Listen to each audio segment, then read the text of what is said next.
Chapter 1. Taking the cannery exam for my stepsister. Summer of 1983, sweltering heat. At the entrance of Ningqing Happiness Cannery, leaning against the trunk under a large willow tree, Shun Xian looked deathly pale with beads of sweat rolling down his cheeks. His entire body was desperately weak, his eyelids so heavy he could barely keep them open.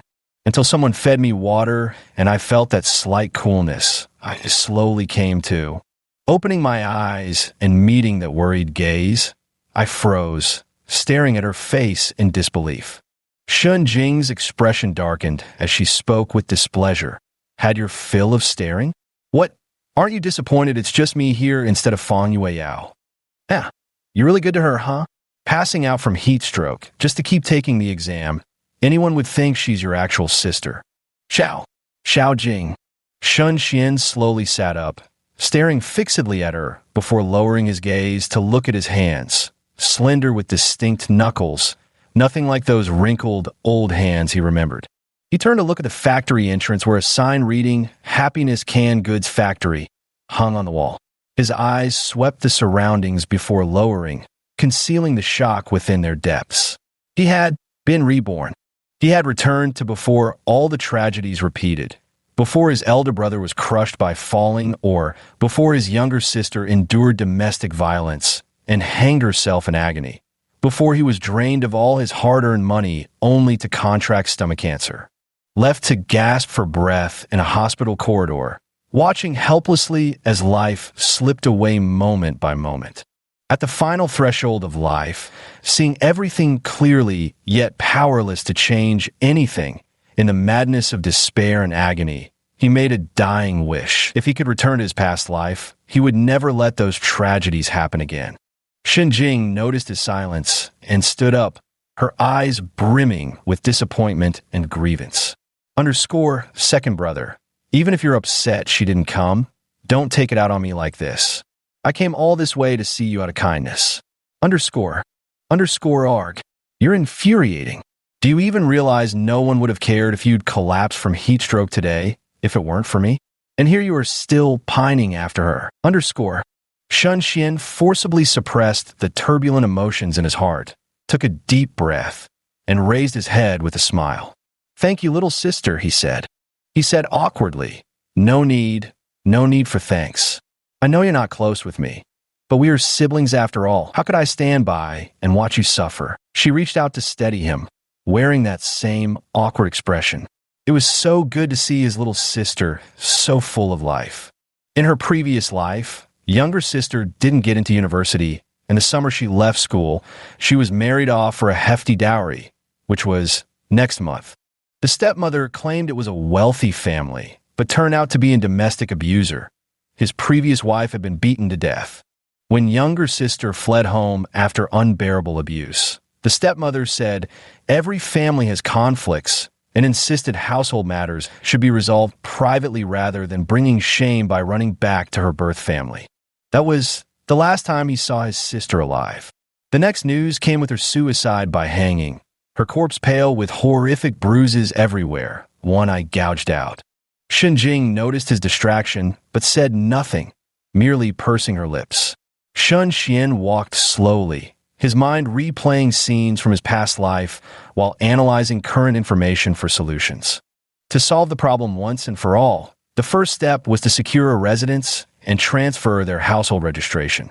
This would naturally thwart their stepmother's scheme of marrying off their younger sister for a dowry. Secondly, with a place to live, they could bring their elder brother back from the mines. Otherwise, how could they stand up to Shen Jiqiang? Living on the streets? Don't be ridiculous. Money. Everything ultimately boiled down to money. Shun Jing occasionally stole glances at her second brother. Seeing his expression shift unpredictably, sometimes so dark it sent chills down her spine, she quickly averted her gaze, not daring to look again. After sorting through the information in his mind, Shun Xian had a rough plan. The gloom that had shrouded him vanished, and he returned to his usual gentle, scholarly demeanor. The two entered the steel mill's residential compound. It was the heat of July, and the midday courtyard was nearly deserted, saving them the trouble of greetings. standing at the doorstep, listening to the cheerful laughter inside. Shun Jing's eyes dimmed as she raised her hand to knock. The door soon opened, and their stepmotherly Yume greeted them with a bright smile. Ah, Xiaoxuan's back. Come in and sit. I know your exam was exhausting today, so I specially made braised chicken for you, she said. You'll get a drumstick later, okay? As soon as the words were spoken, a chubby little boy came running out, shouting, No way. Mom said today is my birthday, and that chicken is for me. Why should second brother get to eat it?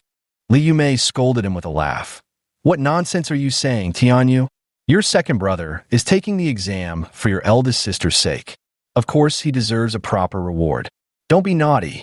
Turning her head to look at him, she probed tentatively, Xiao Xian, how confident are you about this open recruitment exam at the cannery? Shun Xian smiled innocently, lowering his head slightly to feign timidity, and declared with certainty, 100%.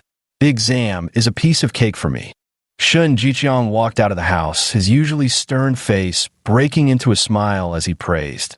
Well done, well done. Just as expected of my son. Your mind is truly sharp. Fang Yueyao, holding a dish, beamed and said, That's right.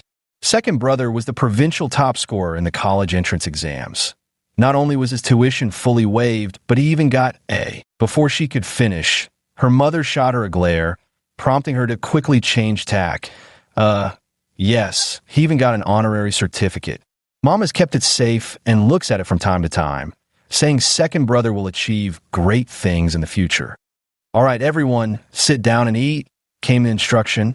Around a small square table, Shun Jiqiang took the seat of honor, flanked by his stepmother Li Yumei, followed by stepsister Fang Yueyao, Shun Tianyu, and Shun Xian, the five of them crowding around the modest table. Shun Jing didn't say a word, holding a pitifully small portion of rice as she silently sat in the corner of the table picking at her food. She knew there had never been a place for her in this family. Shun Xian glanced up at the happy family gathered together, then looked at his pitifully thin little sister again. The rage in his heart was nearly uncontrollable. Stay calm, he must stay calm. Now wasn't the time to confront them. Picking up his chopsticks, he grabbed a large chicken drumstick, stood up, and walked over crouched before his sister, scooping half his rice in her bowl. He stuffed the chicken leg in her bowl too, speaking gently, Eat. Shun Jing stared dumbfounded at her bowl, completely stunned. Had second brother gotten heat stroke that scrambled his brains? Why would he suddenly give her rice and even a chicken leg? I must be dreaming. I must be. Shun Xian's voice came from above. Hurry up and eat, or there won't be any chicken legs left in a moment. Hearing this, Shun Jing didn't bother to think too much. She just couldn't let that little rascal Shen Tianyu take advantage. Grabbing the drumstick, she started devouring it eagerly. Wah, my chicken leg. Mommy, my drumstick. The atmosphere at the table froze for a moment. Shun Jiqiang cast a suspicious glance at his second son and said in confusion, Xiao Xian, you've worked hard for your exams. That was made specially for you by your mother. Your sister didn't get into college. What does she need good food for? Shun Xian lifted his head with a feigned look of exhaustion and weakly said, Dad, don't you know? I suffered from heat stroke after finishing my exam today, and it was my younger sister who carried me out and took care of me. Otherwise, I'm afraid I would have passed out. What? How did you get heat stroke? Shin Jiqiang looked genuinely concerned. This second son was like a golden goose, freshly graduated and about to start earning money. If something happened now, how much would he lose? Chapter 2. Stepmother's Praise. Shun Xian sighed helplessly. The exam room at the cannery was unbearably stuffy.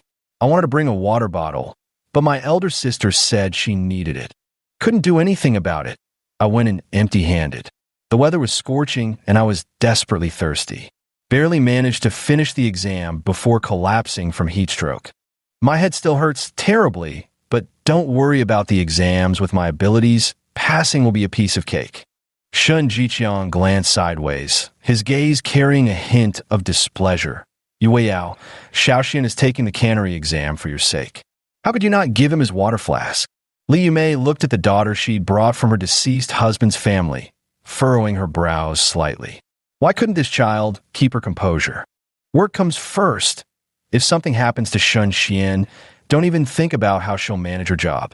Under their hostile glares, Fang Yueyao panicked, tears plopping down one after another. I'm sorry, Uncle Shun. Mom, I accidentally lost the kettle. I was afraid you blamed me, so I didn't dare say anything. Second brother, please don't be mad at me, okay? I didn't mean to. Wu, it's all my fault. I deserve your scolding or beating. Seeing this, Shun Jiqiang softened his expression. After all, she wasn't his biological daughter. Being too harsh wouldn't do.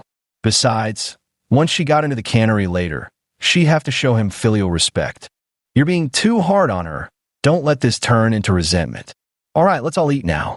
Fortunately, your second brother is fine this time, but don't let it happen again. If it really gets lost, just tell your mother. We can always buy another one. Hearing him say that, Fang Yueyao knew the matter would be overlooked. She silently breathed a sigh of relief. Next time, she absolutely couldn't afford to be so careless. Shun Xian sneered inwardly. Such a lame ghost story, yet they actually bought it. No hurry. The debt they owed him will be settled slowly. A glint of ruthlessness flashed in his downcast eyes as he buried himself in his meal. Here, eat more chicken, Xiaoxian. Mom made this especially for you. All that studying takes its toll. You need to replenish yourself. Li Yumei picked up a chicken wing and put in his bowl, testing the waters. Do you know when the list will be released? Once it's out, make sure to transfer the job to your sister as soon as possible. Shun Xian agreed readily. It should take about 3 days. There were a lot of applicants this time. Everyone knows how good the benefits are at the cannery. Who wouldn't want to give it their best shot? Don't worry. Once the results come out, I'll take my sister to complete the onboarding process right away. Soon, our family will have another secure job. Oh, that's right. My son's always been amazing. You've never let me down with exams since you were little. When do you report to the hospital? Shen Jiqiang stared at him with burning eyes. That was an assigned job position. Though the salary wasn't exceptionally high, the potential red envelopes from patients later could make their family rich. Patting his shoulder with paternal pride, he said, "Second son, you're the child I value most." After entering the hospital, don't be too rigid. Accept those red envelopes when appropriate. Let's work hard together, father and son, and strive to be the first 10,000 yuan household in the residential compound. Then we'll buy commercial housing, real estate that'll stay in our family forever. Shun Xian looked up with limpid, guileless eyes, his face filled with trust. Yes, father, I'll do exactly as you say, listening to you in all things. How obedient you'll be when I send you to your death. Shun Jiqiang nodded repeatedly, extremely satisfied with his son's words. When he divorced his rural wife, he was willing to bring 3 burdens into the city, mostly for the sake of the second child, this clever, studious kid who would become a golden goose laying golden eggs in the future. How could he leave such a treasure for that countrywoman to enjoy later? His eyes glittered with calculation. The heartwarming scene of fatherly love and filial piety stabbed at Shun Jing's heart, ruining her appetite. Even the chicken leg tasted bland as she angrily shoveled rice into her mouth. After the meal, Shun Jing cleaned up while Fang Yueyao had already sneaked off to laze in her room. The others returned to their rooms for afternoon naps, leaving only the siblings in the kitchen. What are you doing here? You're the family's big hero. If you hurt your hands, I'd have no way to survive at home. Shun Xian still had a bit of a headache, but it was bearable. Hearing this, he chuckled lightly. In his previous life, he had ranked first in the cannery entrance exam. Fortunately, he had been reborn after the exam. Otherwise, he really wouldn't have remembered the questions. Come out with me this afternoon. We're going to your high school. Xin Jing raised her head and snapped irritably. What for? I know I didn't get into college. What? You want to laugh at me? Well, forget it. Not going to happen. Shun Xian reached out and ruffled her hair, dry and yellowish from malnutrition, yet so soft under his fingers that he was reluctant to pull his hand away. No reason. It's good for you. I'll explain on the way. Don't regret it if you don't go. Her curiosity piqued. Shun Jing replied stubbornly, Fine, I'll go. Who's scared of whom? If you dare laugh at me, I'll... I'll never care about you or speak to you again. All right. The siblings quickly finished cleaning up the kitchen. After leaving the steelworkers' residential compound, the weather was hot and few people were on the road. Shun Xian lowered his voice. Your student records are still at school. We'll transfer them out today before the cannery announces its hiring list to complete the formalities. Shen Jing's head was spinning from the heat, and she couldn't process these words immediately. She instinctively asked, "What does transferring my file have to do with the cannery?" Of course it has everything to do with it. Tomorrow when the list comes out, your file will be transferred to the cannery, and the job will be yours. Her legs went weak, nearly buckling beneath her. Shun Xian quickly caught her arm, his face a picture of astonishment as he stared at him. Dazed, she asked, "Second brother, don't tease me. Didn't you say the list would come out in 3 days? Why is it tomorrow now? And you said the job was going to Fang Yue Yao. Why are you giving it to me instead? Oh, you're my own sister. Why would I give that good job to that bitch instead of you? Do I look that cheap to you?" Shun Jing twitched at the corner of her mouth. "Second brother, you really don't have to be so harsh that you insult yourself along the way. So when you said at dinner that the list would be out in 3 days, you were lying to them, but this can't be hidden either. When they find out in 3 days, you'll be in trouble too, and my job still won't be saved." The more she thought about it, the more panicked she became. Second brother must have gotten heat stroke and fried his brains. In the past, he'd never have dared to lie like this. A sinister smile curled at Shun Xian's lips as he said, "That's why I need your help, little sister. Together, we'll accomplish something grand, something that'll pull the firewood from under the cauldron." Shen Jing's heart raced with a thrilling mix of trepidation and vengeful anticipation, her eyes gleaming unnaturally bright. "Second brother, what are you planning?" "Shoo," he hushed her. "First take me to your school to transfer your records. We'll proceed step by step. You'll understand everything in due time." When the pair arrived at the school, the teacher raised no objections upon hearing their request. After all, it was already rare enough for a village girl to complete high school. No one would question her decision against pursuing university. The transfer of files went smoothly, completed within half an hour. Shun Jing cradled the yellow document folder in her arms, her eyes still slightly dazed. "Big brother, where are we going now?" Chapter 3. Paving the way for my sister, Shun Xian gazed calmly in a certain direction. "We're going up the back mountain to retrieve something. Then I'll take you to the bank to deposit these files. After we finish these tasks, we'll head home. Tomorrow afternoon, slip out again." Shun Jing nodded firmly, determination in her eyes. "Understand. Second brother, rest assured, I absolutely won't hold you back." His little sister had always possessed a resolute character in her past life. It was just tragic how marriage later wore her down beyond recognition. As long as her second brother was willing to work with them, she wasn't afraid of anything.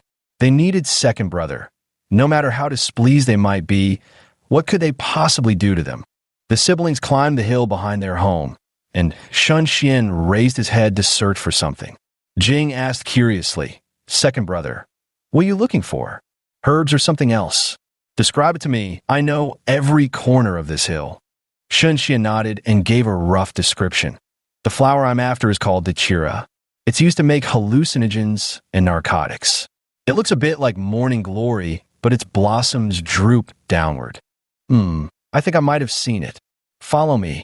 2 minutes later, Shun Xian stood before the blooming dachira flowers and smiled, a chilling grin curling at the corners of his mouth.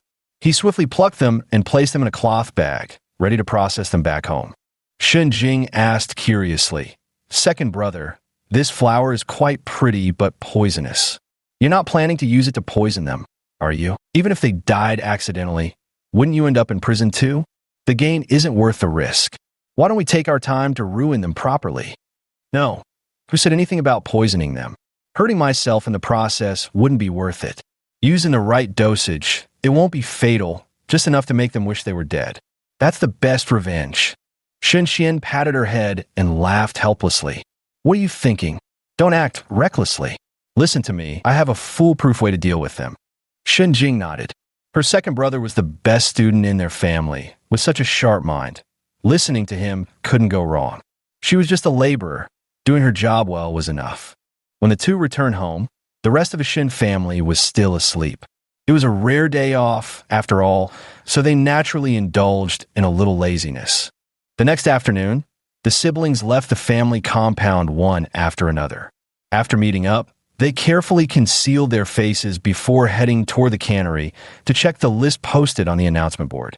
Shinjing was unbearably nervous. She squeezed through the dense crowd, scanning the list rapidly. When she spotted the name in first place, her eyes widened in disbelief. Screaming internally, "Yeah, he got in. Second brother really got in, and as the top scorer, no wonder he's my second brother. He never settles for second place in exams." Standing over 1.8 meters tall, Shan Xian only needed to slightly rise on his tiptoes to see the results. His gaze landed on the first place position, just as in his past life. Shun Jing shoved her way out, tugging at his sleeve and bouncing with excitement, utterly speechless. She gave him a thumbs up, her face beaming with admiration. "All right, let's move on to the next step." He took his younger sister to the bank, then stopped by the supply and marketing cooperative, filling a large cloth bag with cigarettes and other purchases. On the way, Shun Jing looked at the cloth bag and then at her second brother, her eyes shining with curiosity. She couldn't help but ask, "Second brother, where did you get the money to buy all these things?" Shan Xian didn't hide it either and replied calmly, "I earned money by tutoring privately at university and slowly saved up 200 yuan. The family doesn't know about this, so keep it under wraps for me." Okay, don't worry, brother. How could I let those heartless bastards take advantage? Your money is yours alone. After completing the procedures and requesting leave, just say home is quite far and we need time to move things and find a place to stay. We got other things to handle this week too. Shun Jing nodded repeatedly. Got it. Whatever you say, brother. As for the cannery job, let's delay it a bit to avoid stirring them up if they find out. Shun Xian's lips curled slightly, his eyes fathomlessly dark. No matter. Just give me a little more time. Everything will be ready soon. With his past life experience, Shun Xian naturally handled these procedures and securing items with greater efficiency. Offering the factory director some cigarettes to request a week's leave wasn't difficult. After all, it was a new production line, so there was no rush to start operations. By the time they left the cannery, Shun Jing still felt somewhat dazed. It had all been settled so easily, far simpler than she had imagined. Unbelievable. Second brother truly was amazing. Shun Xian patted her head and gave her a meaningful look, signaling her to hurry along. Once they reached a deserted alley, he spoke up, "If there's anything you don't understand, ask now. You're about to start working soon, and learning a bit more about human nature and social etiquette won't hurt you." Second brother, I heard that normally transferring a job like this takes 2 or 3 days to process. How did you just slip them something and get it done so quickly? Shun Xian chuckled wryly. It wasn't that simple at all. The timing of gifts mattered just as much. This canned food production line is newly opened, right? Right. Otherwise, they wouldn't be publicly hiring due to staff shortages. Everyone knows that, Shin Jing answered earnestly, looking at him seriously. Usually when a new line first opens, regulations are quite lenient. That's precisely the best time to operate. Suppose 2 people go through the same formalities. One gives gifts and the other doesn't. As the person handling the paperwork, who would you make things easier for? Especially when cutting corners is still technically compliant. Who wouldn't take advantage of that? But if the old production line is hiring, this method won't work. There'll be countless eyes watching, and the personnel handling the procedures wouldn't dare nor be able to cut corners. They'd have to delay things for a day or 2. Shun Xian laid it out plainly. Shun Jing understood, but even knowing this, she couldn't pull it off herself. Building connections required money, and she simply didn't have any. With a sigh, money, it all comes down to money in the end.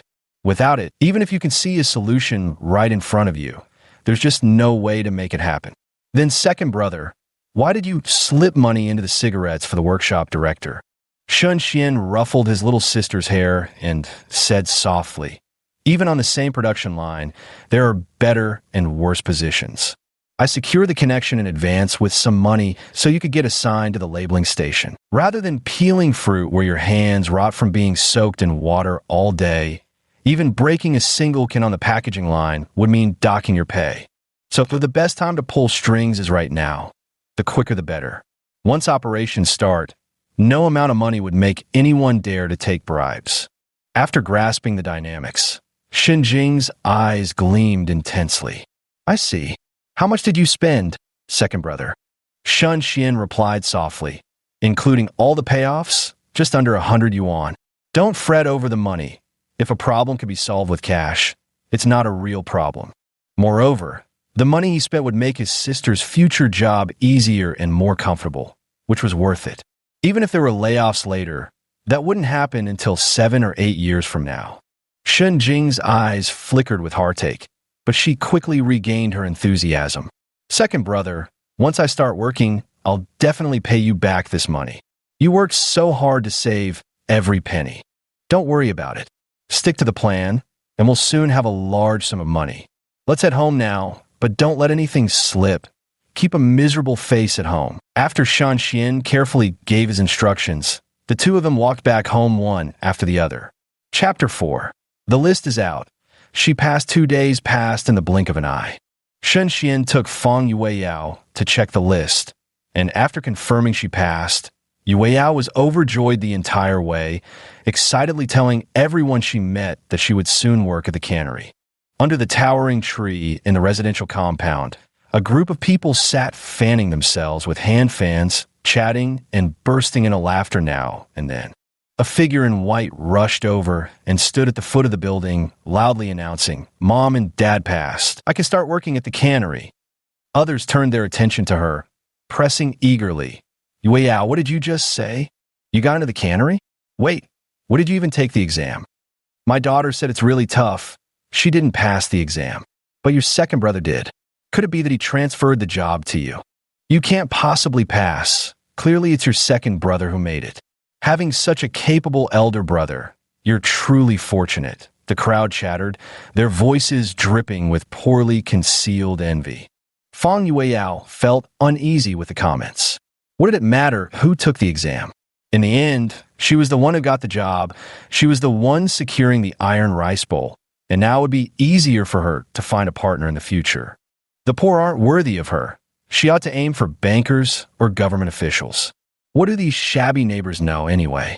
With her nose in the air, she retorted without hesitation. The cannery never said job transfers weren't allowed. It's all done by the book. Didn't Aunt Wang transfer her position to her own sister? Aunt Wang's expression soured at these words. Ever since transferring her job to her younger sister, her husband resented her and her children blamed her. Truly abandoned by all, Fang Yueyao finished speaking and swayed her hips as she went upstairs. Pushing the door open with a giggle, she announced, "Uncle Shun, Mom's list is out. Second brother got first place. I'm sure they'll assign me some cushy job. Good. My daughter is truly blessed. Once the job is finalized, we can start arranging your matchmaking. If we're finding someone, it must be a good match. None of those poor, shabby types." Shen Jiqiang nodded in agreement. After raising his stepdaughter for so many years, it was only natural to find her a good husband's family and secure a hefty bride price. The whole family laughed merrily, completely oblivious to Shun Jing rolling her eyes in the corner, looking at them as if they were fools. The happier they are now, the more humiliated they'll be later. Fang Yueyao, brimming with pride, walked over to Shun Jing, who was mopping the floor, and looked down at her condescendingly. "Little sister, your big sister has some good news to tell you. I'll be starting work in a few days. They say the new production line is really easy, and the pay is 40 a month plus subsidies. Oh my, it's so much. Too bad second brother can only apply for one position, otherwise us sisters could have all gotten jobs. Since you didn't get into college, you can't just laze around at home doing nothing. You could always wash dishes outside or work as a shampoo girl." Shin Jing kept her head low while mopping the floor, pretending not to hear the barking mutt. She worried she might lose control and laugh at her. Can't ruin second brother's plans. Fang Yueyao grew even more smug seeing her like this. Riding high on excitement and eager for the whole world to know she'd soon be working at the canned food factory with its excellent benefits, she said brightly, "Mom, forget about that matchmaking prospect you were eyeing before. Now that I'm in a better position, naturally I should aim for someone superior. Reject the Liu family's proposal. I won't settle for some impoverished factory worker." Li Yumei would have certainly voiced her objections upon hearing her daughter's words before, but now that the job offer was already set in stone, it was only natural to aim for a better match. She tugged at Shun Jiqiang's sleeve and cooed in a wheedling voice, "Jiqiang, why don't you turn down the Liu family's proposal? It's not like you're formally engaged, just agreed verbally. It's not like you can't change your mind." Shun Jiqiang frowned slightly and glanced at her. "I told you before there was no hurry, yet you insisted on meeting the Liu family, even accepting gifts from them. Suddenly backing out now. I'm afraid the Liu family might spread rumors, saying our Shun family is shallow-eyed and greedy. That would tarnish Yue Yao's reputation. No worries. Just return all the gifts, and if needed, compensate them some money. What else can they possibly say about it?" Li Yumei cooed softly, nestling against him in his arms.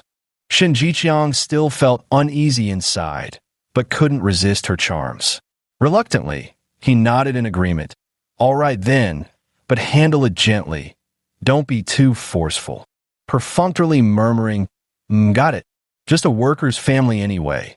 It's not like there'd be any real loss." What could they say? Shen Xian was well aware of the Liu family's affairs. After disguising himself and buying some candy, he distributed it to a few children, spreading the news that Fang Yueyao had passed the cannery exam and would be breaking off the engagement with the Liu family. As the saying goes, spreading rumors takes but a mouth, while dispelling them requires running one's legs off. Naturally, he intended to keep them thoroughly occupied. After accomplishing all this, he returned home. The lunch table was lavishly spread, fish and meat abundant, as if celebrating the new year. As the family sat down to eat, Shun Jiqiang picked up his chopsticks. But before he could even taste the meat, the front door was suddenly pounded with loud, frantic knocks. Frowning with impatience, he said, "Xiao Jing, why aren't you opening the door? You've got no sense of awareness. You're the only one idling around at home now. Be more diligent from now on, understand?" Shin Jing lowered her head, clenched her fists, and replied woodenly, I understand, Dad." When she opened the door and saw the Liu family standing there, her eyes briefly lit up before she quickly lowered them again, stepping aside briskly to let them in. Lu Fu and his wife had come with their son in tow. Seeing how well-fed the family was only stoked their fury further, their expressions darkening ominously. Shun Jiqiang saw them arrive, his eyes flickering slightly as he warmly greeted, It's Brother Liu.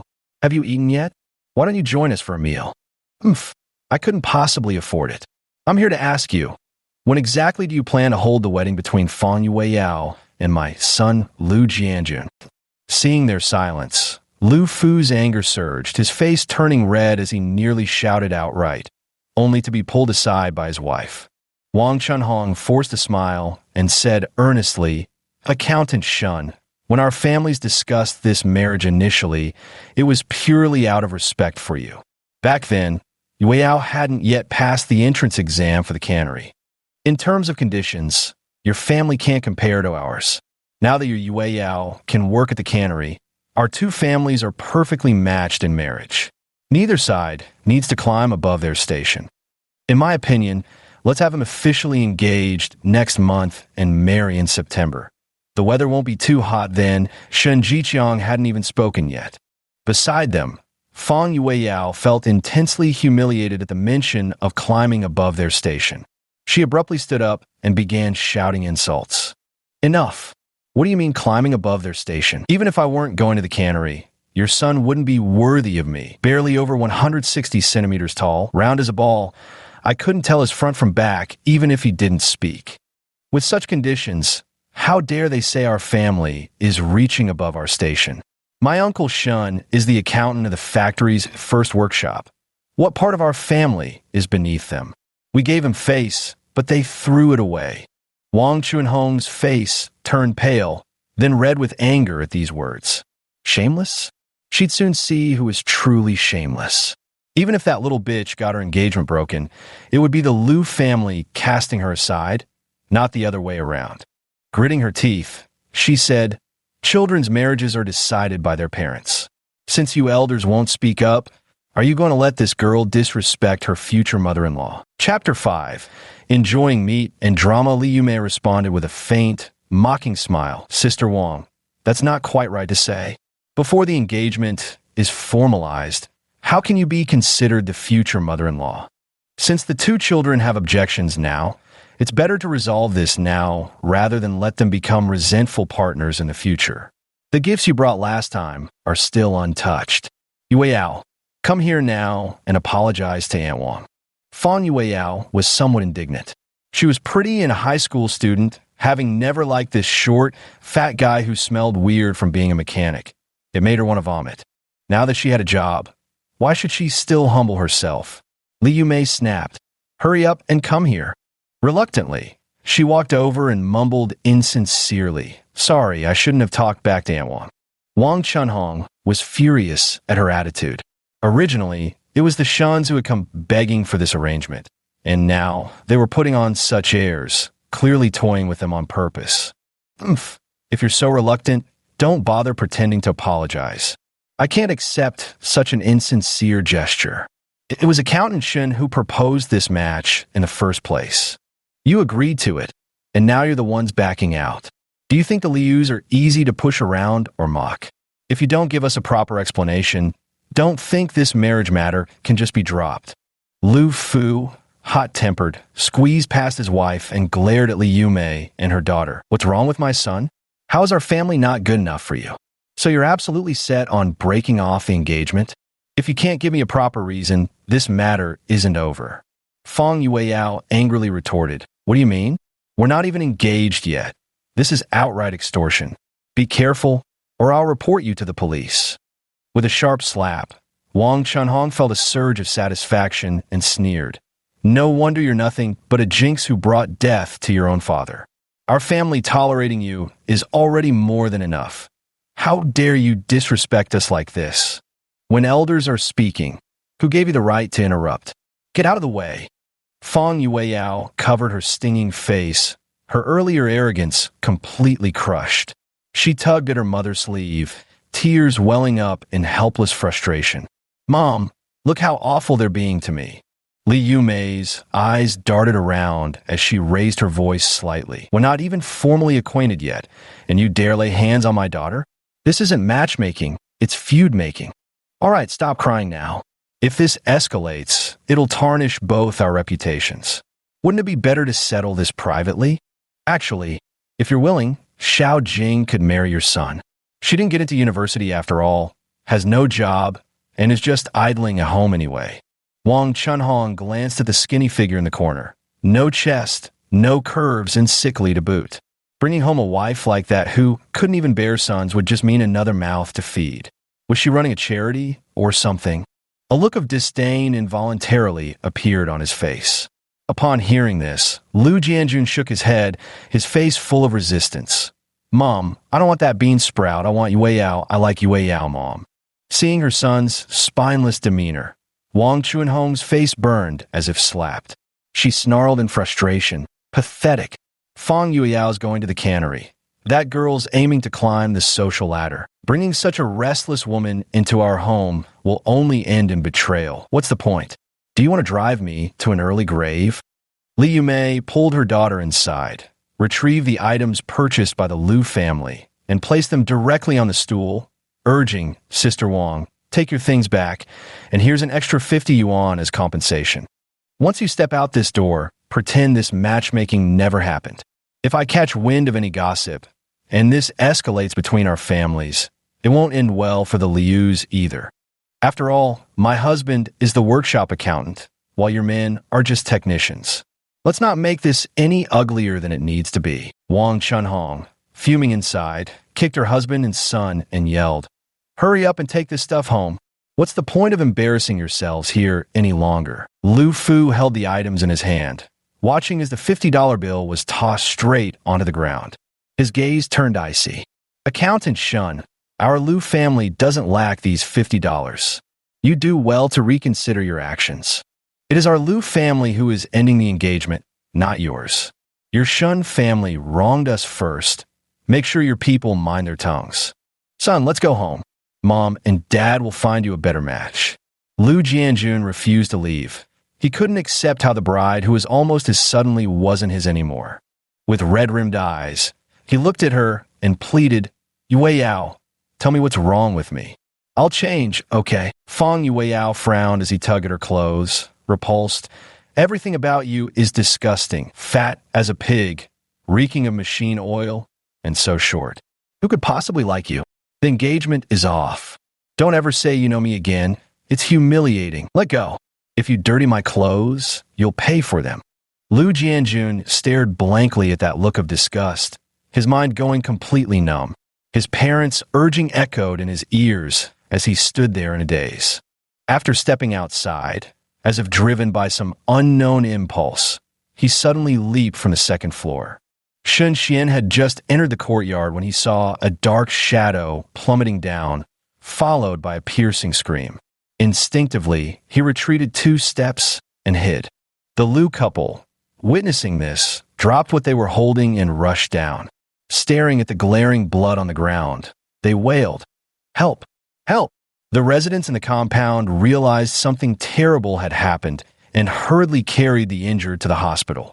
Before leaving, Lu Fu, his face twisted with hatred, glared at the second floor and roared, Shun Jiqiang, if anything happens to my son, it'll be a fight to the death. Several people stood on the second floor. Shun Jiqiang's expression was dazed. How could the boy have jumped so suddenly? Was he out of his mind? Fang Yue Yao, too, felt a pang of fear as she looked at the pool of blood. The first thing he did was to distance himself. Uncle Shun has nothing to do with me. He brought this on himself. That Liu Jianjun clearly has a few screws loose. Don't blame me for this. You may go get the money.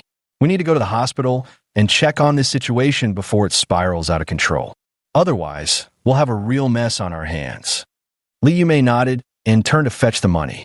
Soon, the family of 3 hurried out, leaving only Shun Jing and Shun Tianyu staring at each other in the empty house. Stop staring. This meat belongs to my family. Hands off. Only once he saw the Shun family leave the compound did Shun Xian emerge from his hiding spot.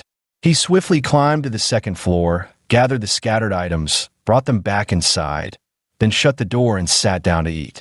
Seeing him return, Shun Jing quickly recounted what had happened.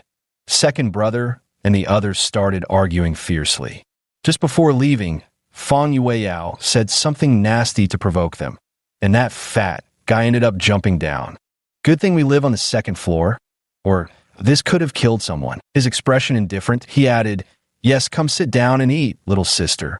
Shin Tianyu stood up, hands on his hips with a fierce expression. She's just our housekeeper. Why should she eat at the table? So stupid. Second brother, don't you dare let her eat. I only have Yue Yao as my sister, not this stupid one. Shen Xian's lips curled slightly as he slowly rose and walked over, grabbing the little brat by his collar. Pressing his fingers against the boy's neck, he watched him tremble in pain. In a leisurely tone, he asked, How about now? Will you let your sister eat? Chapter 6. Stirring trouble he would. Shin Tianyu dangled in midair, squealing like a pig. All right, you can have it. Second brother, put me down, or I'll tell Mom and Dad you bullied me when they get back. Shun Xian obediently let go, his eyes clear and harmless.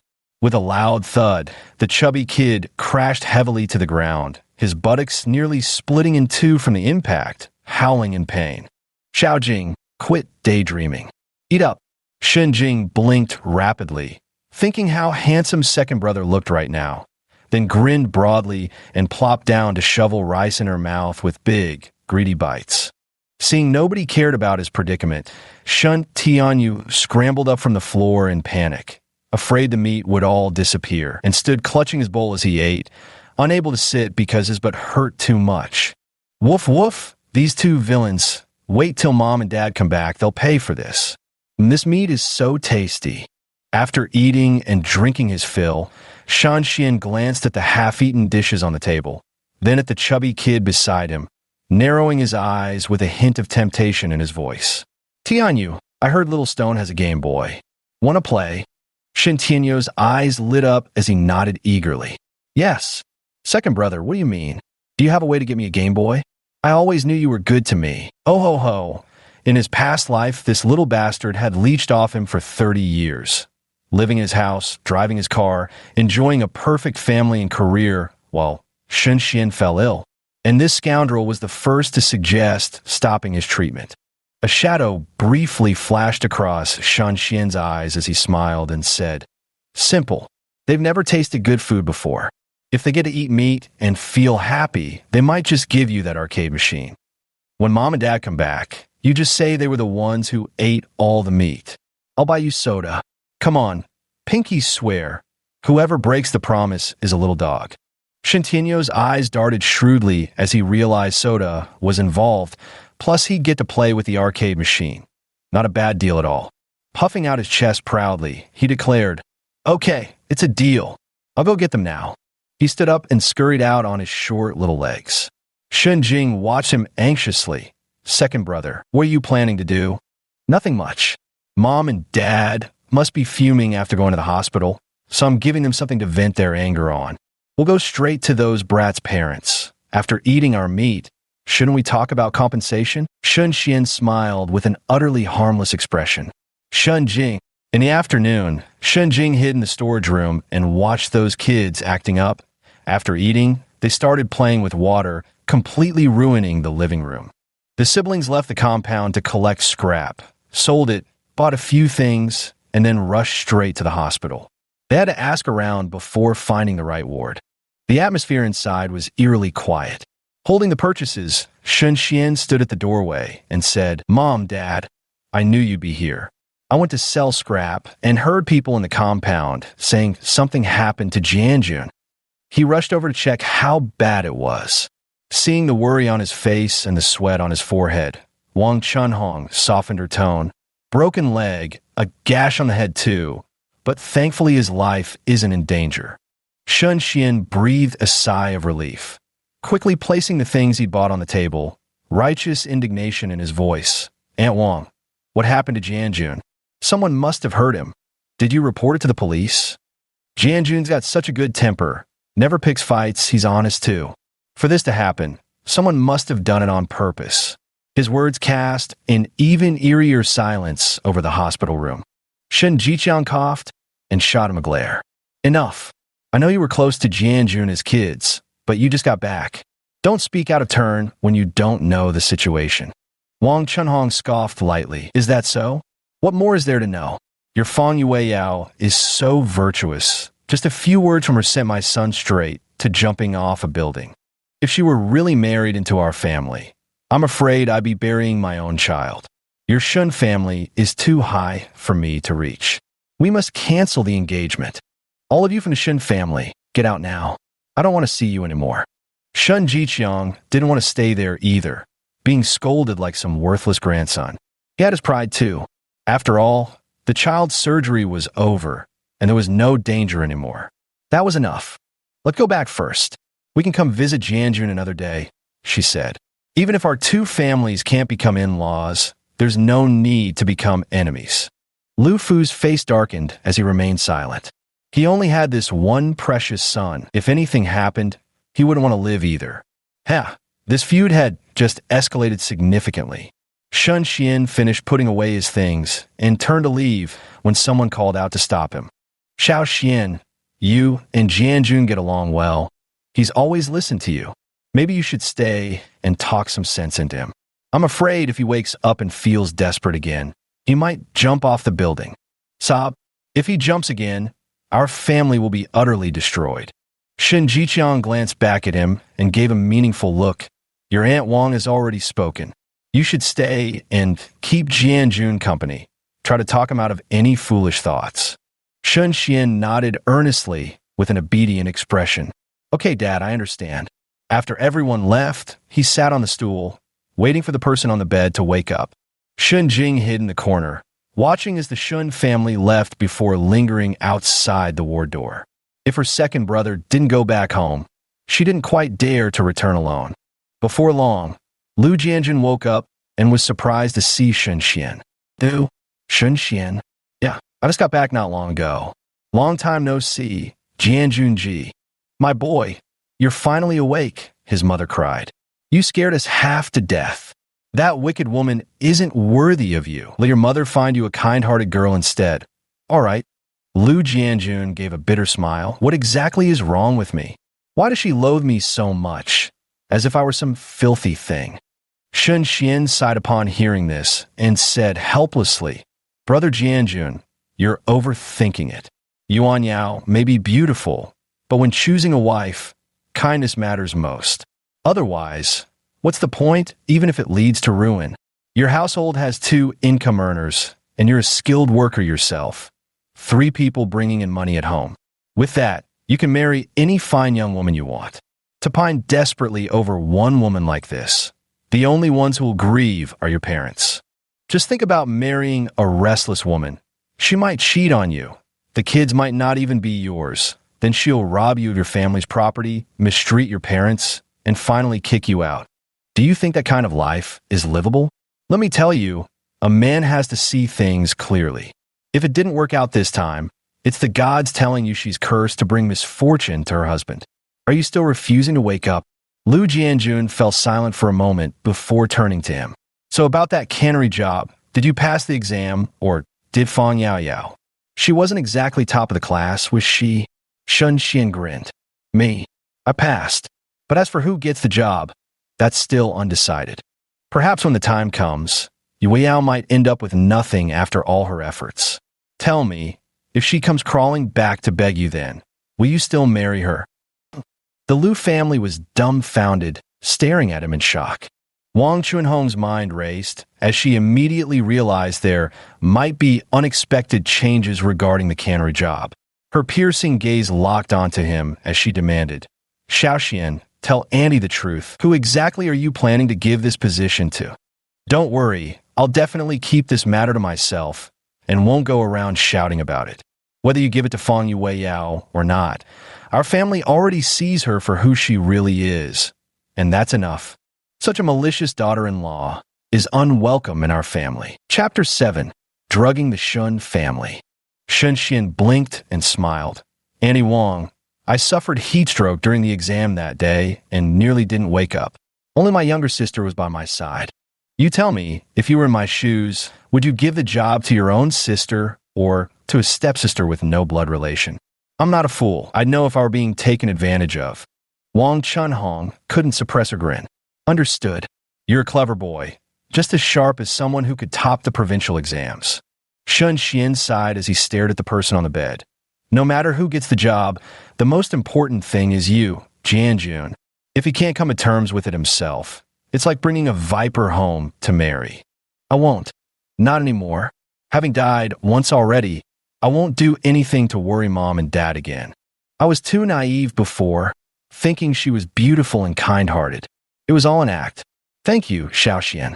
Lu Jianjun wiped away his tears, forcing a smile. Mom, Dad, I'll work hard from now on. Marry a good woman someday. I won't ever think about ending my life again. Wang Chunhong nodded repeatedly. Yes, yes, as long as you're all right. Nothing else matters. I'll wait to see Fang Yuyao's schemes come to nothing. Let's see what fine inch you'll meet then. Xiaoxian, if your dad and stepmom give you trouble later, just call us, and we'll help you vent some anger. Haha, all right. But let's keep this quiet for now. Annie, you know how it is. The more aggressively she shows off now, the harder she'll crash when her plans fail.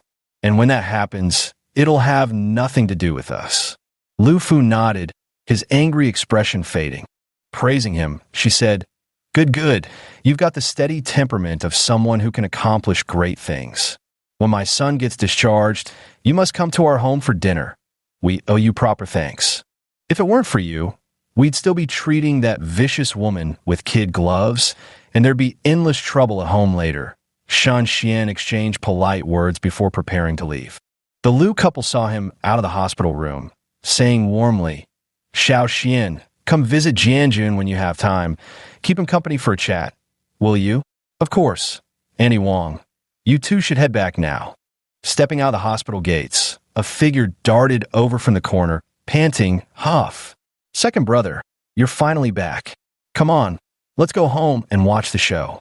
The siblings returned to the compound, exchanged a glance at the clamor, and without a word, headed upstairs. Shen Xian took out the powder from his room and without hesitation mixed it into the kettle. Only after completing this did he start packing. Shen Jing watched his swift movements, her brow twitching slightly. Second brother, are you sure this won't kill anyone? No, it won't. Remember, we're after something else.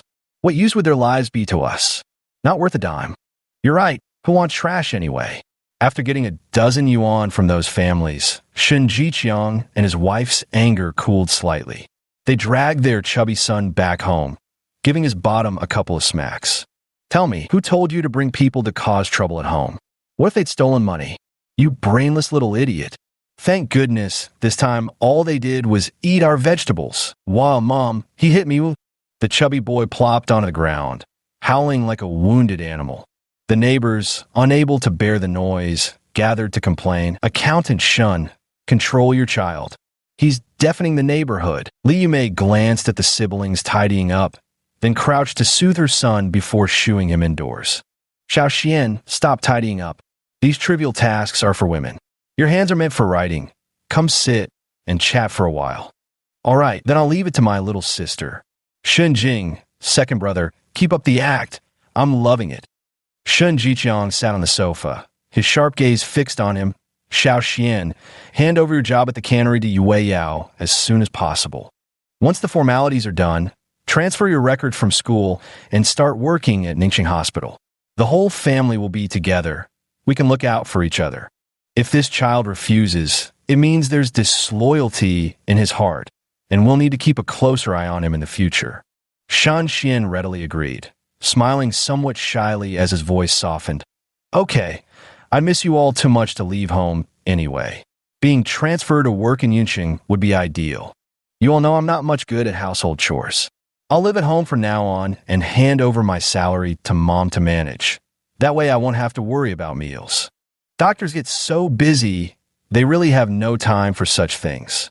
Li Yumei's eyes flickered slightly as she said gently, Ah, Xiaoxian is so sensible and well-behaved. Yue Yao, you should learn from him. So how much will the monthly salary be? Shan Xian said with earnest honesty, Oh, 80 yuan a month for now, but once I become a full employee, it'll be over 100 yuan monthly. Our family's life will get better, and Mom and Dad can take it easier too. When family sticks together, you can come to me for any aches or fevers. Isn't that better than wasting money at the hospital? I won't charge you a thing. Li Yumei noticed he deliberately avoided mentioning his mentally challenged older brother and seemed to ignore his sister mopping the floor, focusing solely on her, his stepmother. Her heart swelled with triumph. That country bumpkin woman could never outmaneuver her after all. She'd given birth to such a fine son for her, and so promising too. Tugging at her husband's sleeve, she whispered softly, Little Xian takes after you most and is the most filial. You two chat while I make dinner. We mustn't let our little Xian go hungry. Shen Jiqiang patted the sofa beside him and said warmly, See, it's still your mother who treats you best. I've been hungry for so long, and she hasn't said a word about making me something to eat. Shen Xian lowered his head in embarrassment and whispered, Dad, really, the mung bean soup Mom made for you is delicious. You should really treat Mom better from now on. Ugh, damn it, that's so sickening. Once I'm done dealing with these people, I'll never say such insincere crap again. It makes me want to puke up last night's dinner. Shen Jing tidied up the living room while listening to her fox of a second brother's words, her mouth twitching uncontrollably. As expected of second brother, capable of great deeds, steady as a rock and shameless as ever. She needs to study hard, or she won't be able to deal with people in the future. Late at night, when all was quiet, Shen Xian estimated the time, knocked on the door, but got no response. He pulled out a wire, inserted it, and gave a tug. The door swung open. Shen Jing tiptoed behind him, her heart in her throat as she stared at the figure sleeping soundly like a dead pig on the bed. With a click, Shun Xian popped the lock open. By the moonlight, Shun Xian opened the box. Seeing the 2,000 yuan inside, his lips curved into a faint smirk. People in this era hadn't yet formed the habit of keeping money in the bank. That really let him off easy. With a wad of cash stuffed in his pocket and the household register in hand, he opened the cupboard and rummaged around, pulling out a manila folder. Shun Xian flipped it open to find nothing but receipts inside. There's also a small notebook that looks like an account book. Can't quite make it out clearly, but no matter, I'll take it all back to examine slowly. Might just uncover something valuable. After thoroughly ransacking the place, the siblings placed the box back inside the rosewood chest, locked it, and returned everything to its original position. Then they slowly walked out, using the wire to secure the latch behind them. Shun Xian crooked his finger, signaling for her to follow. Once inside the room, he lit a candle and locked the door before the siblings sat cross-legged on the floor. As they examined the bills one by one, their astonishment only grew. Chapter 8. Too afraid to report to the police. Shun Jing's hands were trembling, her eyes burning with rage. Second brother, he's truly vicious, earning 80 yuan in wages while secretly selling scrap metal, managing to stash away 2,000 yuan all along. He even lied to eldest brother, saying he had no money to support us, forcing him to toil in the mines. Then he'd turn around and tell us that eldest brother was struggling to earn money, demanding we figure out our tuition and living expenses ourselves. God damn it, playing both sides for profit. She couldn't hold back the curses. How could anyone act so convincingly, putting on such a righteous act every single time? Beneath the surface, he's a pile of filth, absolutely shameless. Shun Xian remained calm, his eyes dark as ink as he meticulously examined the ledger. Perhaps it was an accountant's professional habit, but the financial records were kept in excruciating detail. Shun Jing took a deep breath after her outburst and looked at her composed and unperturbed second brother. Well, after all, he was still second brother, steady as ever.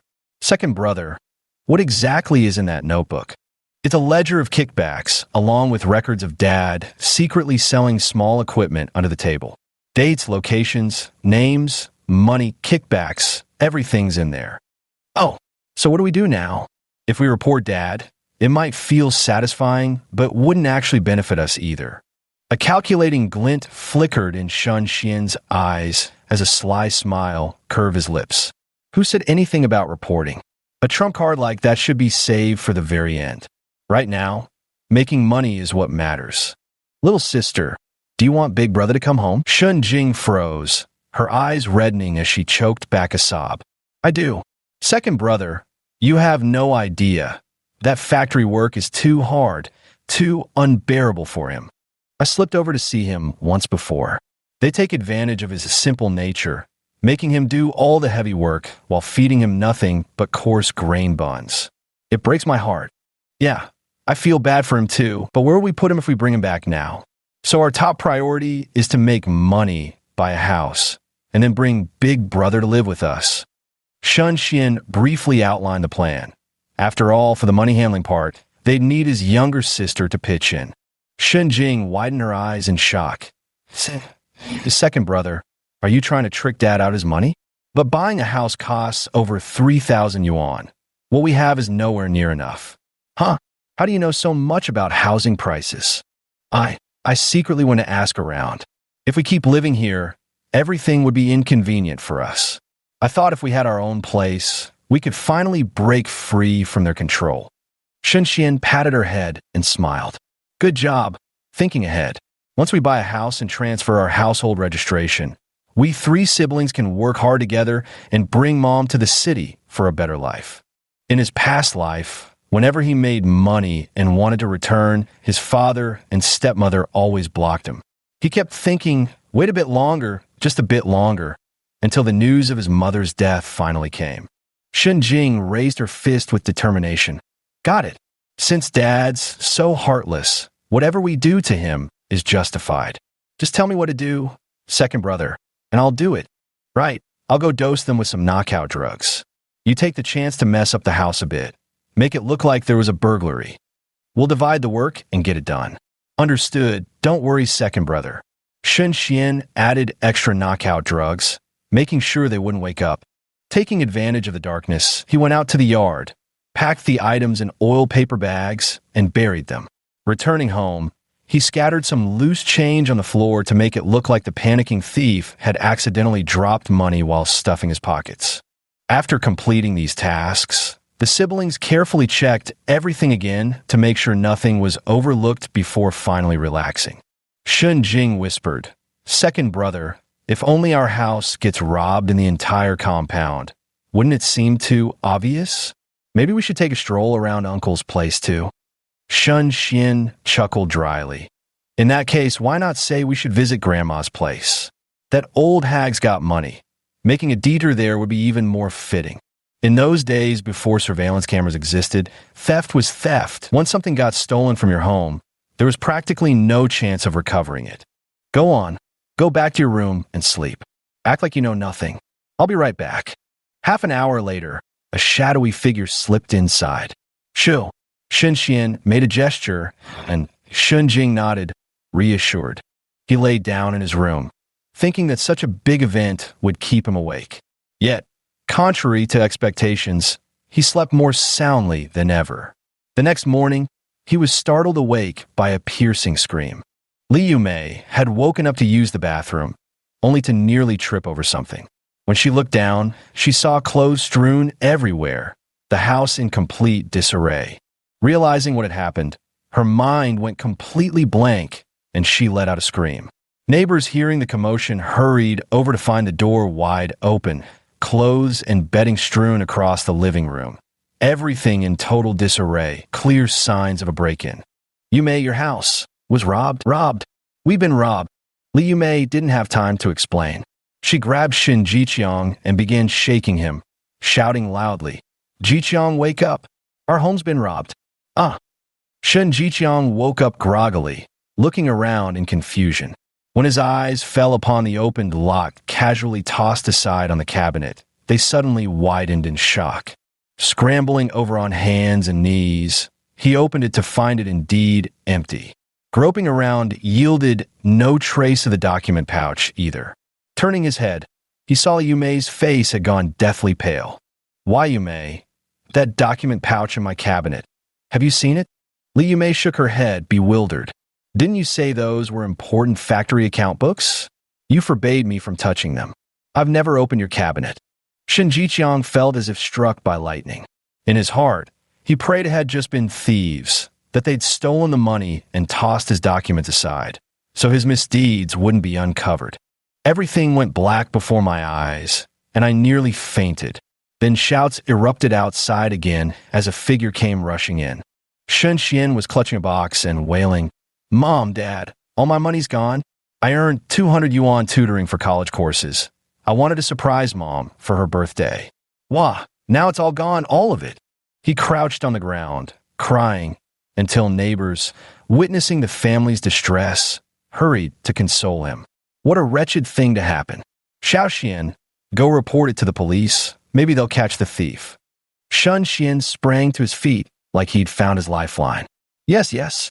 I'm going to report the thief and get my money back. Then I'll give it to Mom to keep safe."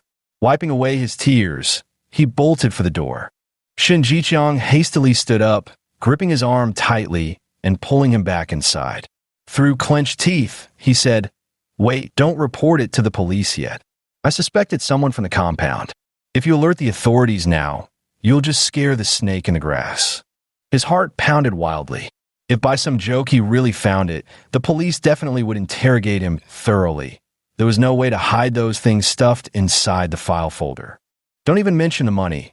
If he loses his job, he might end up sewing in prison. "No, we absolutely can't call the police." Shun Xian gave a glance, knowing exactly what he was thinking. She sobbed even more bitterly, "But that was 2 years of my savings. I wanted to surprise you all after graduation. Now it's all gone, woo-woo." The father and son were on the verge of hugging each other and crying. Li Yumei opened the rosewood box, lifted the large case inside, and when she saw it was completely empty, Her vision darkened again and again. She collapsed straight to the ground. Shen Jiqiang hurriedly reached out to catch her, pressing her philtrum in panic. "You may wake up. You can't scare me like this," he pleaded anxiously. Chapter 9. A Threat from an Unknown Caller. Li Yumei slowly regained consciousness and let out a wailing cry. "Jiqiang, the money, our 2,000 yuan, is all gone. What are we going to do? We can't go on like this." Shen Jiqiang pursed his lips, his expression grim, growing increasingly convinced it was the work of someone they knew. He tried to comfort her. "Calm down. We can earn the money back. What matters most is that we're safe. Xiaoxian, you stop crying too. Have your sister clean up the house. I'm going to your uncle's place to borrow some money." "All right, I understand, Dad." Shen Jiqiang reached the doorway and, seeing the crowd blocking it, patiently said, "Everyone, please disperse. I need to step out for a while. Accountant Shun, if your house got robbed, you should report it to the police. Otherwise, the thief will think money is easy to steal in our compound and might come back. Who knows which family will suffer next time?" The crowd panicked immediately. These were hard times. Even working-class families couldn't make ends meet, with too many mouths to feed and not enough grain. People scattered in a hurry. "I need to go home too. Gotta deposit our money in the bank. If it gets stolen, we won't survive." Shen Jiqiang pressed his lips into a tight line, his anger growing hotter. He quickened his pace to the second brother's house. Before he could push the door open, he heard wailing inside. It had to be his mother. Had the second brother's house been robbed too? The old woman turned to the sound of the door opening and, seeing it was her eldest son, rushed over wailing. "My son, your mother's life is over." "Mom, calm down. What exactly happened?" Shen Minghui, the second son, sighed with a stern face. "Last night, Mom's money was stolen. Several hundred yuan and a gold bracelet. All gone." Shen Jiqiang's voice suddenly rose sharply. "What? Mom's money was stolen too? What about your house? Second brother, was anything stolen there?" "What? Big brother, what do you mean? Don't tell me your house was robbed too." "That's right. All the money at home is gone. Damn thief." "Second brother, you haven't said yet. What was stolen from your place?" Shen Minghui, "Big brother, nothing was stolen from my place. Besides, all our money is in the bank. Even if someone stole, it'd just be grocery money." "Big brother, how much was stolen from your place?" Shen Jiqiang's eyes flickered uncertainly as he muttered vaguely, "Probably a few hundred yuan. All the money saved over so many years is gone, and even Xiao Xian's 200 yuan earnings are gone too." Hearing this, the old lady stopped crying. Wiping her tears, she urged, "Eldest son, go report it to the police. When they catch that thief, they should cut him to pieces." "Mom, we'll talk about reporting to the police later." "Second brother, since your house wasn't robbed, lend me some money first. We're about to run out of food at home." "All right, big brother, how much do you need?" "Around 20 or 30 for now.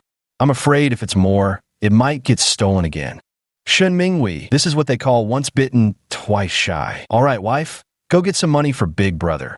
"Big brother, you should hurry and report this to the police. If it's a gang operation, catching just one could lead to recovering the money. At least you might salvage some of the losses." Shen Jiqiang nodded perfunctorily, brushing it off. Reporting to the police wasn't the issue now. What mattered was confirming the whereabouts of the documents. He could only pray the thief couldn't decipher their contents, or he'd be utterly finished. After borrowing the money and offering a few comforting words to the old lady, he hurried home at a jog. The living room had already been tidied up, everything put back in its place. Li Yumei seemed listless when she saw him return, her spirits visibly wandering. "Jiqiang's back. Did you get the money?" Shen Jiqiang nodded. "Yeah, we'll manage with this for now. Things will get better once payday comes next month, and Yue Yao will start working soon too. The family situation will improve." "Hey, should we report this to the police? Are we just going to take the loss like this? Besides, reporting that ledger won't do me any good. Let's just lay low for now and wait." Shen Jing remained the invisible presence at home, keeping her head down and working in silence. Occasionally, She'd exchange glances with her second brother before resuming her tasks with that same dull expression. The next day's dinner table featured only 2 plates of greens. The family ate in silence until Shun Xian pulled a letter from his pocket. "Dad, my teacher sent this letter asking me to transfer some files. Should I hurry and take care of this now? When I return, we can handle my sister's cannery business." Shun Jiqiang took it and glanced over it, confirming there was no issue before forcing a faint smile that lacked vitality. Need money?" he asked. Shun Xian pretended to be sensible by saying, "No need. I'll borrow some from my classmates. Things are already tough at home. I shouldn't make it harder for you, Dad." With a gratified smile, he patted his shoulder. Good. Worthy of being the child I value most. Don't worry about transferring your files. Work in Ning City from now on, so the whole family can look out for each other. All right, I'll pack my things and leave." Turning back to enter the room, a fleeting shadow of gloom passed through his eyes. Before departing, he ruffled Xinjing's hair with a meaningful tone and said, "Wait for me to come back." Silently, he mouthed 2 words, "Take you away." Xinjing's eyes briefly lit up before swiftly returning to their usual obedient expression as she said, "Okay, second brother, have a safe trip." Shun Xian left with his backpack. That night, he dug up the money and took it with him, heading straight to West District, the future economic hub, while the steel plant was located in East District. Buying a house would have to be in the West District, far from the Shun family, for a more comfortable life ahead. With money on him, it was natural to keep a low profile. Shun Xian dressed in rags, smeared his face with dirt, and stuck a beard to his chin. Hoisting his sack, he boarded the bus, trembling as he paid and found a corner to sit in. Others cast disdainful glances his way, instinctively keeping their distance. 2 hours later, he arrived in the West District, an old part of town Shun Xian had visited in his past life. Quiet, free of noise, its stagnant economy was only temporary. Later, it would become a financial hub where every inch of land was worth its weight in gold. Shouldering his sack, Shun Xian found an empty phone booth and dialed the steel factory's residential quarter, his voice hoarse and unrecognizable. "Hello, Steel Mill Residential Compound Store. Who are you looking for?" The hoarse, frail voice clearly belonged to an elderly person. "Could you please get Shin Jiqiang for me?" "Thank you." "All right, hold on." Before long, Shin Jiqiang's voice came through. "Hello, who is this?" It's Accountant Shun, right? I'm a scrap collector and happened to come across something interesting, a yellow file bag containing scrap iron sale receipts and an account book. Oh wait, no, it's a kickback ledger. Shin Jiqiang felt a chill rise from the soles of his feet upon hearing this, his hands trembling uncontrollably as he struggled to suppress his emotions. "WH, what do you want?" This old man's getting on in years and still hasn't saved up enough for his coffin. "This file bag is worthless. Can't exactly use it as burial money now, can I?" Hearing this, Shun Jiqiang understood. "How much do you want?" "Heaven, child. 1,000 or 2 wouldn't be too little. It's all up to your sincerity." "You damned old man. Aren't you afraid I'll call the police?" "What are you getting so fired up for, girl? Scared of your little brat? This old man's halfway in the grave already. If you want to call the cops, handing me over be doing them a favor anyway. I'll go find your factory director when the time comes. Surely they'll reward me for being a good Samaritan, right? This old man isn't afraid of anything, but you, Yazi, can't afford to gamble with this." Shin Jiqiang closed his eyes and gritted his teeth. Chapter 10. Saving Aunt Lu who fainted fine. 1,000 it is. Since Yazi here had a bad attitude earlier, Grandpa's price is now 2,000. 1 cent less, and we'll see each other at the police station in 3 days. You can go inside and start sewing on those prison machines. The phone slammed down with a sharp crack.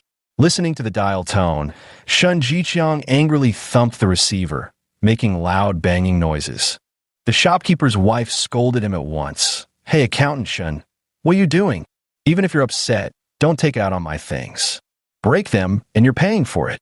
"Sorry, Auntie Pang. My home got robbed. Lost control for a moment. My apologies." All right then. Considering your situation, I'll let it slide this time. Go on back now. Shun Jiqiang offered an apologetic smile before turning away, his face darkening with terrifying intensity. After hanging up the phone, Shun Xian asked for directions and headed towards Happiness Real Estate. Noticing the disdainful looks from passersby, he scratched his head and thought he should change his clothes later. Without navigation in this era, going out and relying solely on asking for directions was such a hassle. Before long, he arrived at the entrance of Happiness Real Estate and gazed across the street at Ronghua Street. In the future, this would become the financial hub, a place where every inch of land was worth its weight in gold. Should he go take a look? Shun Xian acted on his thought immediately. After changing his clothes, he crossed the street toward Ronghua Street. Before he had walked far, he heard a commotion. Then came a loud shout. He's fainted! Someone's fainted! Quick, take him to the hospital. Yang Qin took 2 steps back to make way, curling her lips in disdain. Putting on an act. Lu Qiaozhen, you're just putting on an act. Just like that worthless daughter of yours. Useless as a hen that can't lay eggs. Just a sickly weakling. Bah, serves you right for getting divorced. Our Yukai doesn't need someone like you anyway. And dreaming of selling this house to buy one across the street? Keep dreaming. Let's see who'd even dare to buy this dump. He yelled loudly. Let me tell you, our Wang family is well known on Ronghua Street. Anyone who dares to buy Lu Qiaozhen's house is picking a fight with me. Just you wait and see. When Shun Xian heard the words selling the house, a spark of inspiration flashed through his mind. He quickly caught up and shouted, Make way! I'm a doctor! Clear the way! Hearing this, the neighbors immediately parted to create a path for him. Watching the young man enter and kneel down to take the pulse, he spoke up, Which kind-hearted auntie can spare me a needle? I can save this person. There's no time to send him to the hospital. Granny Sue, her silver hair glinting, quickly responded, Young man, I'll fetch one for you. Widow Yang Qin glared and snapped. Let's see who dares to fetch it. Anyone who does is making an enemy of the Wang family. My household has 3 sons. Just you wait. Ah, what a fierce tone from this auntie here. Can't you see the poor man's already turning blue?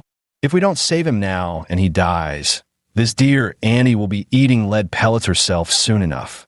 Murder must be answered with death.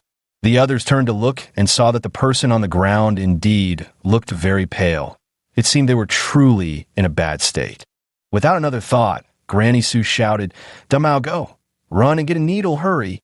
A child of about 5 or 6 nodded and trotted home, returning in less than a minute with a needle in hand. Big brother, they asked, will Granny Lu live? Yes, everyone step back, give her some air. Shin Xian found the right spot and swiftly inserted the needle.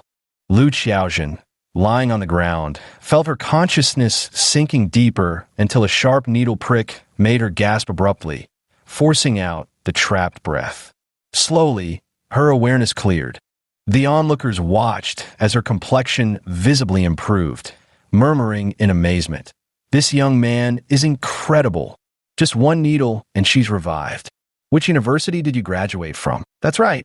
What brings you to our Ronghua Street? Visiting relatives? Got a girlfriend? You definitely look like a college student. Amid the chorus of chatter, Shun Xian smiled shyly and said, You're too kind, aunties and sisters. I'm Shin Xian, just arrived in the West District. Actually, I'm looking to buy a house around here. Without a house, how could I possibly get married? That would just be wasting some girls' time. I graduated from medical school, but haven't reported to the hospital yet. The crowd grew even more enthusiastic upon hearing this, their eyes shining as they looked at him. This young man was handsome, kind-hearted, and a college graduate. Most importantly, being able to buy a house at such a young age showed he had real capability. Yang Qin frowned slightly upon hearing this, looking at the young man before her with a growing sense that something fell off. On the ground, Lu Qiaozhen slowly opened her eyes. Feeling a bit of strength return to her body, she sat up and began recalling what had happened before she fainted. Anger and frustration welled up inside her uncontrollably. A gentle voice sounded nearby. Auntie, you were in grave danger just now. Remember not to be overwhelmed by grief or anger or it might be too late to save you even if we rush to the hospital. Young man, was it you who saved me? Yes, Auntie. As a doctor, saving lives is my duty. Here, let me help you up. Where are you headed? I'll take you home. Lu Xiaojin took a deep breath and replied slowly. Young man, I was going across the street to look at a house. I want to sell our family courtyard and buy an apartment over there for us to live in. I heard you mention wanting to buy property. Would you prefer a courtyard instead? Before he could finish, Yang Qin cut him off. Just kidding. The only reason she let her son marry Lu Xiaojin's daughter back then was to eventually claim this courtyard for their own after the old couple passed away.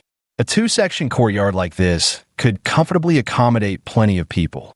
All they needed was to hold out a little longer. Even if the old couple borrowed money to buy a place across the street with no one living in this courtyard, it would eventually become theirs over time. Young man, don't listen to nonsense. This old bat is tricking you. Her courtyard is so outdated. Wouldn't it be better to spend that money on an apartment building across the street? The chatter went on, all with one purpose, to prevent the sale. Shun Xian smiled gently, his eyes full of determination. Thank you for your concern, Auntie, but my mother prefers courtyards where she can grow vegetables and such. I like it too. I was thinking how nice it would be for kids to run around the yard in the future.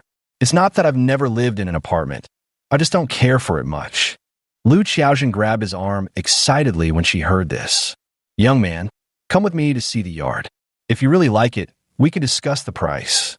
To be honest, my wife and I are buying an apartment across the street, but we're short on funds. If we don't sell this yard, we can't afford the apartment. Sigh. A gleam flashed in Shun Xian's eyes.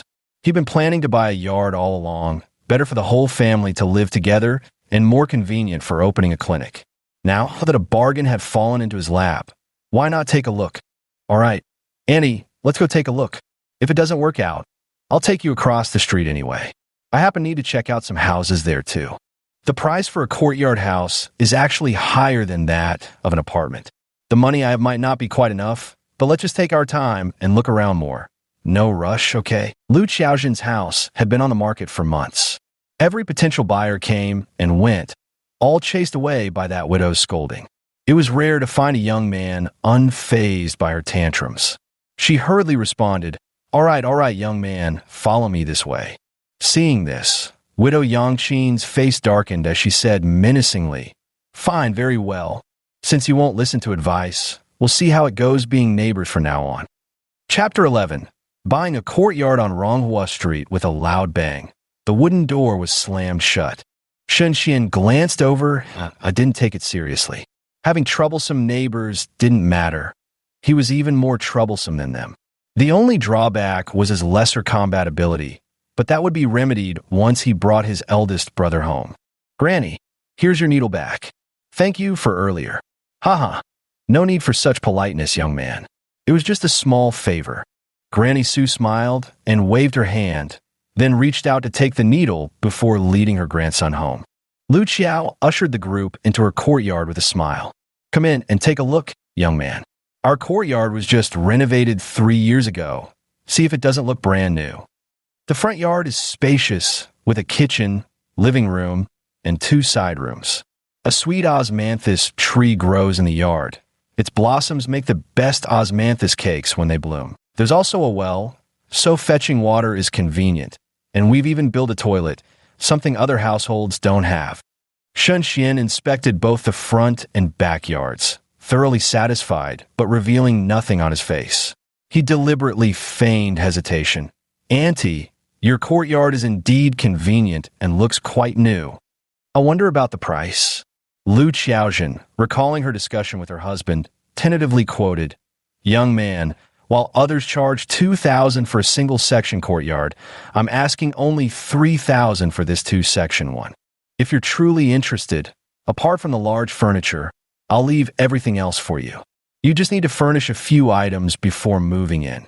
Isn't that more convenient than the apartment buildings across the way? A little steep at 3,000, nephew. Annie here doesn't have that much money. What shame, I did fancy this courtyard. Shun Xian kept sighing, putting on an air of reluctant resignation. Lu Xiaojin pursed her lips and ventured, Then tell me truly, young man, what price did you have in mind?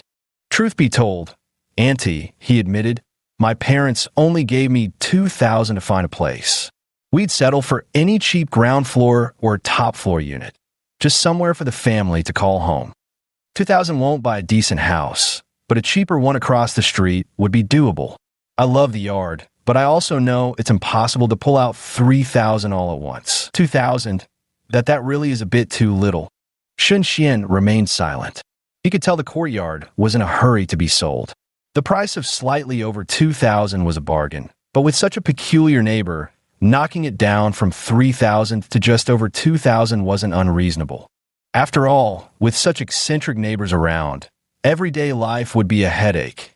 Even the cheapest house wouldn't be worth it. Lu Xiaojun hesitated for a moment, then gritted her teeth and said, Young man, if you're truly sincere about wanting it, how about $2,500? Just promise me we'll go through the transfer procedures today. Auntie, is there something you've forgotten to mention? What about the family next door? After all, they'll be our neighbors, and bad neighbors would make life miserable. There's no point hiding this matter. You find out eventually anyway. Since we'll be living across from each other, we naturally don't want any disputes. The two sat in the courtyard as Shun Xian listened quietly. Lu Xiaojun spoke slowly. Next door lives a widow named Yang Qin with 3 sons and 3 grandsons.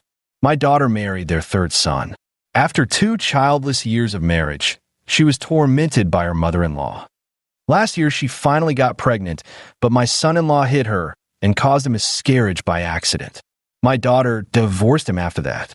Because of this incident, our families fell out. Their family bullies us for having only 1 daughter. Angry, they couldn't inherit our family's assets. They come and make scenes at our doorstep every day. Oh, my daughter had a breakdown. The doctor said a change of environment would help with her condition, so we planned to buy the house across the street. We didn't have enough money, so we had to sell the old courtyard. After hearing this, Shun Xian understood the situation and nodded. So that's how it is. It's not your daughter's fault. How dare they make such a fuss? Lu Xiaojun couldn't hold back her emotions upon hearing this. Choking up, she said, Young man, you don't understand. People's hearts can be the most frightening thing. If everyone acted reasonably, there wouldn't be so many conflicts. You now know the situation.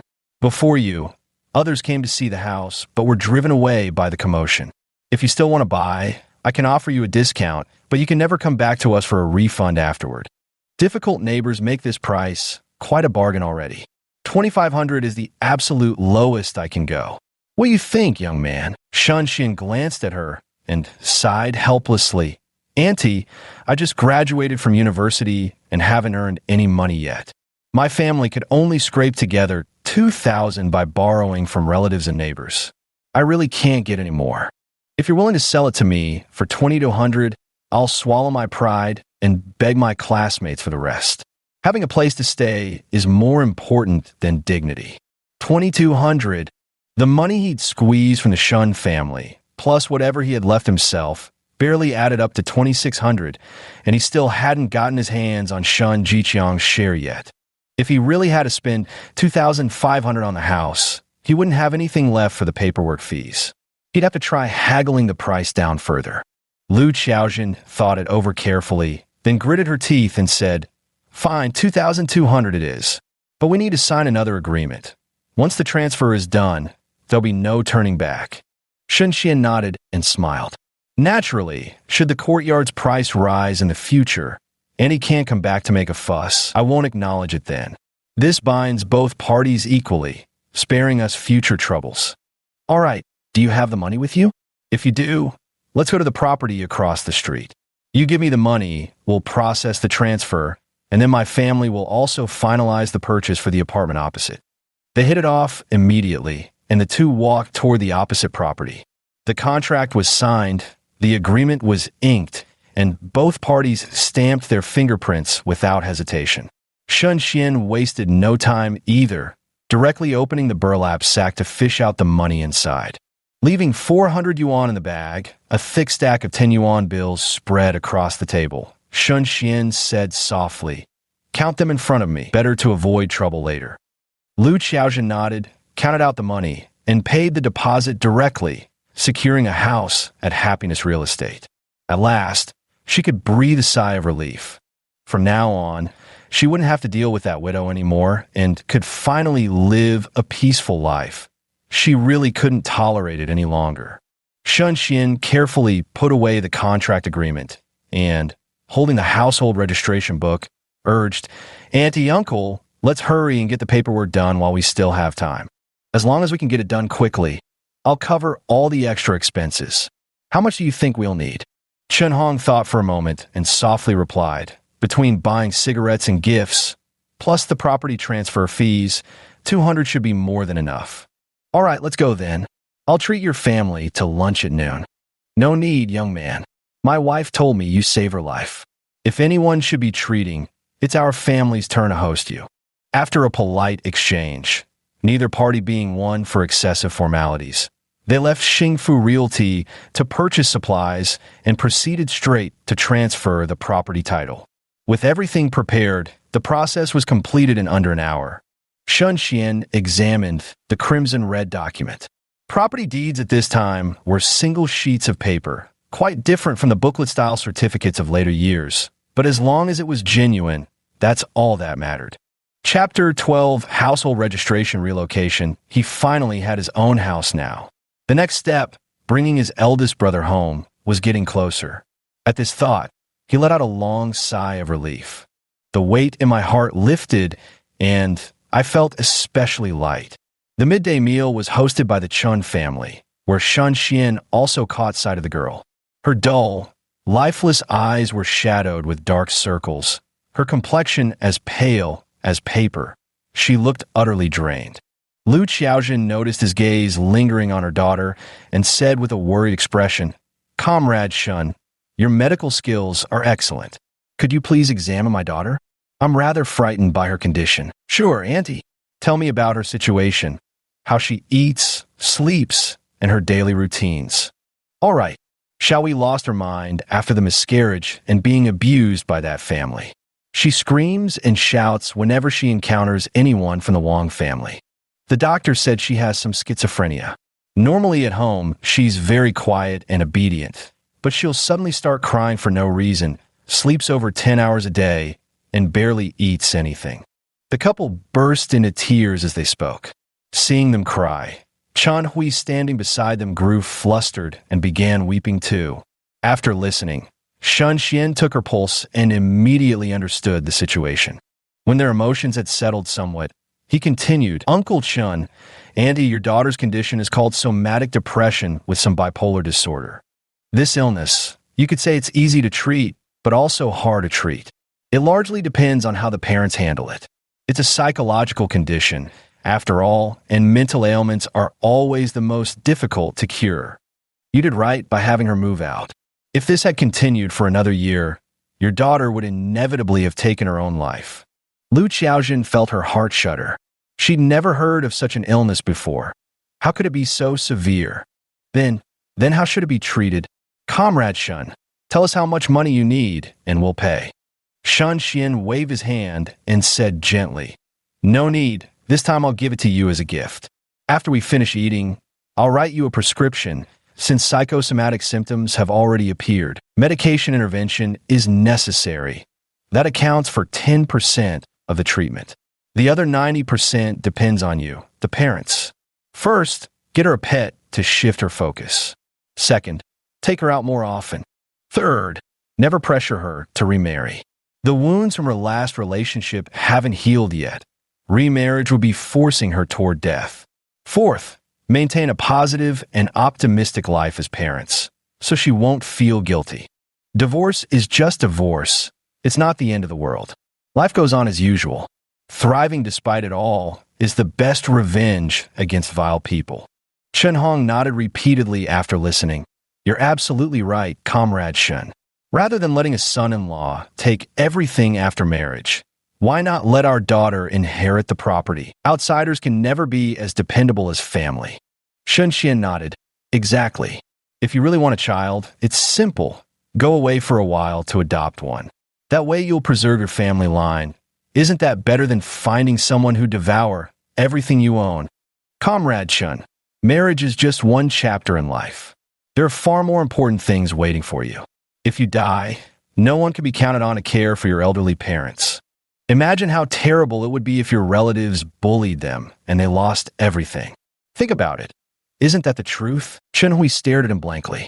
No one had ever spoken to her like this before, only endlessly repeating that she must marry and have children. But since they only have one daughter, no matter whom she marries, there's a risk of being exploited for their family fortune. It's essentially a gamble. And if they must gamble, why not bet on her own capabilities? Shun Xian feared they wouldn't take it seriously, so he dug up some future anecdotes and slightly embellished them to sound utterly convincing. After rattling off his arguments, he saw their stunned expressions. He continued, Uncle Chun, Annie, as a doctor, I've seen countless real cases. Those who target wealthy families don't just take the inheritance. They murder the wives to seize everything outright. Your family's wealth makes you a prime target. The safest path is for your daughter to inherit and support you in your old age. Don't cling to outdated traditions. They're the ones that'll leave you vulnerable. The couple exchanged a glance, their eyes instantly brightening as all traces of their prior despair vanished. Having come this far, they could simply close their doors and live their own lives. Why bother with others' idle gossip? Who'd have thought we've lived half our lives without seeing things as clearly as you young folks? Indeed, children are all our own. Why shouldn't daughters inherit property too? Why shouldn't daughters care for us in old age? We were the ones stuck in our ways. Thank you, truly thank you so much. Shun Xian smiled candidly. It's nothing, just a small effort. If one wants to live freely, they mustn't trap themselves in rigid thinking. Chen Hong laughed heartily. Right. You're absolutely correct. As expected of a college graduate. So capable. Here, let me toast you with this drink. The meal helped close the distance between both parties. Comrade Shun, we live right across from you. I know the west side of town better than anyone. If you ever have any questions, feel free to come find us. Except about that courtyard, though, no refunds or exchanges. Uncle, don't worry. I really like that courtyard and won't return or exchange it. We got an agreement. I won't break the contract. The transfer was already done, so there was no going back anyway. After the meal, both parties went their separate ways. Shun Xian headed to the supply and marketing co-op to buy some things. The rooms were already tidy and clean, so he just needed to lay out the bedding to sleep. Another day passed, and the furniture in the courtyard was moved out, leaving it empty. He cleaned up 3 rooms in the backyard, bought bedding and toiletries, and got everything ready for his elder brother and younger sister. Once everything was prepared, he replaced the wooden door with a sturdier one, locked it, and carried his bags back to the Eastern District. Ever since second brother left, Shunjing's life at home had become even harder. All the household chores fell on her shoulders, rising earlier than the roosters and sleeping later than the dogs. She endured, gritting her teeth just a little longer. Once second brother settled his affairs, she'd be gone. No more serving these heartless bastards. Squatting on the floor, she scrubbed the tiles while the rest of the family strolled outside. A sudden knock at the door startled her. Shunjing opened it and froze momentarily before asking, puzzled, Annie Pang, are you looking for Dad? He's at the factory, not home right now. Did you need something? Andy Pang waved impatiently. No, I'm here for you. Your phone's ringing off the hook with no answer, so I came up to fetch you. Hurry up, don't dawdle. Calling her at this hour, could it be second brother?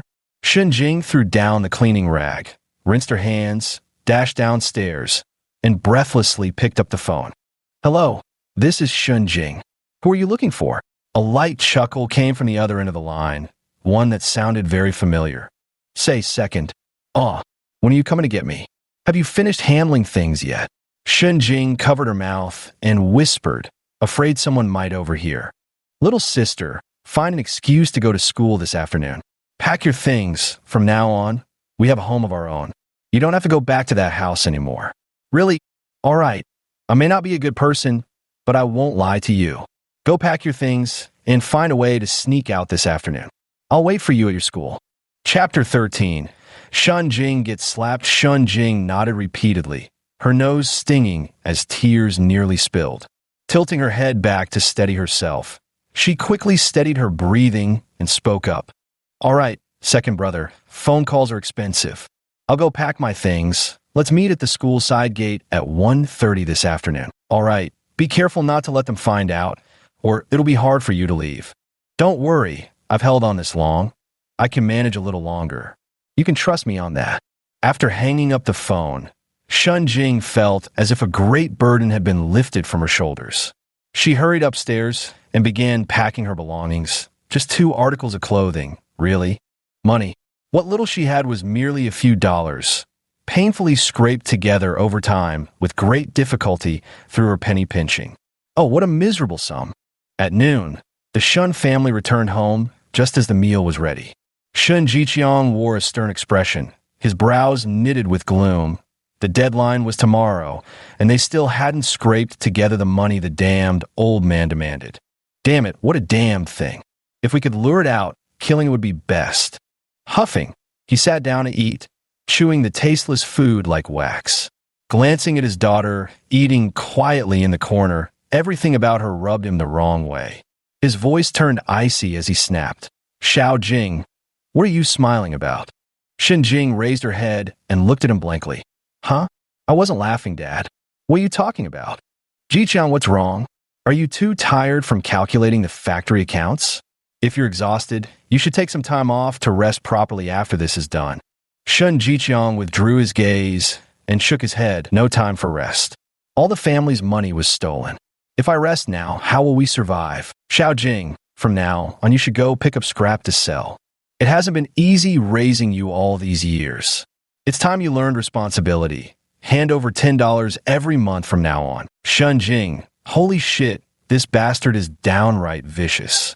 She's her own fucking daughter after all. To be this bitter and spiteful. May she die unburied. Recalling her second brother's words, she suppressed her rage again and again, forcing out a strained smile. All right, I understand, Dad.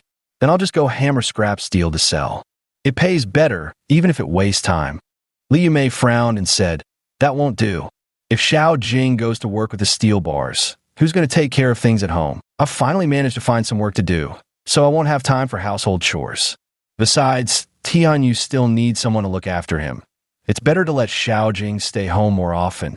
Dad, how about I switch to doing rebar work every other day?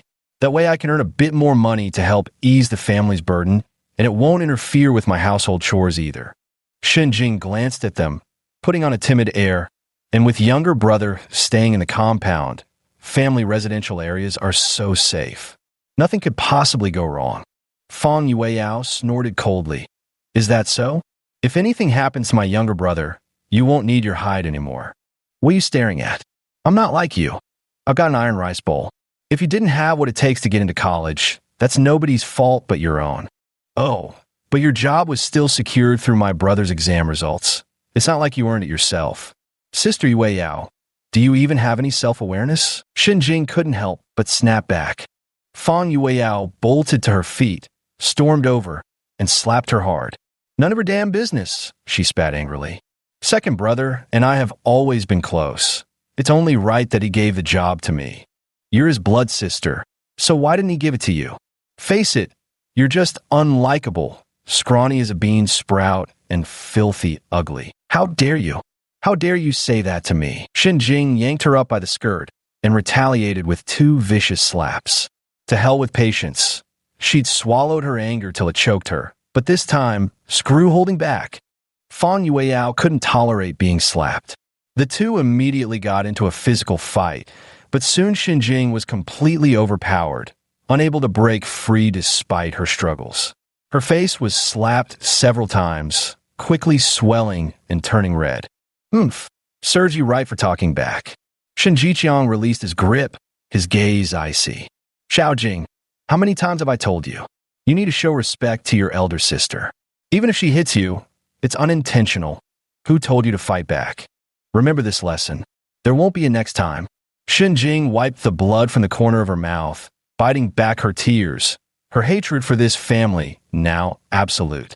Her stepmother bullied her, and now her stepsister too. Wasn't that enough? Even her own father was this biased. Just you wait, you bastard. She stood up and headed back to her room, then shouldered a burlap sack and made to leave. Glancing back at them coldly, she said, "I'm going to smash rebar to sell. I'm off." Dad is right. This lesson I'll remember always, wouldn't dare forget a single bit. He deliberately emphasized the word lesson with extra weight. Shenjing slammed the door and trotted downstairs. Looking up at the sky, tears welled in her eyes as the suffocating resentment in her chest eased slightly. From now on, she thought their lives would definitely get better. These damn idiots, she wasn't going to put up with them anymore. But before leaving, she ought to give them something to talk about. So she walked slowly, sobbing dramatically, and when the neighbors saw her like this, they hurried over asking what was wrong. Tears streamed down Shunjing's face as she spoke with exaggerated misery. "In nothing. Dad's right. I'm just eating idle rice. I really ought to earn my own living. I'm off to work the steel now. The more money I make, the less they'll beat me. Auntie, I've got to get going. Goodbye. Granny Wong, where are you heading? How did you know I got beaten? Sigh, what can I do? With a stepmother comes a stepfather's heart. Uncle Zhang, you're going out on business, right? I heard you're planning to remarry. Just look at my face and you'll know stepmothers have hearts blacker than coal. Uncle Zhang, he hadn't even said a word yet. Was this kid out of his mind? Shenjing spread the word around the courtyard before hurriedly shouldering the woven plastic bag and jogging all the way to the small gate, where she spotted the familiar figure beneath the tree. A surge of grievance welled up in her heart. Wiping away her tears, she trotted over and called out, "Second brother, I'm here." Shun Xian, just about to hand her the candied hawthorn, turned and saw the swollen redness on her face with clear slap marks. His expression instantly darkened, his eyes turning somber. "Who hit you?" Shun Jing rubbed her nose, her face full of defiance. "Who else but that black-hearted woman? If they hadn't held me down, there's no way I would have lost to Feng Weiyao." "Good, just great. Seems someone hasn't learned their lesson. Come here, little sister. Tomorrow we'll give them a taste of their own medicine. Shall we dig them a pit too? Like this, and then like this." Shun Xian had originally planned to use the 2,000 yuan as seed money to start a small business, earn more, and then open a clinic. Otherwise, 2,000 wouldn't even be close to enough to launch a clinic. He hadn't intended to waste much time with Shun Jiqiang, but since the man had gone so far, he deserved a harsher lesson. Shen Jing's eyes lit up. "That's a great idea, second brother. Just mailing a few of those receipts to the factory director would be enough to make that old bastard sweat.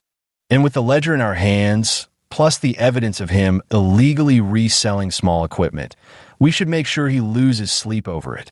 Honestly, second brother, you should have demanded even more money from him. Don't rush. 2,000 is the limit of what he can come up with. Even if he tries to cover the deficit by cooking the books, those 2 grand will keep him plenty busy.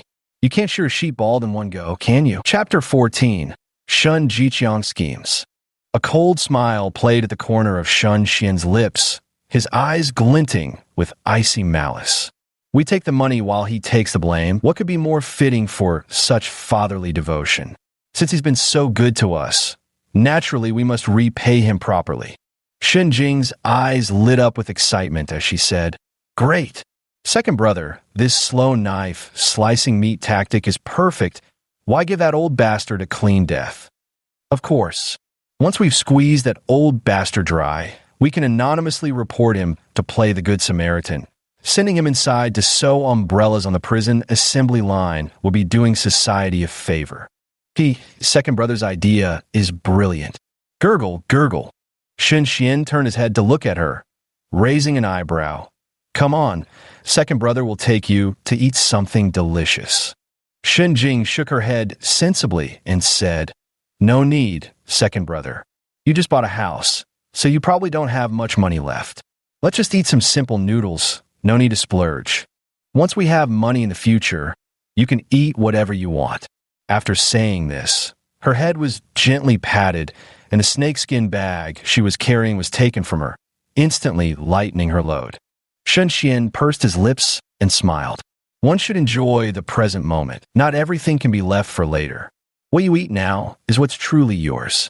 All right, little one with big ideas, I'll find a way to make money. Come on, Let's celebrate our future of freedom. You're right. Such a joyous occasion calls for celebration. It's a shame our eldest brother is still at the mine. Otherwise, all three of us siblings could celebrate together. That would truly be a reunion. Shunjing's face briefly showed disappointment before quickly brightening again. Now that they had a house, bringing their eldest brother home would be easy. Was their day of reunion really so far off? Xinxian took her to a restaurant and ordered braised pork, a vegetable dish, and a soup. The siblings began eating. It must be said that portion sizes in this era were exceptionally generous. Even if they couldn't finish it all, they could take the leftovers home, and the food wouldn't spoil by the next day. The meat is so delicious. Second brother, how big is our yard? If I work at the cannery and have time off, would there be enough space for me to stay? Shun Jing muttered quietly. If there isn't enough room, it's fine. I can sleep on the floor. It'd still be better than being at the Shun family home. That storage room always felt so cramped it nearly suffocated me. Shun Xian placed some meat in her bowl and said with a smile, "Don't worry about space. It's a spacious two-courtyard house. You'd love it if you saw it. I've already cleaned up the rooms in the backyard. One for you, one for me, one for our elder brother, and there's a bigger one reserved for Mom when she arrives. I'll be staying in the front courtyard. Later, we'll open a clinic there. You all can stay in the backyard. Everything's there. The kitchen, bathroom, even a well. There's an osmanthus tree in the front yard and a persimmon tree in the back." Shun Jing pictured it in her mind, breaking into a silly grin. "Wow, that's amazing. But such a nice place must be expensive. Do you have enough money?" Shun Xian gave an affirmative grunt. "Yeah, got lucky saving someone. Their family sold the house cheap, so I nabbed a bargain. Bought it for 2,200. What? That cheap? Is there something wrong with it?" "Of course there's an issue. The neighbor's an unreasonable shrew. Other than that, no problems. For us, a shrew isn't a big deal. Why pass up saving a few $100 over that?" Xinjing nodded repeatedly in agreement. Right. What's a shrew? I can outshrew her any day. Besides, Big Brother here could fight his way through several villages with his natural strength. I've never lost a cursing match. Big Brother's never lost a fight. And Second Brother, well, your poisoning tactics might be a bit underhanded, but against wicked people, you gotta be even worse to avoid getting duped. Anyway, as long as we don't lose out, that's all that matters. Why bother with the rest? Personally, I prefer courtyards over apartment buildings. Shun Xian nodded with a smile. Me too. Courtyards are so much more convenient. Once you close the gate, you can live your own life without anyone bothering you. It's far better than those cramped dormitory buildings. The siblings chatted and laughed as they polished off their meal of one meat dish, one vegetable dish, and a soup. With satisfied burps and smiles, they looked thoroughly content. They went to buy some disguises and spent the night at an inn. Tomorrow was going to be another battle to fight. At 8 o'clock the next morning, Shun Jiqiang stuffed a bag containing over 1,000 yuan into his coat. 3 days were too tight. He still hadn't managed to scrape together the full 2,000. He could only hope that old man would be content with what he got. Otherwise, he'd have to kill. When the appointed time arrived, he walked into the alley, hid the bag in the agreed-upon corner, then concealed himself in the shadows to observe, eager to finally see what that old man looked like. Shun Jing, naturally petite, had no trouble disguising herself as an elderly woman. Leaning on a cane, she shuffled along slowly, though her mind was already racing with impatience. With a bamboo basket strapped to her back, she paused now and then to gather firewood, inching ever closer to that alley. Percent. Shan Xian scraped together every last penny, his dark skin covering a scruffy beard. As he approached Shun Jiqiang, he deliberately scattered the money on the ground. "Oh no, my money, it's all spilled," he shouted dramatically.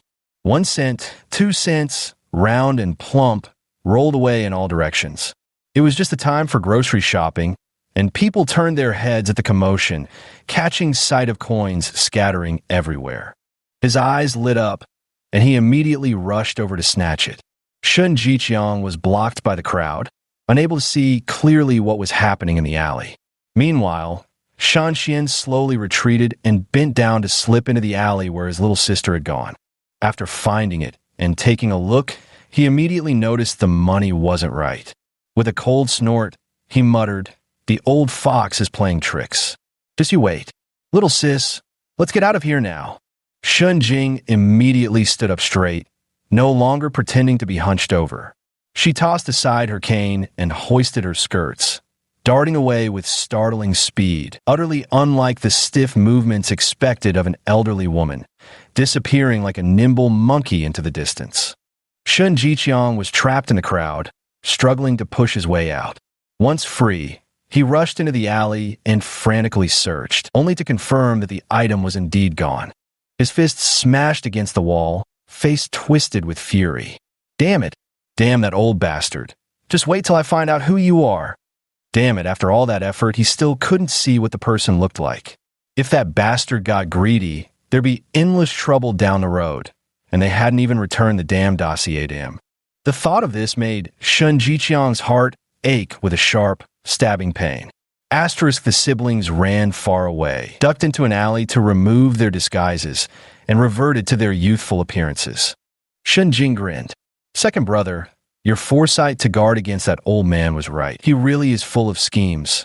He never planned to give us the full 2,000 yuan. Shun Xian nodded and squatted down to count the money. It was a little over 1,500. Still short over 400, he said. "So what now? He knows we took the money. If we don't return his stuff, will he really pay the rest?" "He will. It just depends on whether the lesson sinks in deep enough." Shun Jing didn't quite understand, but knowing the money could be recouped was enough. As for how that old bastard would get the funds, that was no longer their concern.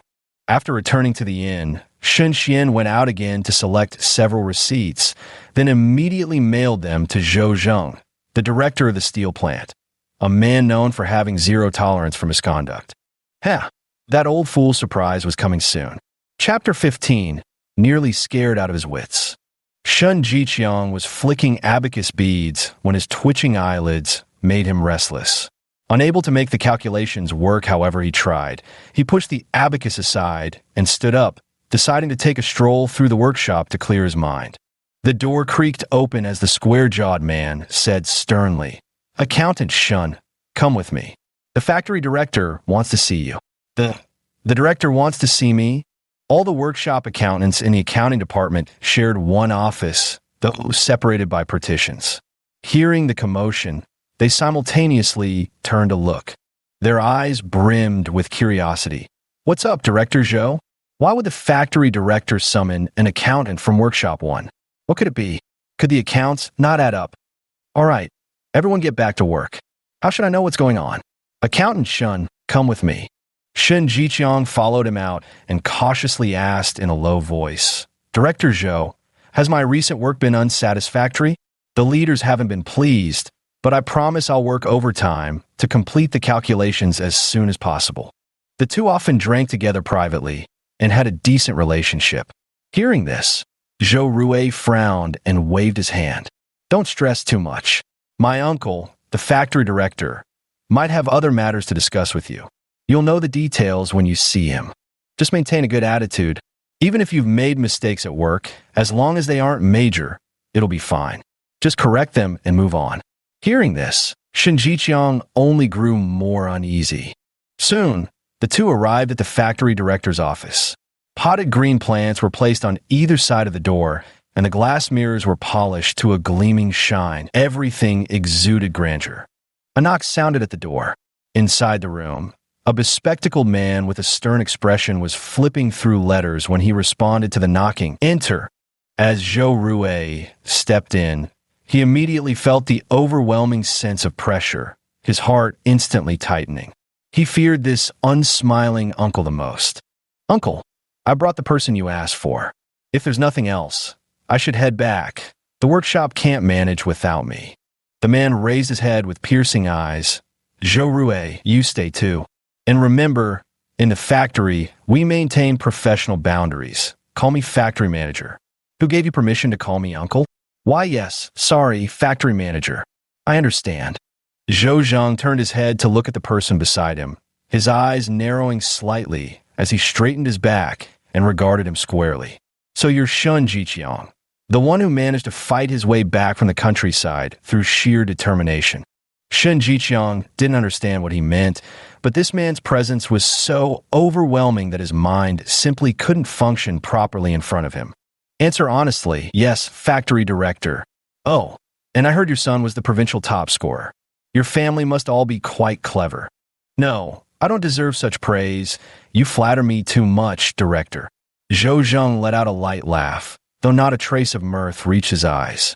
He slapped the table, pulled out a few receipts, and tapped them on the desk. Both of you, come closer and take a good look. What's going on with these receipts?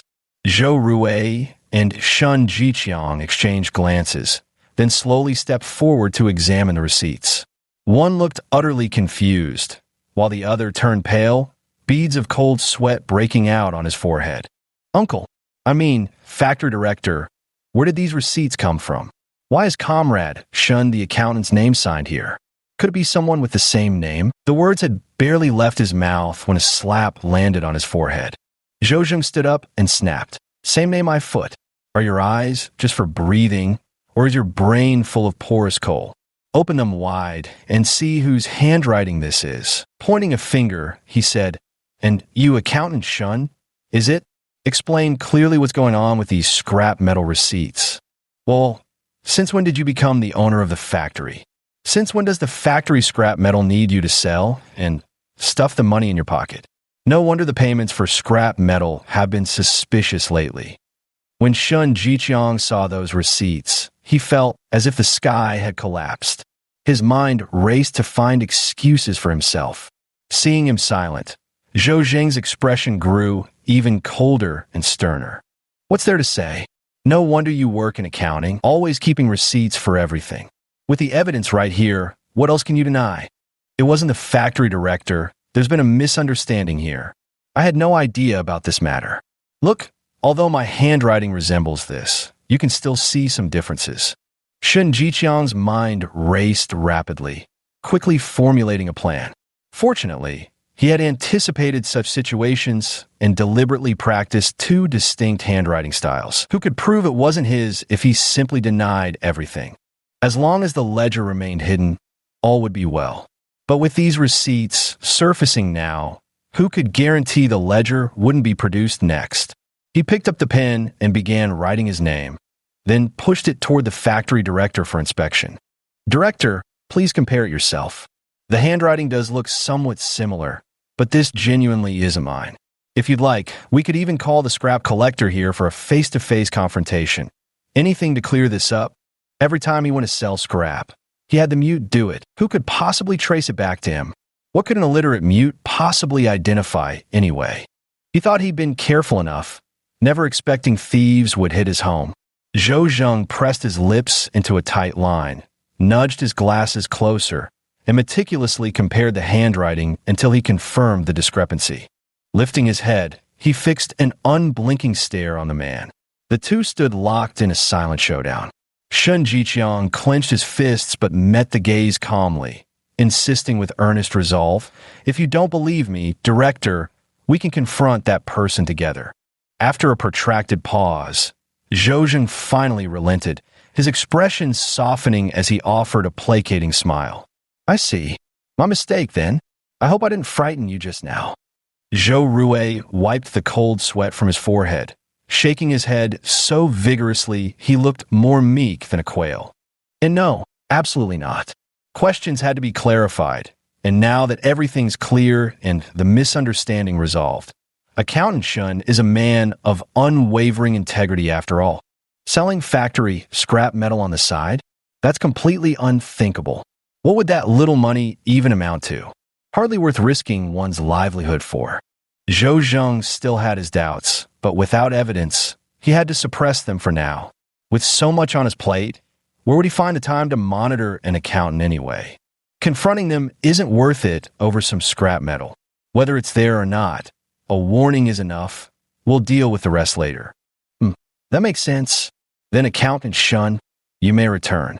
Please finalize the Workshop 1 accounts as soon as possible so I can plan next quarter's production. Hearing this, Shun Jiqiang knew he'd passed this hurdle and said calmly, "Understood. I'll get right back to work, director." dismissed. His legs trembled as he walked out, and it took him a long moment to steady himself before he could move on. Zhou Rui also wanted to leave, but Zhou Zheng stopped him. Wait right there, you brainless fool. You're so protective of that accountant Shun. What exactly is your relationship with her? Ah, Uncle Zhou, what kind of relationship could I even have with some accountant? I swear I've never done anything to betray the factory. We just went out for drinks occasionally, nothing else at all, I promise. Zhou Zheng snorted coldly. That accountant Shun crawled his way up from the educated youth brigade, far from being as harmless as he looks. You naive fool, keep a closer eye on him from now on. Don't let yourself be sold out and still count the money for others. Seeing his nephew brush it off, he rolled his eyes. Keep your wits about you, so I don't have to clean up your mess later. All right, head back and keep an eye on the workshop equipment. The steel plant next door had an accident. Several people died.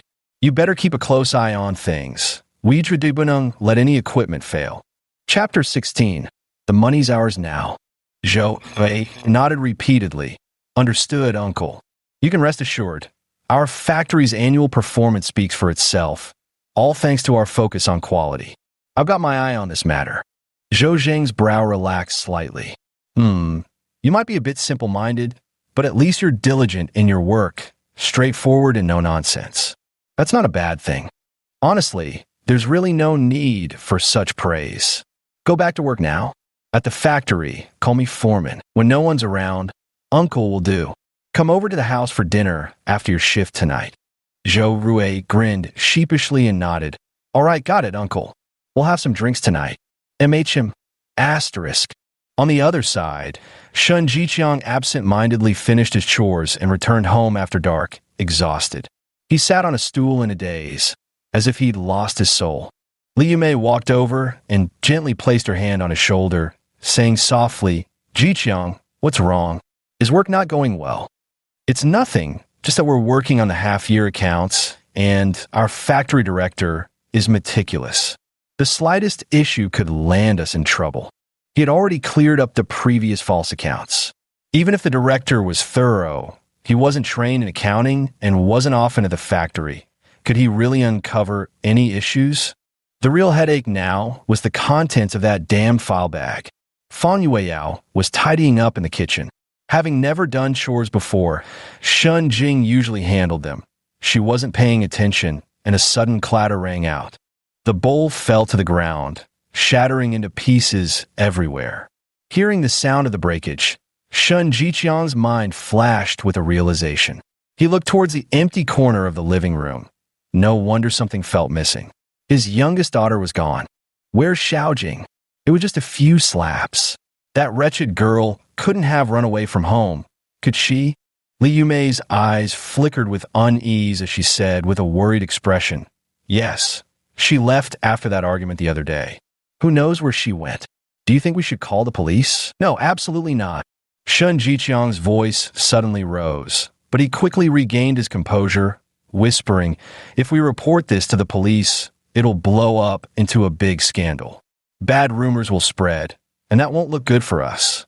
If anyone asks in the yard, say the kid went to school or took a job, anything but running away from home. I can see her heart has wandered far. Once she's back, you'd better find her a match soon, somewhere distant with a high bride price. After all these years of raising her, it's time she paid us back. Li Yumei's lips curved slightly at these words. Standing behind him, she gently kneaded his shoulders and said softly, All right, I understand. I'll keep a closer watch these next couple of days. Where could Xiaojing possibly go even if she did run away from home? All right, you handle this matter as you see fit. After finishing his meal, Shun Jiqiang went into his room and began writing letters. Li Yumei leaned over for a glance and asked softly, Are you writing to your ex-wife? Well, raising 3 kids isn't easy for me either. As their mother, shouldn't she care at least a little? Sending money every month is the least she can do. Besides, the busy farming season is almost over. But we'd better keep this quiet, so those 3 kids don't find out and make a fuss. I'm taking them to the city, giving them a chance to go to school and see the world. That village woman should count herself lucky. It's not like she needs money in the countryside.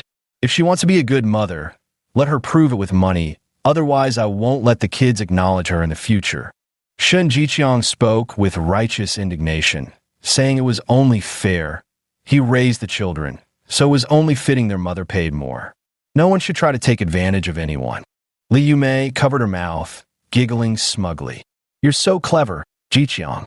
Once the kids start working, we can even use their weddings as an excuse to squeeze money out of your ex-wife. Then we can collect money from both ends. As long as we keep her from coming to the city to see the kids, this secret will stay buried forever. MHM, that's exactly my plan.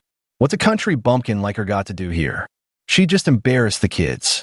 As long as she keeps handing over money, that's good enough.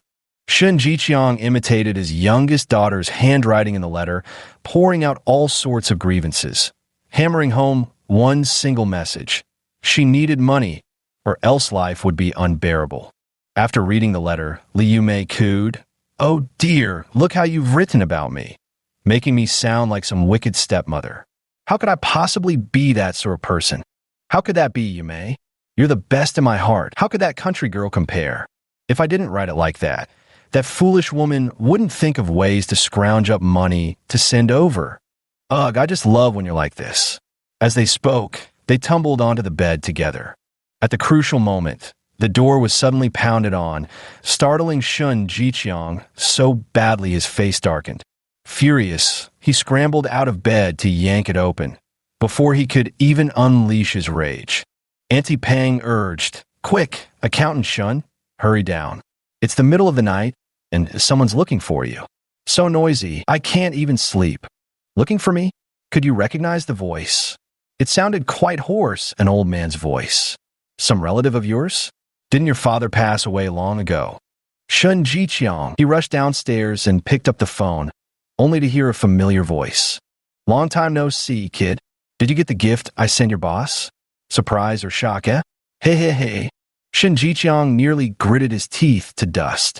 He knew absolutely nothing about the other party's situation, while the other side seemed to have full knowledge of his own affairs. Damn it all. What do you want?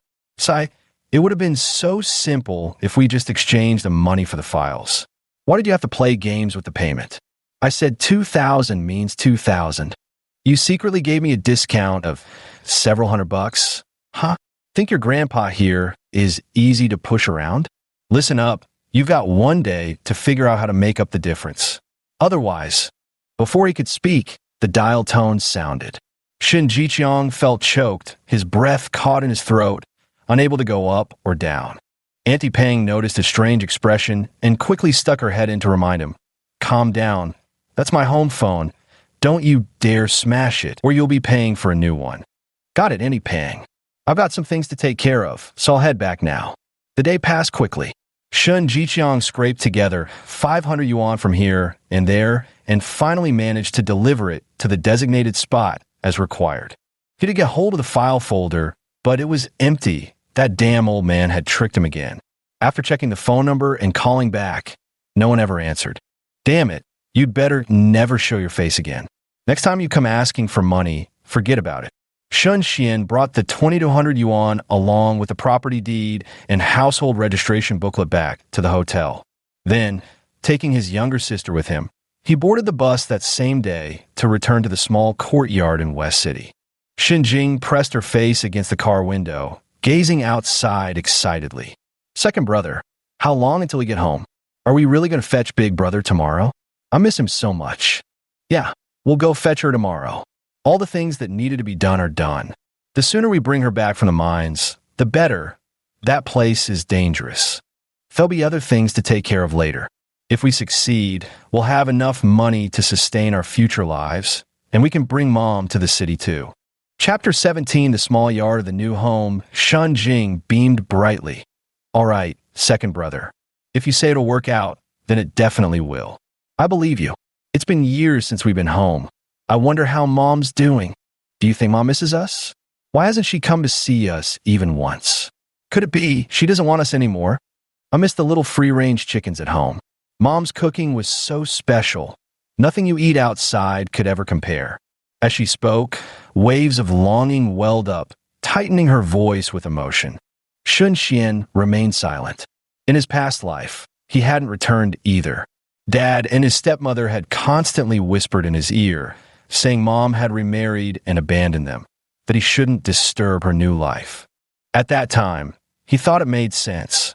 After all, with the 3 siblings gone to the city, their mother was left alone in the village, lonely and pitiable. But what was the truth? He couldn't trust a single word Shun Jiqiang said. He had to go see for himself. Even if Mother had remarried, it wouldn't matter, as long as he knew she was doing well. Shun Xian patted her head reassuringly. Think about it. How far is Mom's village? Just getting here would take 2 or 3 days of hassle. Maybe it's just too inconvenient for her to visit. It's fine. We can always go see her instead. Shun Jing sniffled and leaned against her second brother's shoulder. You're right. But that old bastard keeps saying Mom abandoned us. I just don't believe it. Back home, Mom struggled so hard raising the 3 of us, yet never once thought of abandoning us. How could she just abandon us now? Shun Xian nodded. Don't trust a word those 2 bastards say. We'll find out the truth ourselves. Even if she did remarry, it doesn't matter. It won't stop us from being filial to Mom. Life in the countryside is too hard.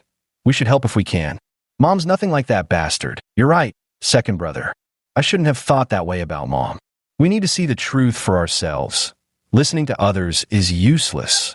The car rattled its way to the West District when Shun Xian called softly, Wake up, little sister. We're home. You haven't even seen what our place looks like yet. Shun Jing jolted upright, her eyes dazed. Right, I need to see our home. Let's get out, second brother. All right, take it slow so you don't trip. After getting out of the car, the siblings walked 100 meters along the road before spotting the large characters for Ronghua Street. They broke into a run and craned their necks to look. Second brother, is this really the place? Yes, from now on, this will be our home. No one can bully us here. We'll live well and steer clear of those damn bastards. Shun Xian wore a carefree smile on his face. Shun Jing grinned widely, pulling his arm as they walked inside, greeting everyone they passed. Hello, Auntie. Hello, Grandma. Granny Sue smiled warmly when she saw them, noticing their resemblance. Oh, good, good. Your daughter is so pretty. Are you siblings? You do look alike. Hee hee, Granny, you've got a sharp eye. This is my second brother, and we have an eldest brother too, tall and strong. All 3 of you siblings are so fine-looking. The neighborhood will be lively with you around. Come visit Granny sometime, dear. My persimmons are almost ripe. You must come and have some. Shun Jing's smile grew warmer and more genuine. She genuinely liked the people here. They were friendly, without all the petty drama of the compound. Got it, Grandma. We'll head home first then. Shun Xian greeted them and continued walking inside. As they passed Widow Yang's house, the door suddenly swung open, and a basin of water was flung directly at them. Reacting on instinct, he pulled his sister aside to dodge it. Yang Qin, seeing that the water didn't hit them, curled her lip and said insincerely, Oh dear, so sorry, didn't see anyone there. You ought to keep your eyes open when walking in the future. Shun Jing looked at the puddle of water on the ground, mixed with vegetable scraps, clearly leftover dishwater. If it had splashed on them, the stench would have been unbearable. She glanced at the number on the door, 2201. Sure enough, it was the weird neighbor her second brother had warned her about. Bypassing her brother entirely, Shun Jing planted her hands on her hips and started yelling. What's wrong with you, you fat old hag? Don't you know to look before dumping water? Or are your eyes only good for staring straight ahead? TSK, look at your eyes. They're practically slits. But you can't even see the road when it gets dark. Huh, what a piece of trash. Liu Mei, that wretched woman, wasn't good for much, but she had a real talent for hurling insults. Ones Yang Qin had heard so often they'd practically grown calluses in her ears. Now she effortlessly regurgitated every last one of them. Yet this was the first time Yang Qin had ever been cursed out by a slip of a girl right to her face. Before Yang Qin could stride forward and slap the girl, she caught the tall, slender young man smiling at her. Her mind momentarily blanked, and by the time she snapped out of it, the siblings had already walked off into the distance. She planted her hands on her hips and launched into a furious tirade, wailing, "Oh, the cruelty of it all. This world bullies us widows and orphans. Now even some brat dares to curse me like this. You disrespectful little beast. No one will ever want you." Shun Jing stopped in her tracks, turned around, and stuck out her tongue. "None of your business. Even if I end up alone, it's still better than someone like you who's destined to bring misfortune to her husband. Blah, blah, blah. Fat pig. Ugly monster. Pa. You. Yang Qin clutched her chest in rage as she watched the girl run off after delivering those words. This was the first time she'd ever suffered such an insult. That wretched little bitch. Neighbors peeked through their doors at the commotion, recognizing the siblings who'd recently bought the courtyard house, now crossing paths with the most difficult widow on the street, the notorious Wang family widow. The fact that the widow had clearly lost this exchange made the spectacle all the more thrilling to watch. Noticing their gazes, Yang Qin shouted loudly, "What are you staring at? There's nothing to see here. Get inside, all of you." Shun Xian led his sister through the courtyard, showing her around both the interior and exterior. With a smile, he mentioned that the front yard could be used to dry herbs in the future, while the backyard could be planted with vegetables, enough to feed the whole family. Shun Jing looked up at the branches heavy with unripe green persimmons and swallowed hard. "Second brother, look, so many persimmons. When we bring Mom over, we can make the leftover persimmons into dried cakes. They'll keep well for later. They're still too green and bitter to eat now. Go check out your room. Here's 20 yuan, buy whatever you're missing yourself. I'm not too familiar with girls' things." Shun Xian pushed the money over and opened the door to reveal a small room. The wardrobe clearly showed its age, and the narrow bed, just 1.3 meters long, was already made up with bedding. There was even a small window and a proper desk. Perfect. Shun Jing took one look and fell in love with it. It reminded her of her days at the Shun family home, where from the very first day she'd arrived, she'd never had a proper room, always crammed into the storage space instead. "Now I have my own room too. That's wonderful." Her voice was slightly hoarse. "Second brother, this place is really nice. I like it here. Glad you like it. I'll take you out for a stroll later. The market is just a few dozen meters to the right when you go out. Very convenient for buying groceries." Shun Xian gave a few instructions, then took his younger sister to the market to buy some ingredients to cook themselves. Eating out all the time wastes too much money, and they needed to live frugally. Money still wasn't quite enough for expenses. He'd have to wait regarding Shun Jiqiang. You can't keep shearing the same sheep endlessly, and for now, it couldn't be sheared anymore. Chapter 18, Xinglong Mine. The next day, the siblings woke up early, deposited their family's valuables in the bank, packed their essentials quickly, and took a bus to Xinglong Mine. After an hour's bumpy ride, Shun Xian, who had never been there before, had to ask for directions to the mine. Before they could even enter, a deafening explosion tore through the air. Their hearts lurched as they instinctively turned toward the source.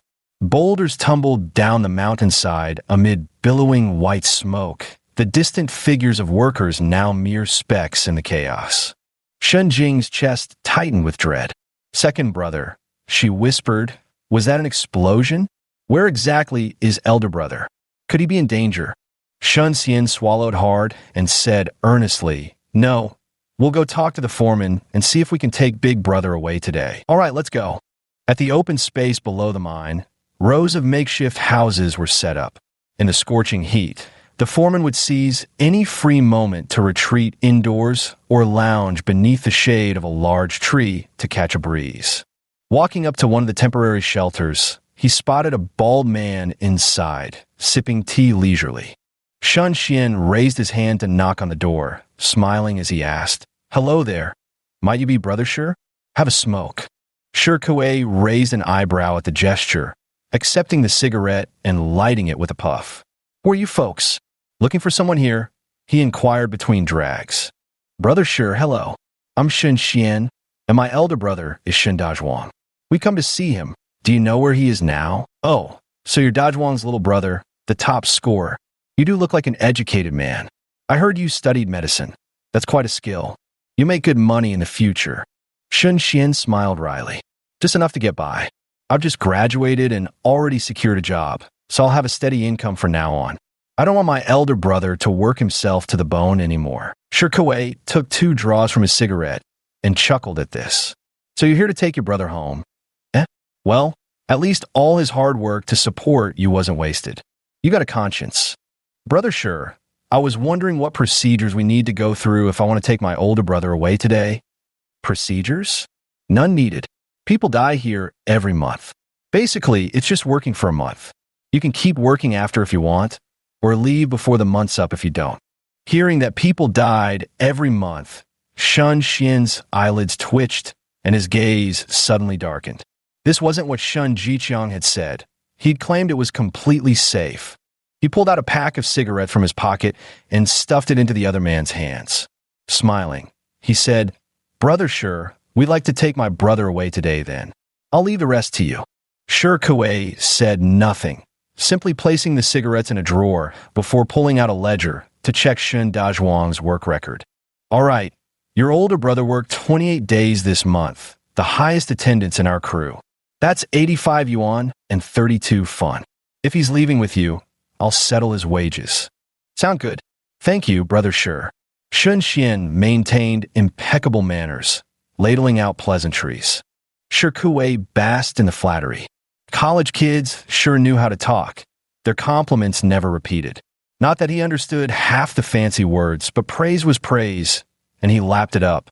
When it comes to Shirkuei, if nothing else, among the small team leaders in this mine, he's famously known for having a conscience. Otherwise, that big oaf wouldn't have survived to this day, having likely been cheated to death countless times already.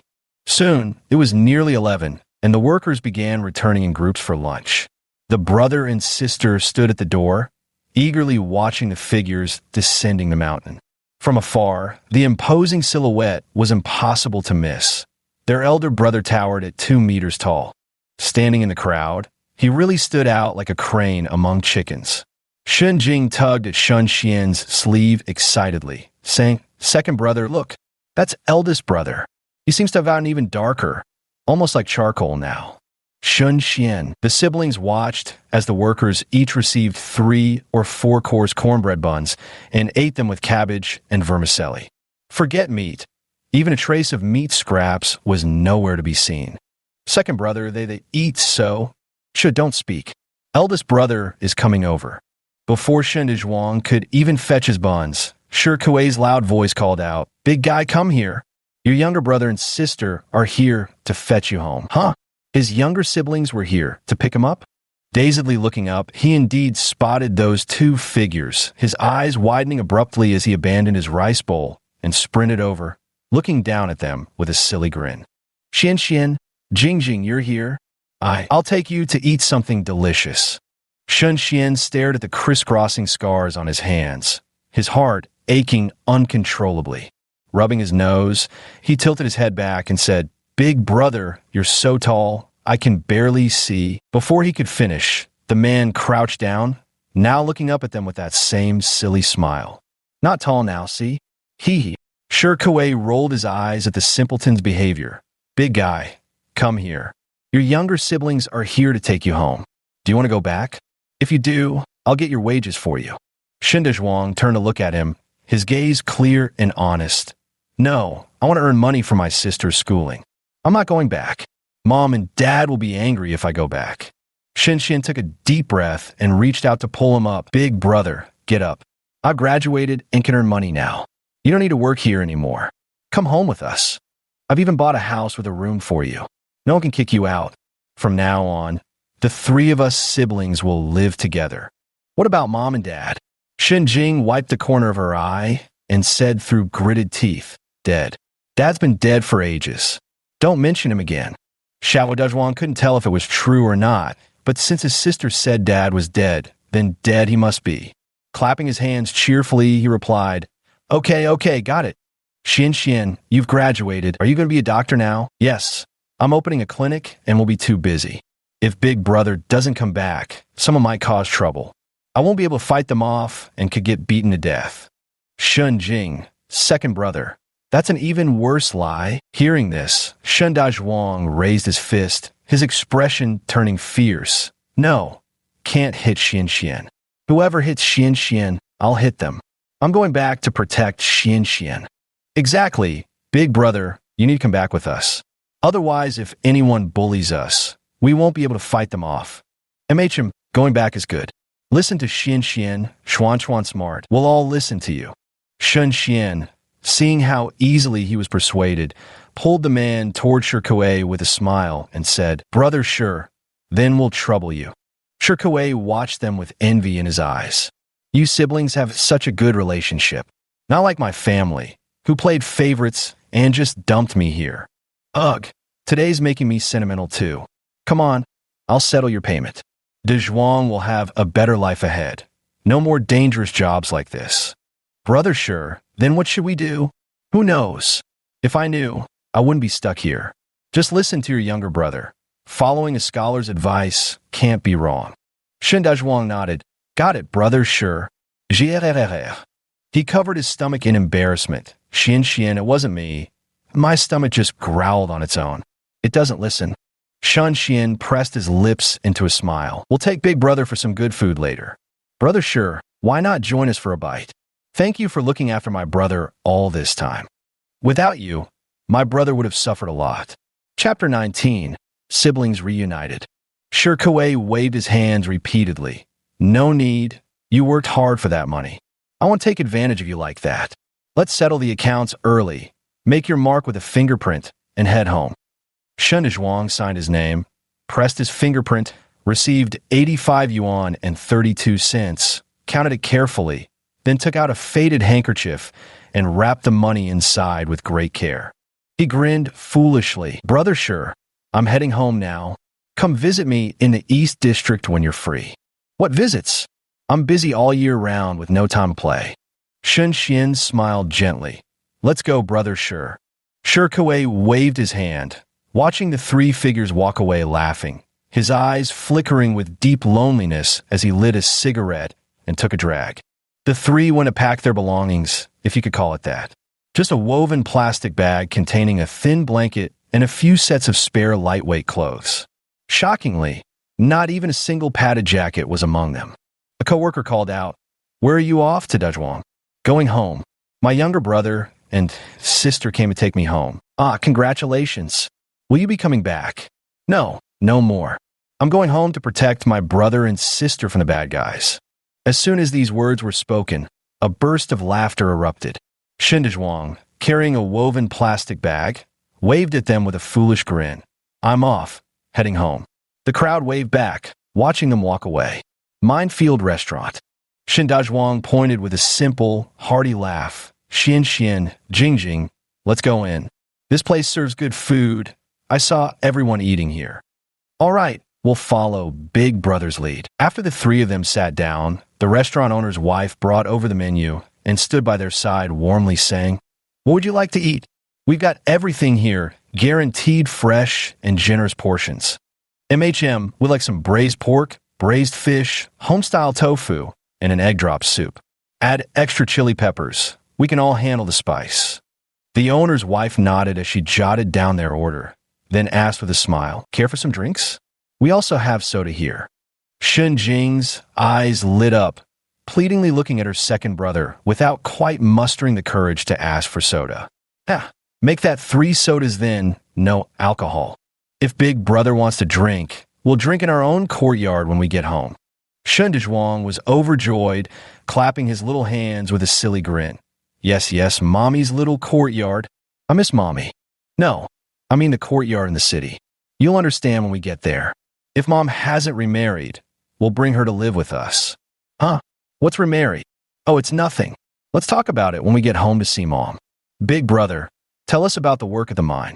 I'm really curious. The Lao Neng took the order to the kitchen to busy herself. Shen Dezhuang scratched his head, gathering his thoughts as he counted on his fingers. The dynamite goes boom. Then we wait for the whistle. After that, we carry rocks down the mountain to be weighed, eat, sleep, and that's it. Wow, you do so many things. Big Brother is amazing. Under his little sister's bright-eyed gaze, Shen Dazhuang's sun-darkened face turned red as he lowered his head in embarrassment. And not really amazing. The work, it's easy. His brain was slow. Moving things was all he could do. He couldn't learn the rest. Not like his clever younger siblings. As the three siblings chatted, the distance between them gradually closed. Shun Xian thought of something and casually asked, "Big brother, how much money do you send to Dad every month?" Upon hearing this, Shen Dazhuang rolled his eyes, trying to recall, then hurriedly rummaged through his woven plastic bag, pulling out a worn-out pouch. He unzipped it and took out a small notebook, handing it directly over. "Can't remember." Wrote it down. "Take a look, Xian Xian."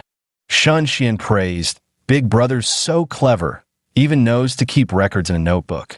"Let me see then." Shen Jing also leaned in to look. It was essentially written like a diary, recording the weather and daily tasks, along with who had died, whether they were blown up or crushed to death. By the end of the month, there were stamps attached, meticulously documenting how much money was sent and what their father had written in his letters.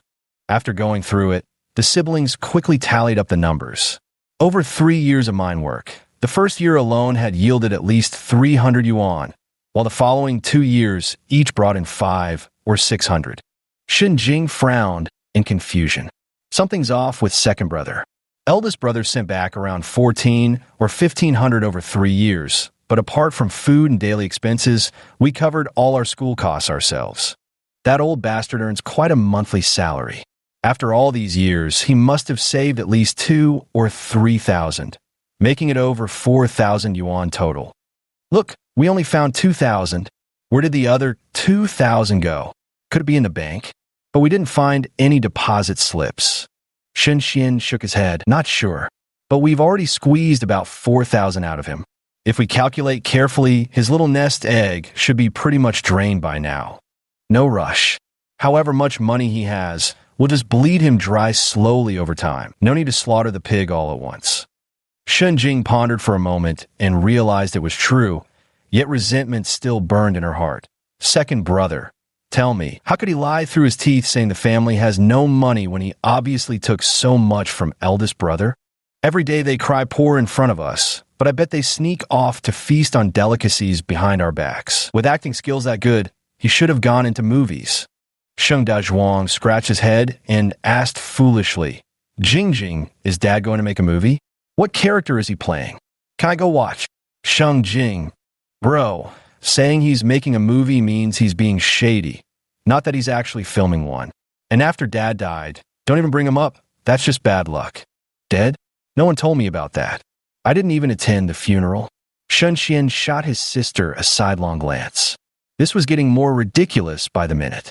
Glancing at the older brother opposite him, he said earnestly, Brother, don't listen to little sis. Dad's still alive. He just treated us badly, so we moved out and cut ties with him.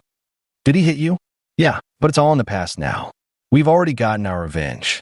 From now on, we'll live our own lives well, make money, get rich, and bring Mom home to enjoy the good life. Shen Dazhuang nodded, but in his heart, he had already secretly taken note. The next time he saw Dad, he would strike back. Mom always said to protect his younger brother and sister. Younger brother and sister came first. Xian Xian was smart. Following his lead would never be wrong. Yeah, this was decided. Soon, the food arrived, and the three siblings ate together. Shun Xian, noticing he wasn't eating the meat, directly placed some in his bowl and said softly, Eat up, big brother. After dinner, we'll go home. I've already tidied up your room. Later you could take a look and let me know if anything needs changing. I'll take care of it. Shen Dazhuang took a bite of the meat and smiled until his eyes crinkled. Delicious. No need to change anything. Our Xian Xian is so clever, he couldn't possibly get it wrong. Ah, good. After eating his fill, Shen Dazhuang settled into the car and gazed out the window. After wandering for an hour and arriving in the West District, Shun Xian led everyone into the backyard. Pushing open the door, they saw the room fully equipped. A basin stand, wash towel, toothbrush, and soap, everything was neatly arranged. The bedding on the bed was clean and tidy, and the breeze coming through the open window carried away much of the stifling heat. Shen Dezhuang's eyes sparkled with delight as he reached out to touch it, then hesitated for fear of dirtying the home. He finally had his own room now. How wonderful. Chapter 20. The Elated Eldest Brother. Shun Xian smiled as he tidied his belongings, then led the group on a tour around the courtyard before preparing to take them shopping for clothes. His elder brother's attire was neatly kept. It had been washed so much it had faded, and there were even a few holes in some places. Come on, let's go buy some new clothes. Shen Dezhuang instinctively felt this meant spending money when he heard about buying clothes, and quickly waved his hands. No need to buy any. I have clothes to wear. Shun Jing smiled and said, Second brother, why don't you buy fabric instead? I'll make clothes for you. It'll be cheaper and more durable. Ready-made clothes are expensive and might not fit well. What do you think? Summer clothes would be easier to make. All right then, we'll do as little sister says. Let's go buy some fabric to make clothes. Big brother, be good and come home with me to see Mom. Don't you want to dress nicely? Otherwise, Mom will worry when we go back like this. Shen Dezhuang thought it made sense and obediently said, Okay, I'll listen to Xian Xian. Carrying bags large and small, Lu Qin watched with envy burning in her eyes. Where did these three little brats come from? She never saw them go to work. Where did they get all that money?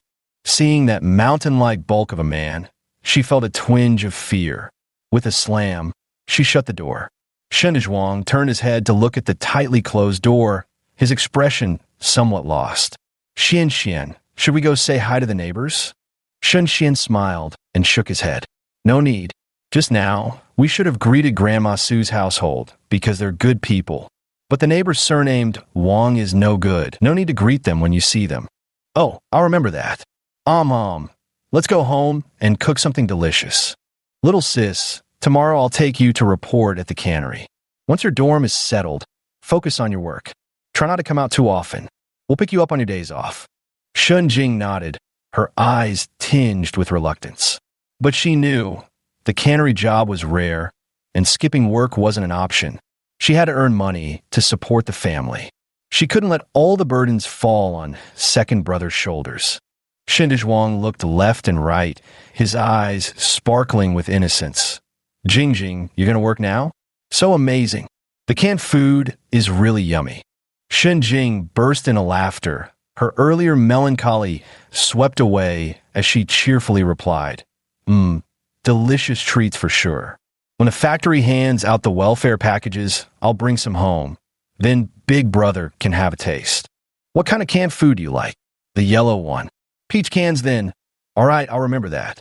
Shen Dezhuang grinned, revealing a row of large white teeth.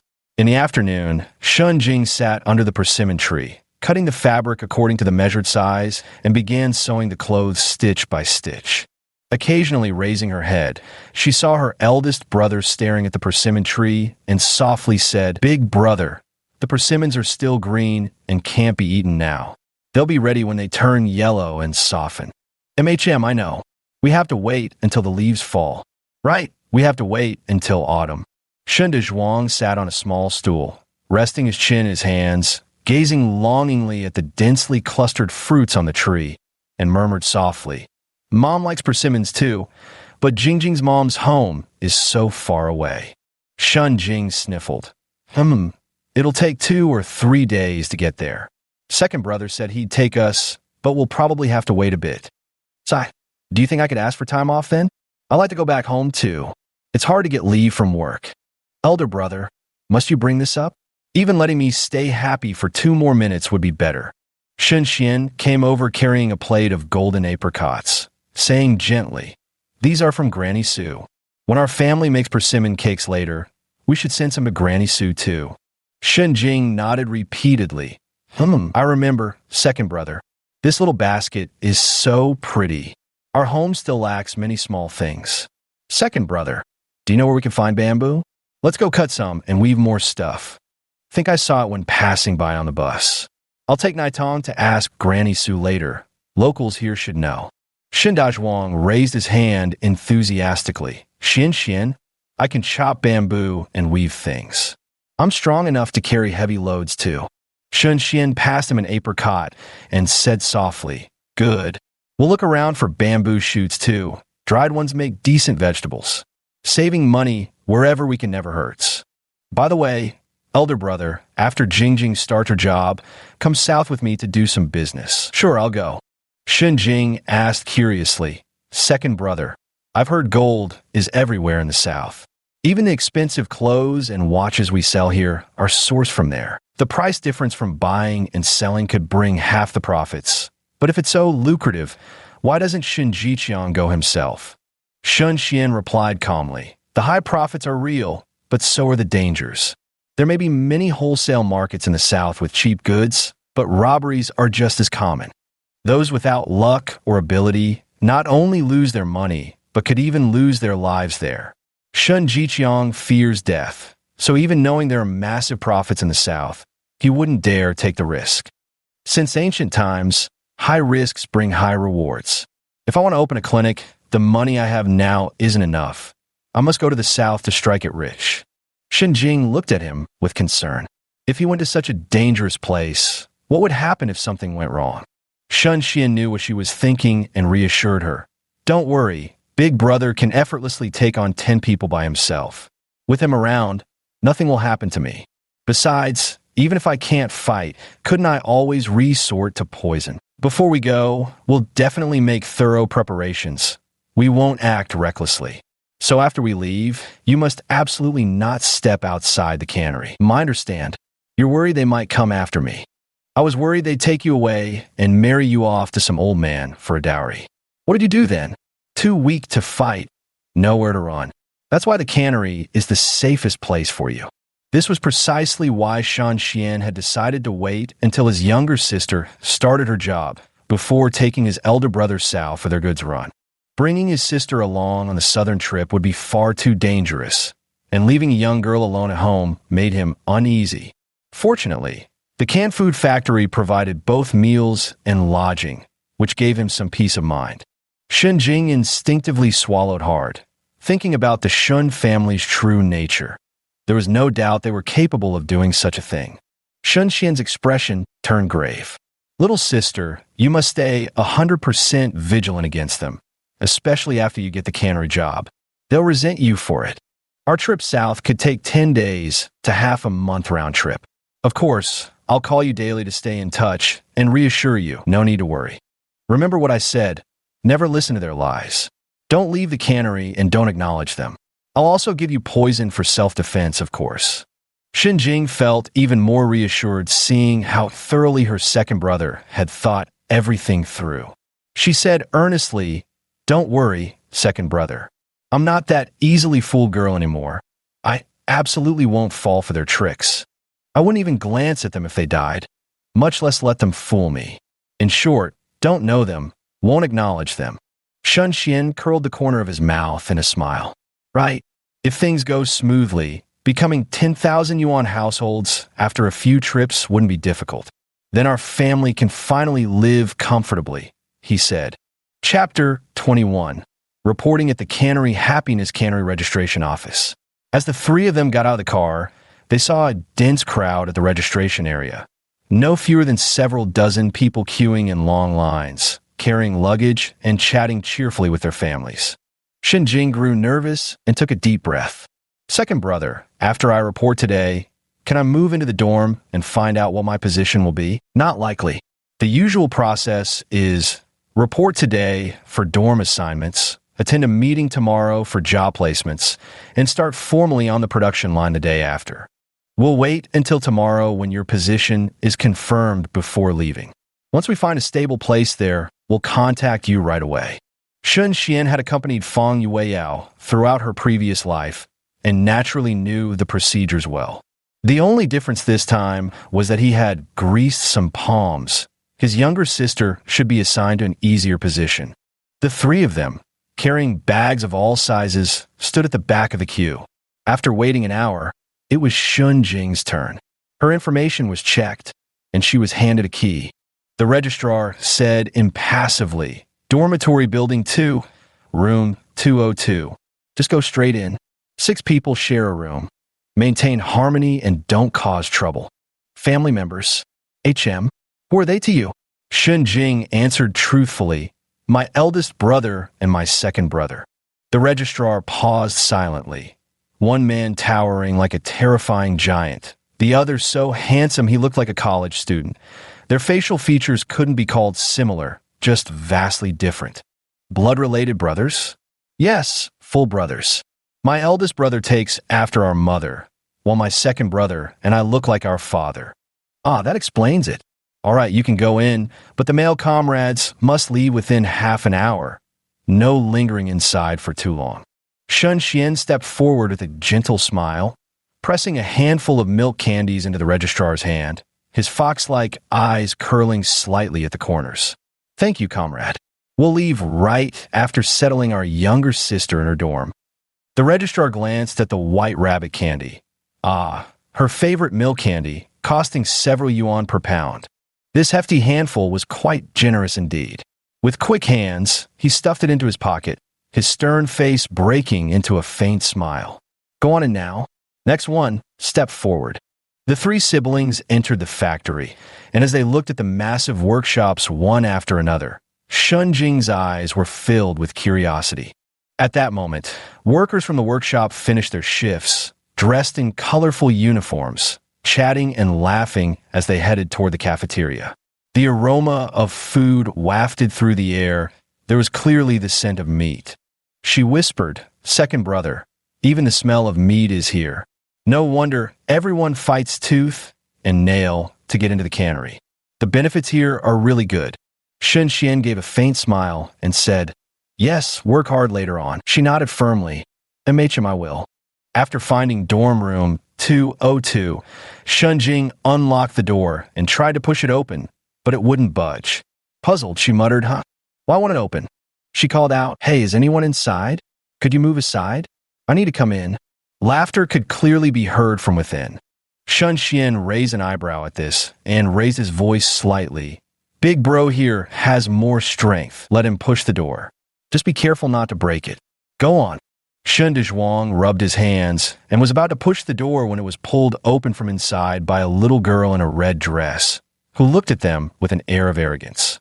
Her gaze quickly shifted to Shun Xian and lingered on his face without a word.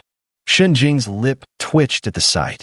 Her second brother took after their father the most in looks, handsome enough to rank tops in the entire region. Another one smitten, alas. She cleared her throat. "Excuse me." "Thank you," she said.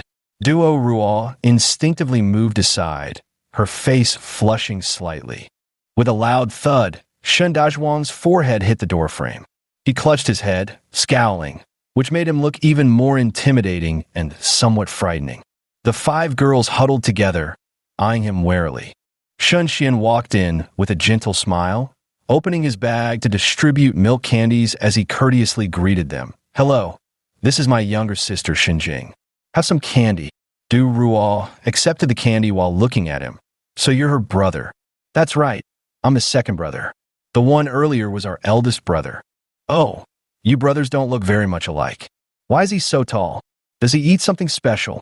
Shun Xian's peach blossom eyes crinkled with deepened amusement. "No, our eldest brother was born tall. He towered over his peers even as a child. I hope he didn't frighten you just now. I thought the door was stuck, so I asked my elder brother to push it. Comrade, are you all right? Did we hurt you?" Du Ruo met those mesmerizing peach blossom eyes and felt slightly dizzy, instinctively shaking her head. "No, I was just playing with your sister earlier. As long as you're not mad at me, that's fine. What's your name? Are you a university student?" "My name is Shun Xian, graduated from medical university."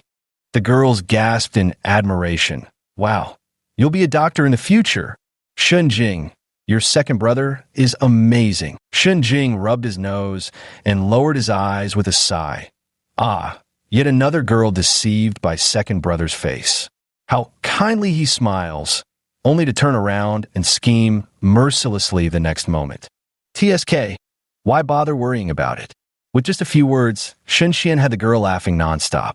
He said politely, "My sister has a bit of fiery temper. If she ever offends any of you in the future, I hope you'll bear with her. Just let me know, and I'll be sure to discipline her properly." Duruo couldn't stop smiling. This second brother certainly knew how to say the sweetest things, truly living up to being such a cultured and impressive person. MHM, don't worry, second brother. From now on, your younger sister is our younger sister too. If anyone dares to bully her, I'll absolutely make them pay for it. All right, I'll treat my sisters to a meal when I have time. Second brother is so kind. My sisters are all so wonderful, each so kind-hearted. Little sister, remember to get along well with others from now on. Okay. Shunjing quickly nodded and urged, second brother, I'll be ready soon. You guys go ahead first. I'll catch up with you at noon. Shinxian smiled and nodded. All right then, goodbye my sisters. Goodbye, second brother. After the dormitory door closed, Shunjing was tidying up her things when she heard Duruo sidle over and ask, Shunjing, does her second brother have a girlfriend after graduating from university? No, second brother says his career comes first. He won't consider marriage until he's made some money. Oh no, is this girl actually interested in my brother? Duruo's eyes lit up briefly, then dimmed again. Oh, I see. It's so nice that you have two brothers. I'm an only child and always envied others for having big brothers growing up. Shunjing blinked and ventured. Then why not become sworn siblings with my brother? We could treat you like a little sister. No thanks, I was just making conversation. You really can't take a joke. I was just teasing you, and you didn't even catch on. Not nearly as witty as your second brother's banter. Duo Ruo glanced at her luggage. She didn't seem to come from a particularly poor family. So he probed, Hey, how did you get in? Did your family arrange this for you two? Shunjing shook her head, her eyes flickering slightly as she responded according to the script second brother had prepared. No, I got in through the exam. Weren't you all arranged by your families? Seeing how well off your family is, why bother taking the exam yourself? A girl in the corner whispered softly, I was assigned here by the school, not arranged by my family, nor did I take the exam to get here. My name is Yu Tsue. A weak coughing sound rang out. Cough, cough, cough, chapter 22. The Shun family shock. The others all turned to look at the coroner, staring at her pale face in silence for a moment. Duruo spoke up. Are you sick? You look really unwell. Yu Tsue forced a bitter smile and clutched her chest. It's nothing, just that growing up in the South and suddenly coming here, my body hasn't adjusted yet. I'll be fine once I get used to it. A few onlookers, judging by his expression, it doesn't seem like acclimatization sickness.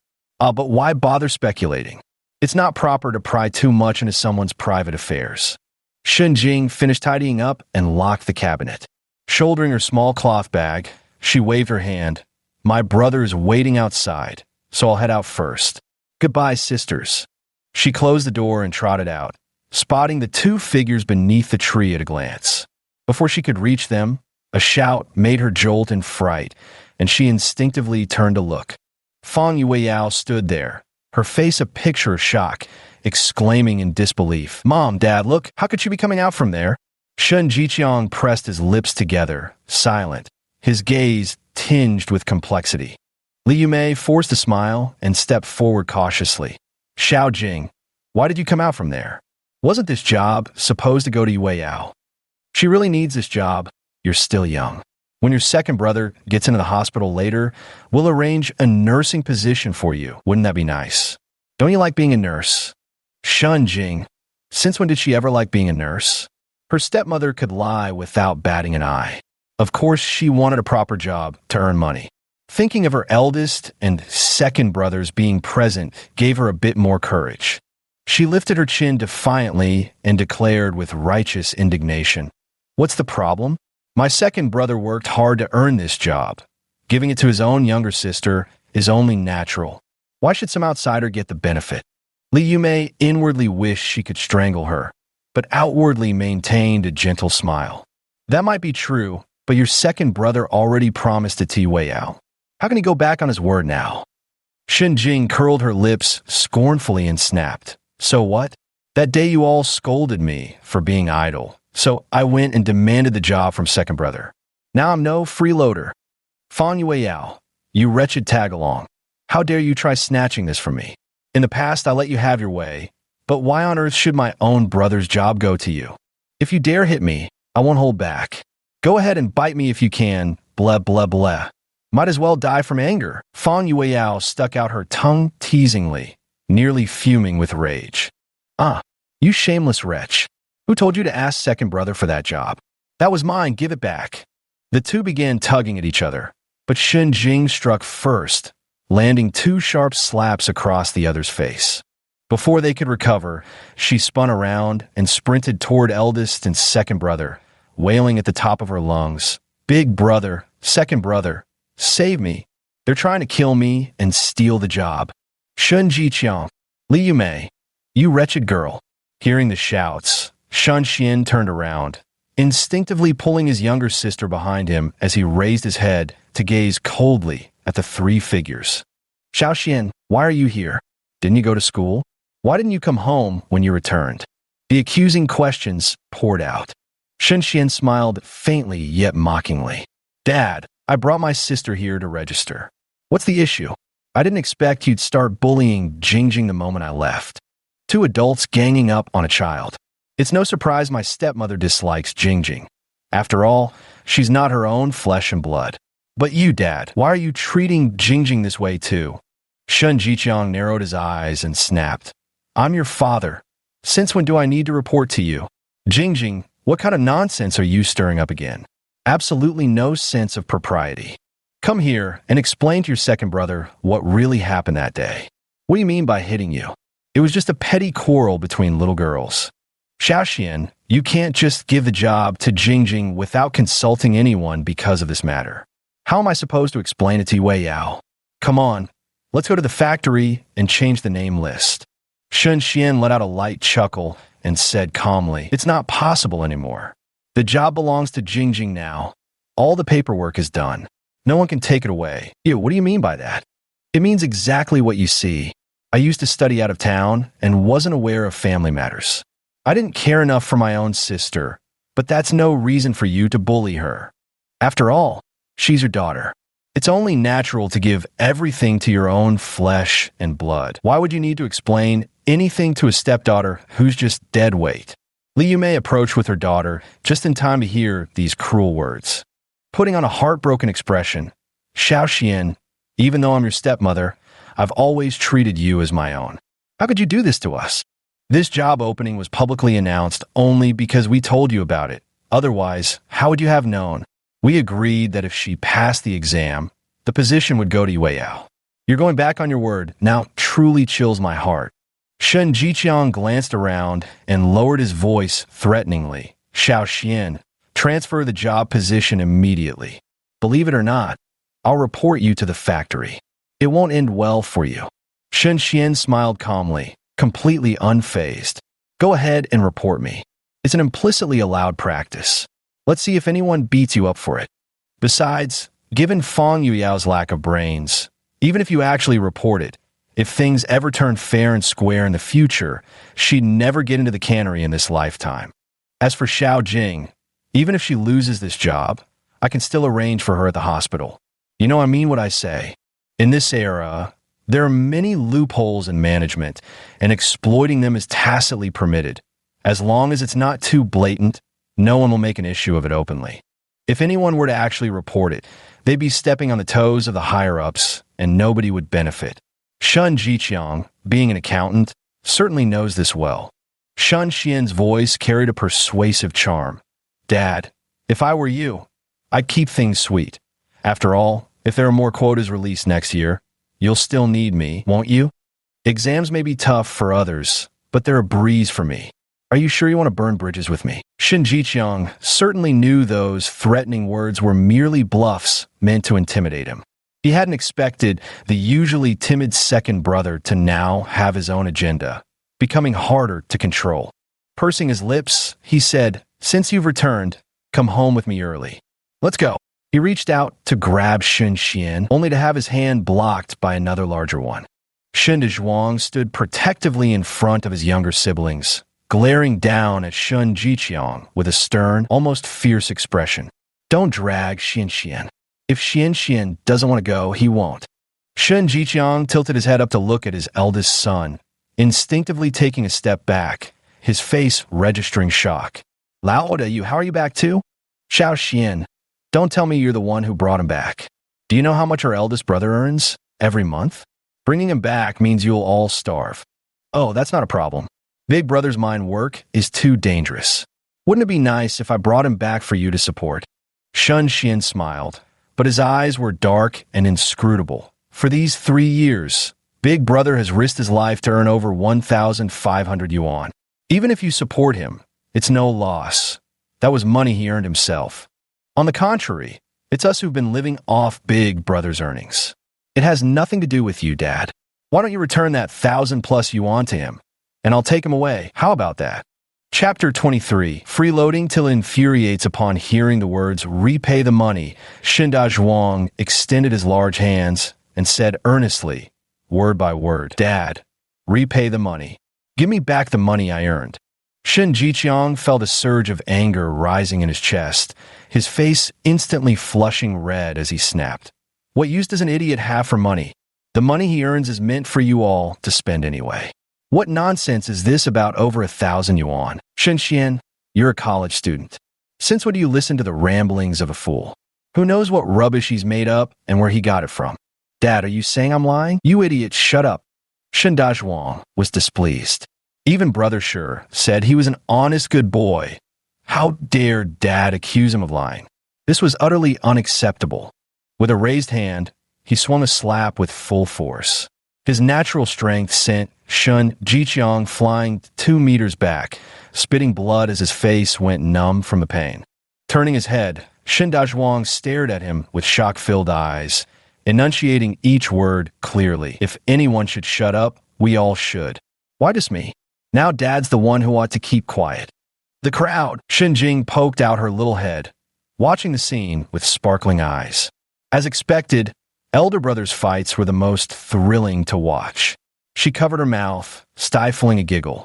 After snapping back to reality, Li Yumei hurried over to help the man up.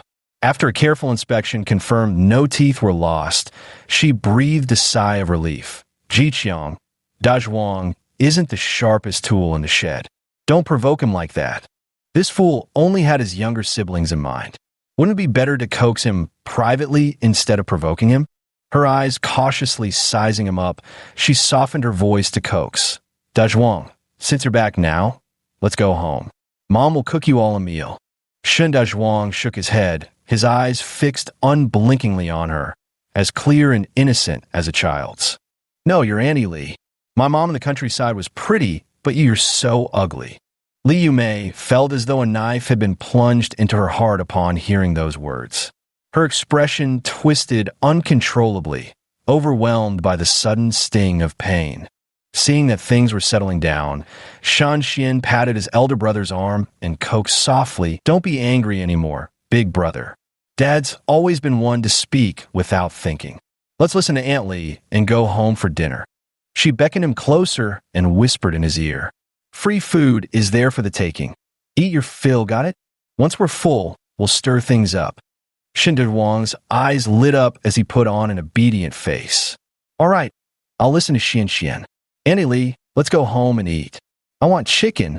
My mom makes the best chicken. Li Yumei's lips twitched as she whispered. Well, Dazhuang, you might not know this, but we're temporarily short on money at home. If you want chicken but have no money, perhaps you could.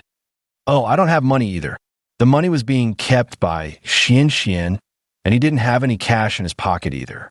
Shun Jiqiang took a moment to steady himself, feeling the ringing in his ears slightly subside. When he touched his face, the pain was unbearable, and he mumbled indistinctly, Let's go home. We'll talk at home. The 3 siblings walked along chatting and laughing, utterly delighted. Fang Yueyao trailed behind them, grinding her teeth at the sight. Why were they treating her like this? Second brother hadn't been this way before. It's all because of that wretched girl Xinjing. She must have been bad-mouthing me behind my back. The family returned to the residential compound. When the neighbors saw Shan Dazhuang return, they were somewhat surprised and came over to ask, Dazhuang, why are you back?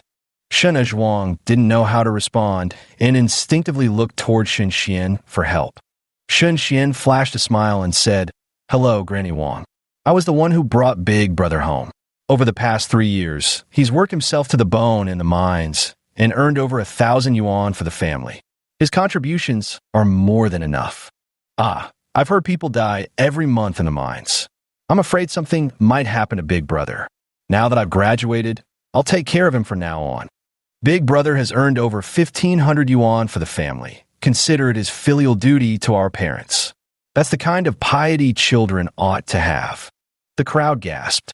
Over 1,500 yuan? The mines pay that well? That's so much money in just 3 years. Maybe I should send my second son to try his luck too. No wonder the Shin accountant's family lives so comfortably. They're riding on the eldest son's sacrifices. With 5 children to raise, yet still living well, they must be relying entirely on the eldest risking his life. Shun Xian's smile faded somewhat as he sighed. It's doable, but someone dies there every month. Most can barely last a few months before they're gone. My eldest brother survived 3 years there only because he's exceptionally strong and tough. An ordinary person might not even make it a month, hardly worth the risk.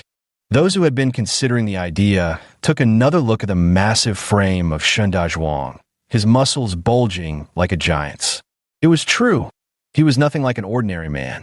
Their thoughts of sending their sons there vanished completely. Granny Wang shot the woman a glare and snapped. If you don't care about your son, I still care about my grandson. How could you be so heartless as to send young Lei to work in the mines at his age and height? If word gets out, people will say you're selling your son for money. Aren't you ashamed? Shin Jiqiang heard these words and felt his face sting even more. Covering his face, he hurried upstairs. After scolding her daughter-in-law, Grandma Wang turned to Shin Xian with a puzzled look. What's wrong with your dad? Why's he been covering his face like that? Shun Xian replied with all seriousness. It's nothing. Dad's been working hard on the accounts lately. He got so stressed that he came down with mumps. Covering his face helps ease the discomfort. Oh, I see. Mumps really needs proper care. Otherwise, it can be quite miserable. Li Yumei, Fang Yueyao, second brother has changed. After the family entered the house, Shun Xian pulled his elder brother to sit on the sofa and urged, Aunt Li can start cooking now. We're all starving. Make more meat dishes. We're really hungry. We're short on money, Xiao Xian. As you know, the house was robbed recently, and all the money was stolen. There's no extra cash to buy meat. I see. Then cook more rice. My elder brother has a big frame and can eat a lot. He gets really uncomfortable when he doesn't eat his fill. Shin Dazhuang nodded obediently. Yes, it hurts. I need to eat. Shun Xian's peach blossom eyes curved as he stood up to rummage through the cupboard. He took out some peach shortbread and honey knife pastries, calling out, Big brother, little sister, come have a bite to tide you over. Great. Second brother, I love honey knife pastry best. So sweet and yummy. Delicious. Xian Xian and Jingjing should eat more. The 3 siblings ate their snacks heartily. In the kitchen, Li Yumei could only feel her anger rising. Unable to out-argue the second child, nor overpower the eldest, she wondered how she could endure such days. Shun Jiqiang applied the anti-swelling ointment and pressed a damp towel against his face, feeling his forehead throbbing with pain. As he stepped out of the room, he saw those 3 troublemakers snacking with their mouths full, mumbling incoherently. Xiao Xian, what are you doing? Huh? Dad, can't you see? We're just having some snacks. Auntie Li is taking too long with dinner. How can we stand waiting without something to munch on? Damn it, these damn brats. Shin Jiqiang felt his headache intensify and gritted his teeth. Those snacks were bought for your little brother. How can you be so immature, fighting over food at your age? Chapter 24. Preparations before heading south. Shun Xian looked at him with an innocent expression, puzzled. Dad, are you okay? When someone grows up, they don't go hungry, so why do you eat every day then? Besides, my eldest brother earned over 1,000 yuan for the family. What's the big deal if we snack a little? We didn't even make Fang Yueyao pay us back. We're already being pretty considerate. The implication was clear. Don't go looking for trouble. Shin Dazhuang felt that Xian Xian was the nicest to him and couldn't bear anyone speaking ill of her. With his mouth still stuffed with honey pastries, he raised his fist at Shun Jiqiang and shook it menacingly. Shun Jiqiang saw his elder brother's fist and immediately fell silent. Humph. Xian humphed. Doesn't that prove he's being mean? No. Dad must have eaten too much candy and his teeth hurt. Let's finish all these ourselves and not leave him a single piece. Otherwise, worms will grow in his teeth and that'd hurt even more. Shun Jing couldn't stop grinning, feeling utterly content with both her elder brothers by her side again. How reassuring it was, hee. Li Yumei quickly prepared the meal, mostly vegetarian dishes, which were just laid out on the table. Shun Xian greeted him enthusiastically. Big bro, don't hold back. Eat while it's hot. Don't let Annie Li's efforts go to waste. Cooking in this scorching heat is exhausting. Oh, I got it, Xian. Without hesitation, he grabbed the rice pot and piled his siblings' bowls high, scooped a small basin for himself, then handed over the leftover scraps with a goofy grin. Auntie, here's yours. Li Yumei stared at the near-empty rice pot, her chest burning with silent fury. She closed her eyes briefly, took a deep breath, and said softly, Dazhuang, you took so much kanji, there's not enough left for us. Shin Dazhuang looked at her helplessly, then turned to his younger brother beside him. The kid was the cleverest. Following his lead never went wrong. Shin Xian picked up an egg and placed it in his bowl, urging, Big brother, don't just space out. Eat it while it's hot. Have more eggs. They'll help brighten your skin. Look how sunburned you are. It's heartbreaking. Annie Li, don't just stand there. Come sit down and eat. The three siblings happily dug in, the atmosphere warm and cozy. Shun Xian smiled and said, Big brother, let's go for a walk after we finish eating. You haven't been home for 3 years. You wouldn't believe how much the neighborhood has changed. Shin Dazhuang paused his chopsticks, then nodded. All right, we'll do as Xian says. After eating their fill, the three pushed their bowls aside and prepared to leave. Li Yumei looked at Shun Jing with a gentle smile. Jing, don't leave yet. Annie wants to have a word with you later. What Wei Ao did last time was wrong.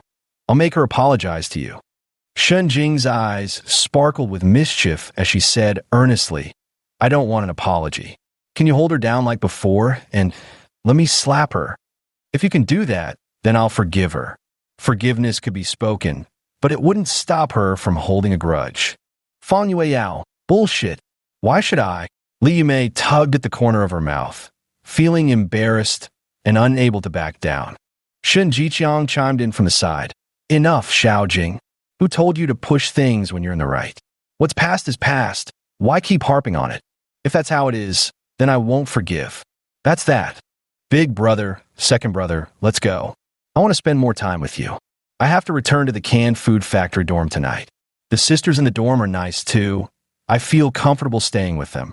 Shun Xian smiled gently. All right, let's go for a walk then. Dad, Aunt Li, we won't be back tonight. No need to wait for us. The three siblings chatted and laughed as they descended the stairs, greeting everyone they saw. After leaving the residential compound, Shun Jing's smile faded as she whispered, Second brother, when are you planning to leave? Is there anything that needs preparing? We'll prepare everything tomorrow and leave the day after. The workshop will start production around then, so we probably won't have time to visit you. All right, make sure to stay safe on the road. Shen Xian went to buy medicinal herbs before returning to the inn, where he prepared some defensive powder for his sister. He carefully explained how to use it, and after having dinner together before dark, he finally saw her off. Shen Dazhuang squatted nearby, watching curiously, careful not to disturb them. Big brother, do you think this is fun? Yeah, it's fun. What are these used for? To protect myself, big brother. Look at my frail physique. My combat skills won't improve overnight. Carrying some poison powder gives me at least some fighting capability, doesn't it? Shen Xian chuckled while busy with his preparations.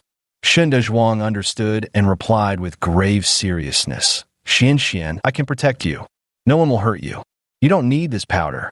Haha, I know. It's just for emergencies. Big brother, go rest if you're tired. I'll stay up a bit longer. Tomorrow we'll buy more supplies, and we depart the day after. Xian, is the place you're going dangerous? Yes, very dangerous, but the money comes fast. We need wealth to bring mother here for a comfortable life. Without money, wouldn't she just suffer? Shen Dazhuang nodded, simply watching him work. Shun Xian opened the window, lit the alcohol, and began extracting the toxins little by little, procedures he had performed countless times in his past life. There was no chance of error, though it would take some time. By the time he finished, it was already 10 o'clock. He packed everything simply, tucking the items into the cloth pouch he carried with him, the one his sister had sewn with hidden layers, each compartment neatly separated. Shun Xian glanced at the sleeping figure, his gaze softening. In this life, he would protect those he cared for. He never wanted to experience that helpless, lonely wait for death again. At daybreak, the two brothers rose, purchasing ragged clothes and materials to disguise their faces. Dried buns for the road, a ceramic mug, and sugar biscuits are essentials to replenish energy when strength fails. After gathering everything, he returned to the inn. I thought I could sleep peacefully and set off the next day. Who knew we'd get robbed in the middle of the night? When Shun Xian was shaken awake, he was still dazed, staring blankly at the scrawny thief his older brother was holding, slow to process what was happening. Shen Dazhuang lifted the intruder by the collar and patted his face. "Hey, wake up. Xian, I saw him rummaging through your cloth bag, so I grabbed him. Might have accidentally slapped him once. Didn't even use much force. No idea why he passed out." Shun Xian climbed down from the bed and stepped closer to the thief, lighting a candle. After studying the man's face, he blew out the flame and pinched a pressure point. The thief jolted awake from the pain, blinking blearily at the silhouetted figure before him. Backlit, he couldn't make out any features, only hearing a gruff voice say, "Big brother, search him and take all the money." Shen Dazhuang responded with an AO and immediately got to work, pulling out rolls of cash and handing them over. "Here." Shun Xian took the money with a smile and said, "Tell us, did you hide money anywhere else? If you lead us to it, I'll let you go." "How's that?" The thief stiffened his neck and turned away, not buying his words at all. Soon, an unbearable itch spread through his body, deep down to the bones, as if countless bugs were gnawing at him. The agony twisted his face in pain. Shun Xian watched with detached indifference. Since they'd stolen from him, there was no need for courtesy. He was quite adept at thieves robbing thieves. Chapter 25, Southern Turmoil. The thief couldn't bear it anymore, hastily pleading, "Sir, I was wrong, truly wrong. Spare me just this once. The money on me is all my worldly possessions." Shun Xian chuckled softly, sitting down with his back to the moonlight. "Oh, then let's wait it out. Ah, so itchy. Itchy." Shen Dazhuang relaxed his grip, watching as the man writhed on the ground, clawing frantically at himself like one possessed. 10 minutes later, the thief couldn't take it anymore, wailing, "Uncle, I'll take you there. I'll take you to the money, all right? Just give me the antidote, I beg you." Shun Xian slowly stood up with the cloth bag on his back. After packing his things, he called out, "Big bro, we're not staying here tonight. Let's find somewhere else to sleep." Since they were planning to rob the robbers, this place definitely wouldn't be safe for lodging. They'd just tough it out somewhere random tonight before directly catching a southbound bus tomorrow. The trio descended from the window under cover of darkness. Only after taking the antidote did the thief feel life return to his body, his eyes filled with terror as they followed that gaunt silhouette. It's terrifying, just waving at him like that made his whole body itch unbearably, that feeling of being worse off than dead. He never wanted to experience it again, wailing in misery. The three of them stood in the woods, the thief's hands tied up, with the other end of the rope held by a Shen Dazhuang. "Sir, this is the spot. There's 300 yuan here. Take it and let me go. I promise to wash my hands of wrongdoing and never steal again." Shun Xian acted as if he hadn't heard, pulling out a shovel and digging. After about 10 minutes, he struck a box, lifted it, and opened it to find bundles of cash inside. After neatly tucking the money into the cloth bag, he untied the thief's ropes and waved his hand. "Get lost. If you cross my path again, you won't be so lucky next time." "Why, yes, sir, I'll never dare to again." Shen Dazhuang watched as the man ran far away before whispering, Xian, he got away. Why didn't we hand him over to the police?" Shun Xian patted the cloth bag, a faint smile curling at the corners of his lips. When it comes to thieves robbing thieves, the last thing you want is police involvement. He stole from us, so taking his loot is fair game. Don't poke your nose into matters that don't concern us. If we drag ourselves into this, and someone insisted we were the thieves, how could we prove otherwise? We'd only be digging our own graves. The world isn't black and white. There are many things that defy explanation or reason, but getting tangled up in them will only bring you trouble. Shen Dezhuang didn't fully understand, but since Xian was so clever, whatever he said must make sense. It was enough just to obey. Xian dragged his elder brother to a park, where they endured the cold for 3 hours until dawn. Without a moment's rest, they hurried to the train station and changed into tattered beggars' clothes in the restroom before boarding the train. The others instinctively kept their distance upon seeing this. The two on the bus took turns resting, and after 2 full days of travel, they finally arrived. The moment Shan Xian stepped off the bus, his legs faltered, nearly sending him sprawling to the ground. Shen Dezhuang bent down and effortlessly lifted the person with one arm, squeezing through the crowd until he emerged minutes later, hailing a tricycle to head toward the trading market.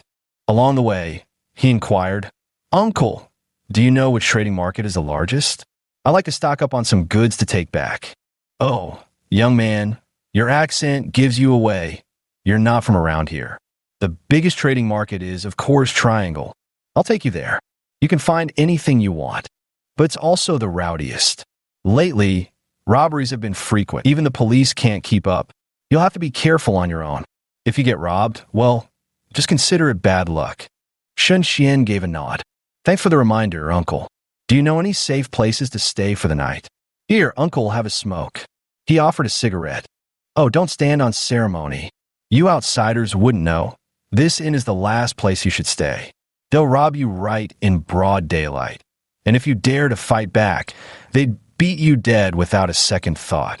The bald man, Lu Jun, pedaled his bike with a cigarette dangling from his lips. "Listen, kid, let me give you a heads up. Outsiders like you are better off staying with locals here, even if it's just a storage room. It's way safer than those damn hostels." He jerked his chin slightly, gesturing for him to look. "Take a gander over there. Those heads poking out from the alley behind the hostel? Those are the ones lurking in the shadows, specially targeting out-of-towners for robberies." Shen Xian followed his gaze and spotted the furtive figures lurking about. Now he truly understood the chaos plaguing the southern economic trade zone. Making a fortune, it seemed, was never going to be easy. He opened a snakeskin bag, grabbed a pack of white rabbit candies, and handed it over. "Uncle, thank you for the reminder. Take these candies back for your kids. Just a little token of appreciation." "Oh wow, you're one sharp kid, Aincha? Well, thanks for that. If you're really stuck for a place to stay tonight, I might be able to hook you up with something." Lu Jun thought this guy seemed decent. If he came around often, maybe they could develop a long-term arrangement, and he could earn a bit more to help support his family. Shan Xian smiled on the surface, but remained inwardly cautious. "All right, may I ask what kind of person you're introducing, Uncle? How much for one night?" "Oh, it's a childless veteran who's retired from the army. He's out a lame leg and doesn't have much to do these days, so he rents out his 2 rooms like a small inn. $2 a night, no meals, just hot water." Lu Jun didn't hide anything. He was quite familiar with old John the Lame. The man had been decent in his youth, just a bit pitiful in his old age. Might as well lend a hand where he could. Shen Xian, upon hearing it was a military man, smiled and thanked him. "Great, then I'll trouble you, Uncle." "No trouble at all. I know that Zhang the cripple. Generally, I wouldn't dare bring dishonest folks over there. But you seem like a decent lad, so it's fine to take you. Let me tell you, Zhang the cripple was a soldier in his younger days. He'd never take advantage of you. Safety's the main thing, you see." "Thank you, Uncle. I understand." Lu Jun was riding his tricycle and sighed at the commotion not far away. "Ah, fighting again. Back in our day, though we were poor, at least it was peaceful. Everything's developing so fast these days, but there are also more troublemakers around. People getting killed every day, what a mess." Shan Xian turned his head at the commotion and saw a shirtless man stumbling out of a hostel, plopping down on the ground while wailing loudly. Soon, he started grappling with the hostile staff, and a full-blown fight broke out. Lu Jun sighed and pedaled harder, arriving at the entrance of an alley half an hour later. He parked his tricycle carefully. He called out, "Wife, come out here and keep an eye on the bike. I'm taking these two youngsters to Old Limpy's place, and we'll be back in a bit." Soon a young woman came out, holding a little girl of a few years in her arms, and replied, "Got it, you'd better hurry up. Be careful on the way." Lu Jun sighed. What's there to be careful about? They fight and make trouble every day. Who knows when they'll finally get it under control? I'm even afraid they'll cause trouble here. Don't let the girl wander around outside.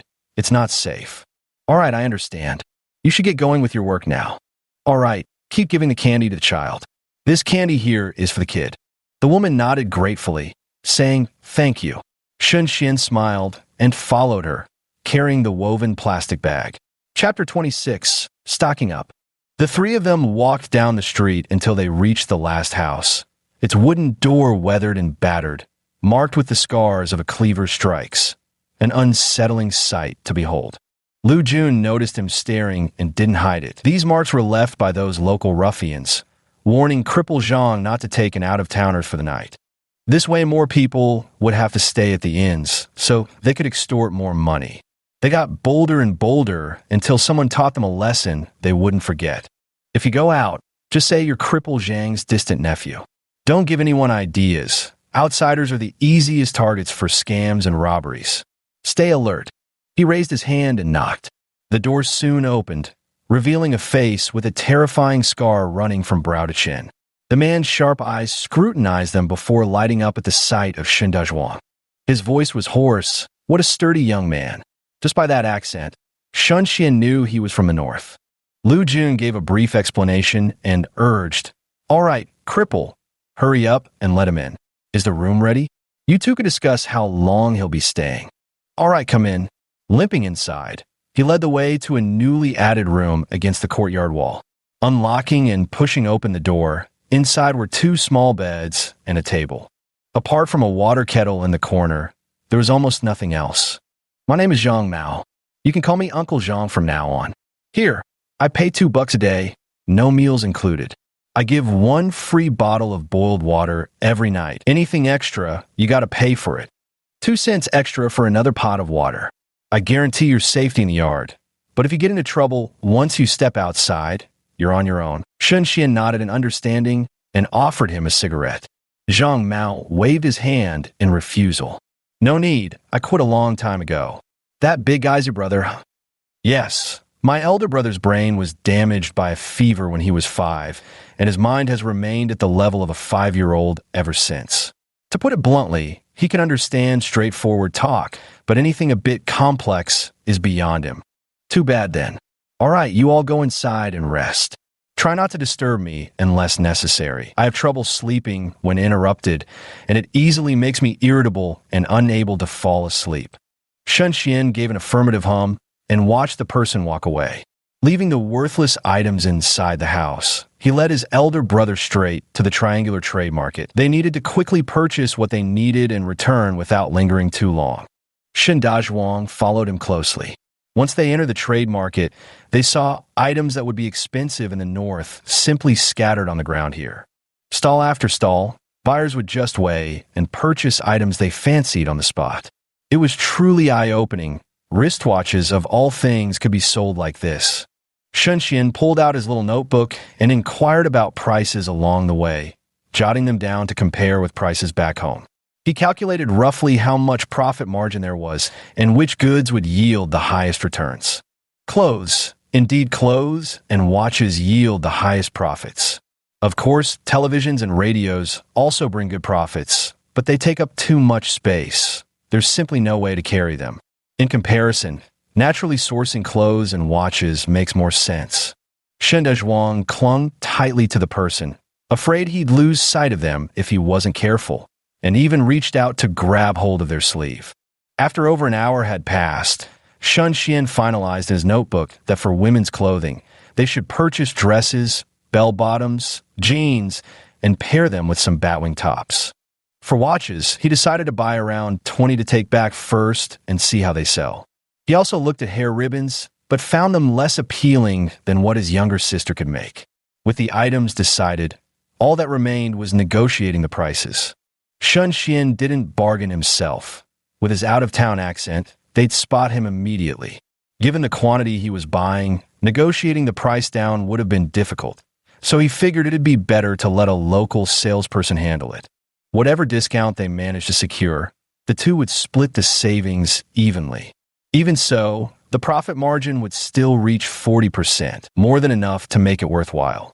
"Brother Zhao, here's a cigarette," wondering if it'd be convenient to have a word somewhere else. Zhao Yikong called out loudly, "Uncle, I gotta step out for a minute. Be right back." The fat man was sorting through the goods without even glancing up, waving his hand impatiently with a dismissive expression, signaling him to quit the chatter and just leave. The two moved to a corner, where Zhao Yikong took a drag from his cigarette and eyed him. "You're not from around here, are you, brother?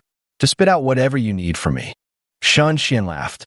"Haha, brother Zhao, get straight to the point. I was wondering if you'd be willing to help me negotiate the price. Whatever you manage to knock off, we split it down the middle. For example, if you talk a 50-cent item down to 40 cents, we split that dime, saved 50-50, a nickel each. 100 items would be $5, and so on." Zhao Yikong's eyes darted around. Having worked in the trade mall for 2 years, he knew every vendor's cost price like the back of his hand. He was well aware of the hefty profits from reselling, but simply lacked the startup capital. Working under his uncle meant his uncle ate the meat while he couldn't even get a sip of broth. Sick of surviving on a fixed monthly wage, it was time to figure out some side hustles. Having thought it through, he spoke up, "Bro, this job isn't impossible, but your profit split's too low for me.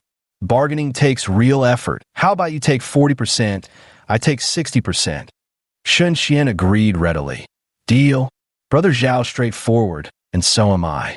"We'll do it your way. The more you negotiate down the price, the bigger your cut gets." Zhao Yikong smiled even more amiably upon hearing this, extending his hand for a shake. "Good. Northerners really are straightforward after all.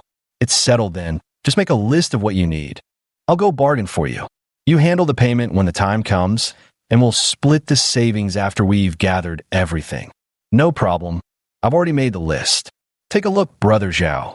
Scanning the list quickly, Zhao praised. "Not bad at all. You seem new here, but already know to wholesale clothes. These styles will be a hit with the young girls up north. All fresh imports from Shanghai, very fashionable." The three headed toward the stalls. Watching Zhao Yikong argue vehemently with a vendor, practically coming to blows, Shun Xian's mouth twitched violently as he quietly waited to the side. The price was quickly agreed upon. Shun Xian paid promptly and recorded the transaction, while Shun Dazhuang began packing the clothes. The trio worked together seamlessly with remarkable efficiency. By the time it was nearly dark, Shun Xian had already made 3 round trips transporting goods. Taking a deep breath, he said, "Brother Zhao, I've bought quite a lot. Taking everything back directly by train would be a bit difficult. Is freight shipping available here?" Zhao Yikong nodded. "Yes, but it'll have to wait until tomorrow. Hold off on that watch. Tomorrow, when the new shipment arrives, we'll go to the docks and get you an even better price." Once he knew freight shipping was an option, Shun Xian completely let loose and went on a shopping spree. Only after getting carried away did he realize that when men shop, they go even crazier. In just 4 or 5 days of frenzied shopping, he spent 2,300 out of his 2,500 plus stash, leaving only 200 for emergencies. Zhao Yikong also pocketed over 200, equivalent to 2 months' wages at his uncle's shop. The catch was, he'd always had to hand every cent to his parents before, never keeping a dime for himself. Now, it was pure exhilaration, just sweet-talking his way to cash. All his to keep, no worries about mom and dad diverting it to his little brother. One word sum it up, bliss. Chapter 27. Homebound by train that evening, Shun Xian treated his new acquaintance to dinner. As they drank, their rapport grew until they were practically sworn brothers on the spot, leaving Shun Dazhuang utterly flabbergasted. When parting, Zhao Yikong draped his arm over Shun Xian's shoulder and said drunkenly, "Brother, come find me next time you're restocking. If your business takes off, don't forget to cut me in." Don't worry, Brother Zhao. This is my first time here. If the business grows, I'll only trust you when it comes to bargaining. Where do you live? Let me take you home. Over there, just head inside. Shun Xian knocked on the door, and soon a young woman answered, eyeing him warily. Who are you? Hello, sis. My name is Shun Xian. Brother Zhao had too much to drink, so I'm bringing him home. Duan reached out to steady her drunken husband, but Shun Xian said with a smile, Sister-in-law, let me help him inside. Brother Zhao looks quite drunk. You might not be able to manage him alone. Really sorry about this. I couldn't stop Brother Zhao from drinking today, and he ended up having a bit too much. Well, all right then. Come with me. Zhao Yikong returned home, his mind slightly clearer now. He vaguely saw his wife approaching with a foolish grin, pulling 200 yuan from her bosom and slapping it onto the table.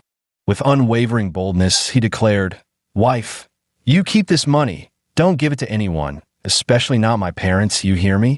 If you give it to them, it'll just end up in my brother's hands. Shun Xian helped the man sit up properly and said, Brother Zhao, I'll be heading back now. Next time I come this way, I'll bring you some local specialties from our place. Sister-in-law, it's getting late. I'll be heading back now. All right, take care on your way. After seeing him out and locking the door, Duan returned inside with a basin of hot water. She wiped him down, fed him a bowl of sobering tea, then stood before him with annoyance. Zhao Yikong, has your alcohol-addled brain cleared up yet? Spotting the bundle of cash on the table, Zhao Yikong jolted to attention. He scrambled to stuff the money into his wife's pocket while scanning their surroundings warily. Wife, put this away safely now, he urged. This is our little treasure stash. I'll save up more from now on. Once we got enough money, we'll move out and live freely, just the way we want. Got it. Where did you get this money? Duan put the money away and sat facing him as she asked. Zhao Yikong didn't hide anything and explained everything plainly. Wife, I don't think we should keep working for Uncle anymore. Sooner or later, we'll have to strike out on our own. Look at how Uncle makes over 1,000 a month and only gives me 40 or 50. The problem is I don't even get that 40 or 50. It always goes straight to my parents. No, I just don't get it. Damn it, I'm married with a kid now. Why shouldn't the money I earn go to me? Oh, and then I still have to beg my parents for money like some loser? What kind of shit is that? As he spoke, his eyes reddened and he began wiping away tears. Duan knew her husband had suffered grievances, but being his parents-in-law, she couldn't say much. Since he'd made his decision now, she'd follow his lead. She reached out to pull him into an embrace, patting his back. There, don't cry. A grown man with children still crying like this. Whatever you want to do, I'll support you. Going independent it is then. Will you need capital? If we're short, I can borrow from home. Zhao Yikong released her and said earnestly, no need. If I find a few more steady clients, 2,000 yuan in seed money will be enough. When the time comes, I won't set foot in Uncle's place again. Duan nodded, fine. You're the head of the household. Your call. You're the best, wife. Come here, give me a kiss. Get lost. Asterisk. Shun Xian returned to the room with the others and began checking accounts under the kerosene lamp, carefully comparing them with the shipping documents so they could go pick up the goods later without issue. After confirming the documents were accurate, he wrapped them carefully in a handkerchief, then sealed them with 2 additional layers of oiled paper for safekeeping. Lying on the bed, he let out a relieved sigh. Big brother, we'll head home first thing tomorrow. Once we're back, we'll retrieve the goods and sell them at the square. We'll have money then. Shinda Zhuang turned over and nodded. Yeah, home. Xian, if we can sell everything this time, we'll make a lot of money, huh? Shun Xian chuckled softly. The cost was 2,003. If we sell everything, the gross profit would be around 5,000, easily doubling our money. And the price? We can set whatever we want. If this goes smoothly, we only need to do it twice more. Earning 10,000 yuan will be enough to open a clinic and give us a comfortable life. He didn't fully understand, but he knew it meant a lot of money. That night, they took turns keeping watch. Sleeping soundly while traveling was a bad idea. Someone always had to stay alert in case of trouble. At dawn the next day, the Shin brothers said their goodbyes and left. They swayed along in a rickshaw to the train station, bought their tickets, and didn't relax until they were on board. 2 days and nights on the train later, their journey was finally over. The brothers' faces turned green with exhaustion, their bones aching all over. Only after returning home and sleeping did they feel human again. After eating their fill, washing up, and preparing, they went to pick up the goods. Spending a bit of money to hire a cart, they brought the items back to the courtyard one by one. Shun Xian calculated the days and realized his younger sister would soon have a 2-day break. After fetching her, he took out the clothes and gestured for her to pick first. "Little sis, take a look. Any clothes here you like, just pick what you want. We'll sell the rest tomorrow. You'll handle the calling and pricing, and I'll take care of the accounting and money. Big bro, you keep an eye on people so no one walks off with the clothes.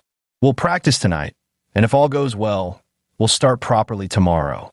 Shun Jing's eyes sparkled uncontrollably as she gazed at the brightly colored, stylish clothes, unable to resist touching them from side to side. She shook her head. "No need, second brother. You spent money on these, so of course we should sell them to make a profit. When we're not short on money in the future, then you can give me clothes." Shun Xian ignored her protest and directly picked out 2 sets for her, one being a high-waisted, pastel yellow floral maxi dress, and the other a batwing top paired with bell-bottom pants. "Little sister should try it on tomorrow. Only by wearing it can you attract more customers." The feeling of clothes on display versus clothes being worn is completely different. Shun Jing thought it made sense and hurried to change into the beige floral dress. She braided her hair and let it fall over one shoulder, but still felt something was missing. She opened the door and twirled around, beaming brightly. "Big brother, second brother, how do I look?" Shun Xian examined her. His little sister used to be malnourished with sallow skin, but after some recuperation, she'd noticeably brightened. The beige floral dress lent her an extra touch of gentleness. Something felt slightly off. His gaze fell on her hair, and his eyes suddenly brightened. "Wait, try tying a hairband, do a bow knot." "Oh, okay, I'll go try it now." When Shun Jing reappeared, the 2 stared transfixed, unable to look away, nodding approvingly. This gives off that gentle and refined vibe. Little sis, don't speak. Talking will ruin the effect." "Perfect.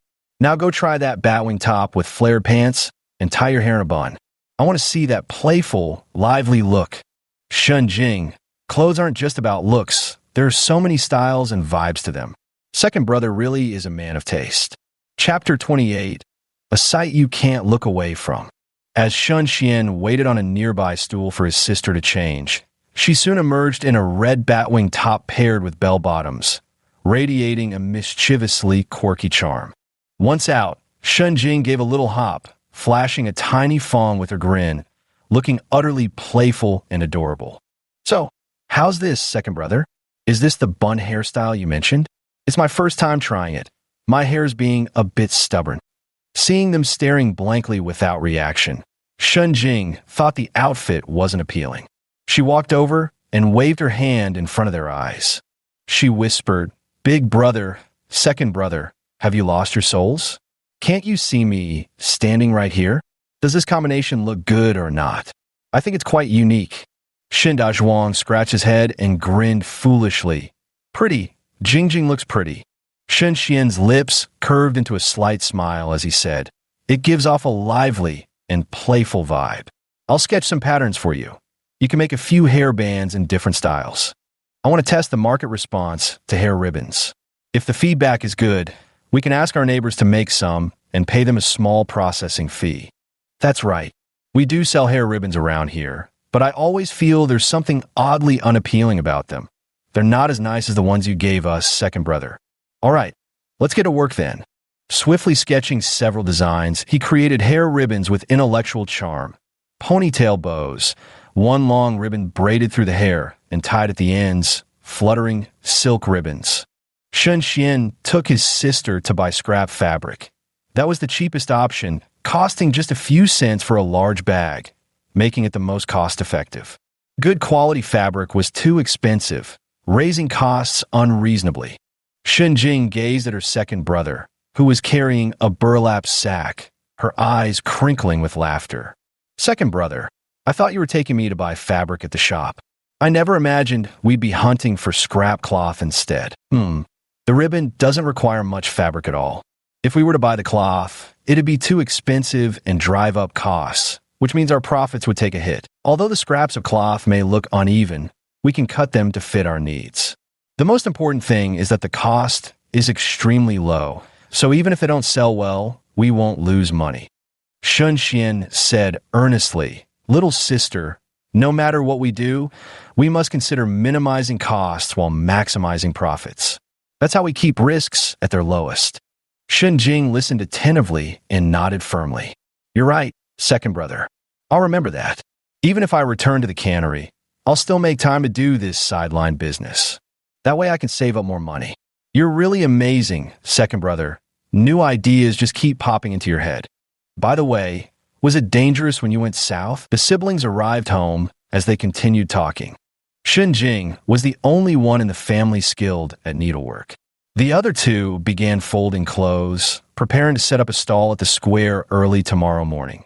This was the golden age of street vending, and the profits were nothing to scoff at. The entire day, Shun Jing sat in the courtyard, her fingers darting swiftly through the fabric. Before long, one hairband after another took shape. The only tricky part was the ribbons. Such delicate fabric was nearly impossible to sew properly. Shun Xian glanced over and said calmly, "Just pick ribbons that can be cut. They need to be about this long to match the hairbands. Try tying them in a low bun. See how they look when the wind blows." "Second brother, why are you so fixated on ribbons? They flutter and catch the eye, naturally drawing more customers. With customers, why worry about repeat business? Besides, we got top quality goods here." Shun Jing immediately fell silent and earnestly set to work. Before long, she finished and tentatively tied her hair into a low bun with one. With the hairband secured, she walked around the courtyard, the long ribbon fluttering with her movements, adding an ethereal charm to her presence. Clothes really do make the person. With this little makeover, little sister, you've nearly blinded your second brother. Puffed. Shun Jing couldn't maintain her composure for even a second. All that ethereal elegance vanished instantly as she clutched her stomach laughing, her eyes disappearing into crescents. Shun Xian said helplessly, "Shouldn't you go practice some more? We're counting on you to model and attract customers tomorrow. Drill those sales pitches tonight. If you can just thicken that skin of yours, making money won't be a problem." "Got it. We'll listen to second brother." The three siblings worked hard all day and rested early that night. At the first light of dawn, the next morning, Shun Xian got up early to make breakfast. After eating, he packed some water and steamed buns to eat during the busy noon hours. Coming back for lunch wasn't practical and would just waste time. Shun Jing, dressed as she had been the day before, wore a floral dress with a hairband, looking gentle and poised, until she opened her mouth, at which point the illusion shattered completely. Shun Dezhuang pushed the cart out into the street, where the neighbors hadn't yet opened their doors. By the time his son was fully up, they had already reached the nearby square. After a few quick instructions, Shun Xian jogged off. Before long, someone came over smiling and pointed under the large tree. "Let's go. Our stall is over there. It'll be cooler, and the foot traffic looks good too." Shun Dezhuang nodded and pushed the cart over, laying out the plastic sheet and dumping out the clothes. The bright colors and trendy styles caught attention, making the neighboring hairband vendor glance over more than once. A man carrying a pole of candied hawthorns walked up and cheerfully said, "Young man, you look new here at West Square. Want a couple of candied hawthorns to try?" He turned to the girl. "Little miss, care for some?" Shun Jing straightened her back and waved her hand, deliberately toning down her usual loud voice, speaking softly and gently. "No thanks, second brother.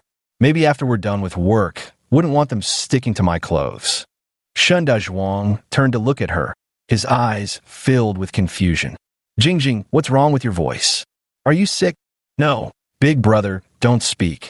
Don't ruin the graceful posture I've been practicing. I trained all last night for this perfect look." "Oh, okay, Jingjing." Shun Xian curled his lips into a smile and waved dismissively. "Thank you for asking, uncle. We'll buy some when we're done with our business. It wouldn't be convenient just now. The candied hawthorn vendor nodded and resumed his booming sales pitch. Candied hawthorns. Delicious candied hawthorns here. People gradually gathered in the square. Shun Xian began hawking his goods while Shun Jing wandered around, quickly attracting many young girls who gazed longingly at the clothes she was wearing. Little sister, where did you buy that dress? Shun Jing covered her mouth with a gentle smile, adopting a sweet tone. Oh, it's right over there. Let me take you to have a look. They're all new arrivals shipped from the south. A girl in red couldn't tear her eyes away from Shun Jing's hair accessory. Sister, where did you get that hair ribbon? It looks so delicate. I'd love to buy one too. Oh, this. I made it myself. That's my brother's stall over there. Why don't you go see if there's anything you like? Two startled exclamations sounded beside her. Wow, wow. That comrade is so handsome. Little sister, is that your brother? Is he single? Shun Jing's mouth twitched slightly. In truth, she thought if her second brother dressed in women's clothing, he'd look prettier than her. It's just his towering height would seem a bit out of place. Regaining her composure, she replied with a smile, No, he's not. That's my second brother. Just graduated from university. He's setting up this stall to earn some extra money. Chapter 29, Booming Business. 3 or 4 girls approached the stall, their eyes lighting up at the sight of the vibrant colors and fashionable clothing styles. Any other considerations were promptly forgotten as they eagerly held the garments up against themselves to check the fit. Ting Ting, take a look. Does this look good on me? The girl in red, Zhang Ting Ting, turned her head to look and gave an appraising glance before saying, I think you'd look better in a batwing top. Hiding the curve at your waist would be more flattering. Yu Exin, holding the dress, considered this for a moment.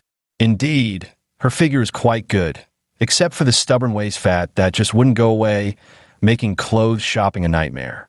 One wrong choice, and she'd look absolutely awful. Shun Xian glanced at them with a smile and said, If you don't mind, I could help you coordinate your outfits. Didn't I make little sister's clothes look nice? The girls turned their heads to look at Shun Jing and nodded repeatedly. You look beautiful. Ah, this young lady looks vibrant in red, but your skin has a yellowish tint. Perhaps you could try green instead? It would give you a completely different aura. Zhang Ting Ting hesitated slightly, but I've always loved eye-catching clothes, especially red. Everyone says I look good in red. Green just doesn't stand out the same way. A young and beautiful girl who wouldn't want to captivate everyone's attention the moment she appears. Just thinking about it feels wonderful. Shun Xian winked at his sister, then took out a green waist-cinching dress with a matching hairband and handed it over. Little sis, take this beauty to try it on. Beauty, trying on is free. Let my sister coordinate the outfit for you. If you try it and don't like it, that's perfectly fine. Zhang Ting Ting was surprised. Really? You're letting me try it for free? You're the one who said it. Remember? Of course, I mean what I say. How can you tell if clothes look good without trying them on? If they don't suit you, it's just a waste of money and frustration. The girls nodded repeatedly in agreement. Exactly. When we used to shop, we buy whatever caught our eye and have it altered if it didn't fit later. Bigger clothes can be altered, but sometimes they're too small. That's just money down the drain. It's not about the cost, but the annoyance of not being able to wear what you bought. Shun Xian successfully won them over. Shun Jing took some people to a household, paid 1 yuan to rent it for a day to change clothes. When the person walked out dressed in a green skirt, the others couldn't take their eyes off her. Yu Xian murmured, Wow, you're so fair-skinned now. Ting Ting, how did you get so much fairer all of a sudden? You look like a completely different person compared to before. Oh, is it really that exaggerated? But the fabric of this dress is indeed very comfortable, and it fits my waist perfectly. Little sister, your clothes are indeed quite nice. It must not be easy getting stock from the south. I've heard it takes risking one's life to do so. Shun Jing stepped forward and said helplessly, what can we do? We have to make a living out here. Even if it's dangerous, we have to go. Who else can we rely on now that we've lost our father? Shin Jiqiang, since when did he die? Come here, sis, sit down. I'll braid your hair for you. His fingers flew swiftly. Indeed, braiding someone else's hair was much faster than doing his own. In just a minute, it was done. Zhang Tingting stood up and twirled in place, her skirt flaring. Her fair skin glowed as she smiled, with the braided hair tied to one side by the hairband. The whole look radiated a gentle, intellectual beauty. Seeing their amazed looks, my heart swelled with satisfaction. Tipping my chin up proudly, I boasted, "Little sister, your clothes are really nice. I'll shop at your stall from now on." Shen Jing said with a smile, "Great. Let my second brother pick out some other outfits for you. He's got an impeccable eye." The group returned to the stall and picked out 2 or 3 more coordinated sets. Seeing them buying so much, Shan Xian generously gave each girl a complimentary hair ribbon. With a smile, he quoted, "This dress set is 50 yuan. This batwing top with bell-bottom pants is 30. Zhang Tingting considered it. Though slightly pricier than other stalls, the fabric was better, the styles were trendy, the coordination was perfect, and everything fit well after trying on. No worry about wasting money on clothes that wouldn't work. She nodded. "All right, wrap those up for me." After paying cheerfully, she adjusted the loose strands of hair at her temples while still wearing the green dress and asked with a smile, "Comrade, when do you usually set up your stall? I'll come again at the right time." Shun Xian replied gently, "We'll be here every day until all this stock sells out." Zhang Tingting nodded. "Got it. If I have more business in the future, I'll bring people to you. Thank you for helping me pick out the outfit. You're too kind. It's your figure that makes anything look good on you. You should try more colors. See how green complements your fair skin so well." Her eyes crinkled with a delighted smile. "Now that's what I love to hear. Besides clothes and hair ribbons, do you sell anything else here?" Shun Xian nodded and opened a box displaying watches of various styles. Since these customers clearly weren't short on money, he figured he might as well sell more. The girls gathered around, eyes lighting up as they chattered excitedly. Even though they're domestic brands, they look really nice. "What's the price range?" These are 10 yuan cheaper than those sold in the building, and we offer free returns if there are any defective watches." Then I'll take 2. Might as well buy one for my brother to tell time. It's so annoying having to guess all the time." Shun Xian nodded with a smile, pulling out a small box to place them in. Zhang Tingting noticed him using such a nice box and felt even more satisfied. Now this was proper gifting material. She teased playfully, "Look at you, so impressive. Is the box complimentary?" "Of course. The box is on the house if you buy the watch." He just made 160 yuan from the watches, with a cost of 100, a clean 60 yuan profit. Electronics really did have higher margins. Asterisk, the young women left carrying large and small bags. When Zhang Tingting returned home, she raised an eyebrow at the gaze fixed upon her. "Mom, I'm back. Where did Big Brother go?" A thin young man wearing glasses emerged from the kitchen, carrying a plate of fruit, which he placed on the table. His eyes lit up when he saw his sister. "Oh, Tingting, where did you buy this dress? It looks really nice on you." Zhang Tingting heard her brother's words, and a bright smile blossomed on her face as she gave him an appreciative glance. "Of course, I'll wear green from now on. So pretty, isn't it? By the way, I also bought you a watch, Big Brother. It'll make telling time easier for you from now on." Zhang Heng was taken aback. "A watch would cost several hundred yuan. So expensive. You just started working, and earning money is no easy feat. Who told you to buy? Stop fussing. You think I buy you an imported watch? It's just for telling time. A domestic one will do just fine. Hurry up and try on already. Not an imported watch? No. If you keep nagging, I won't give it to you." Zhang Tingting glared. This brother of hers was just too picky. She had even spent her own savings to buy him a gift. And here he was being choosy. If he dared to complain, she'd make him regret it. Zhang Heng reached out to take it, opened it to see that the design was indeed nice. After adjusting the time and putting it on, he nodded approvingly. "Not bad. Which building did you buy this from? The design is really sharp." His gaze darted away momentarily. Big Brother could be such a pain with his temperament. He'd surely throw a fit if he knew it came from a street vendor. Better to tell a little white lie. The new shipment at Xiqing department store just arrived for $100. "Not bad, huh? I'm being a pretty good sister to you, right? Now move aside. Don't block my way." Chapter 30, a new plan begins. Under the big tree, Shun Xian had just taken a sip of water when he saw a bustling crowd approaching. They immediately began examining the clothes on the stall, urging, "Boss, how much for this one? I want to buy it. I want this one. Don't you dare snatch it from me." The scene was clearly descending into chaos when Shun Dazhuang roared and charged forward. He planted himself like a mountain before a woman who'd grabbed a garment and tried to slip away. Looking down at her from his vantage point, he demanded, "Pay up." Li Guilin gave an awkward smile, turned back to pay, then grabbed the clothes and ran off. Shun Xian shouted at the top of his lungs, "This one's 50, that one's 30. There's only one left of this style. First come, first served. Latecomers get nothing." Shun Jing kept a death grip on her stare, forbidding any trying on mishaps. Either buy it now or make way for the next customer. After this frenzied rush, half the stall's clothing was cleared out. The three siblings exchanged glances and collectively heaved a sigh. Phew, finally over. I'm exhausted. Shun Dazhuang wiped the sweat from his forehead and grinned foolishly at the half-depleted stock of clothes. Xian Xian had said fewer clothes meant more money. How nice.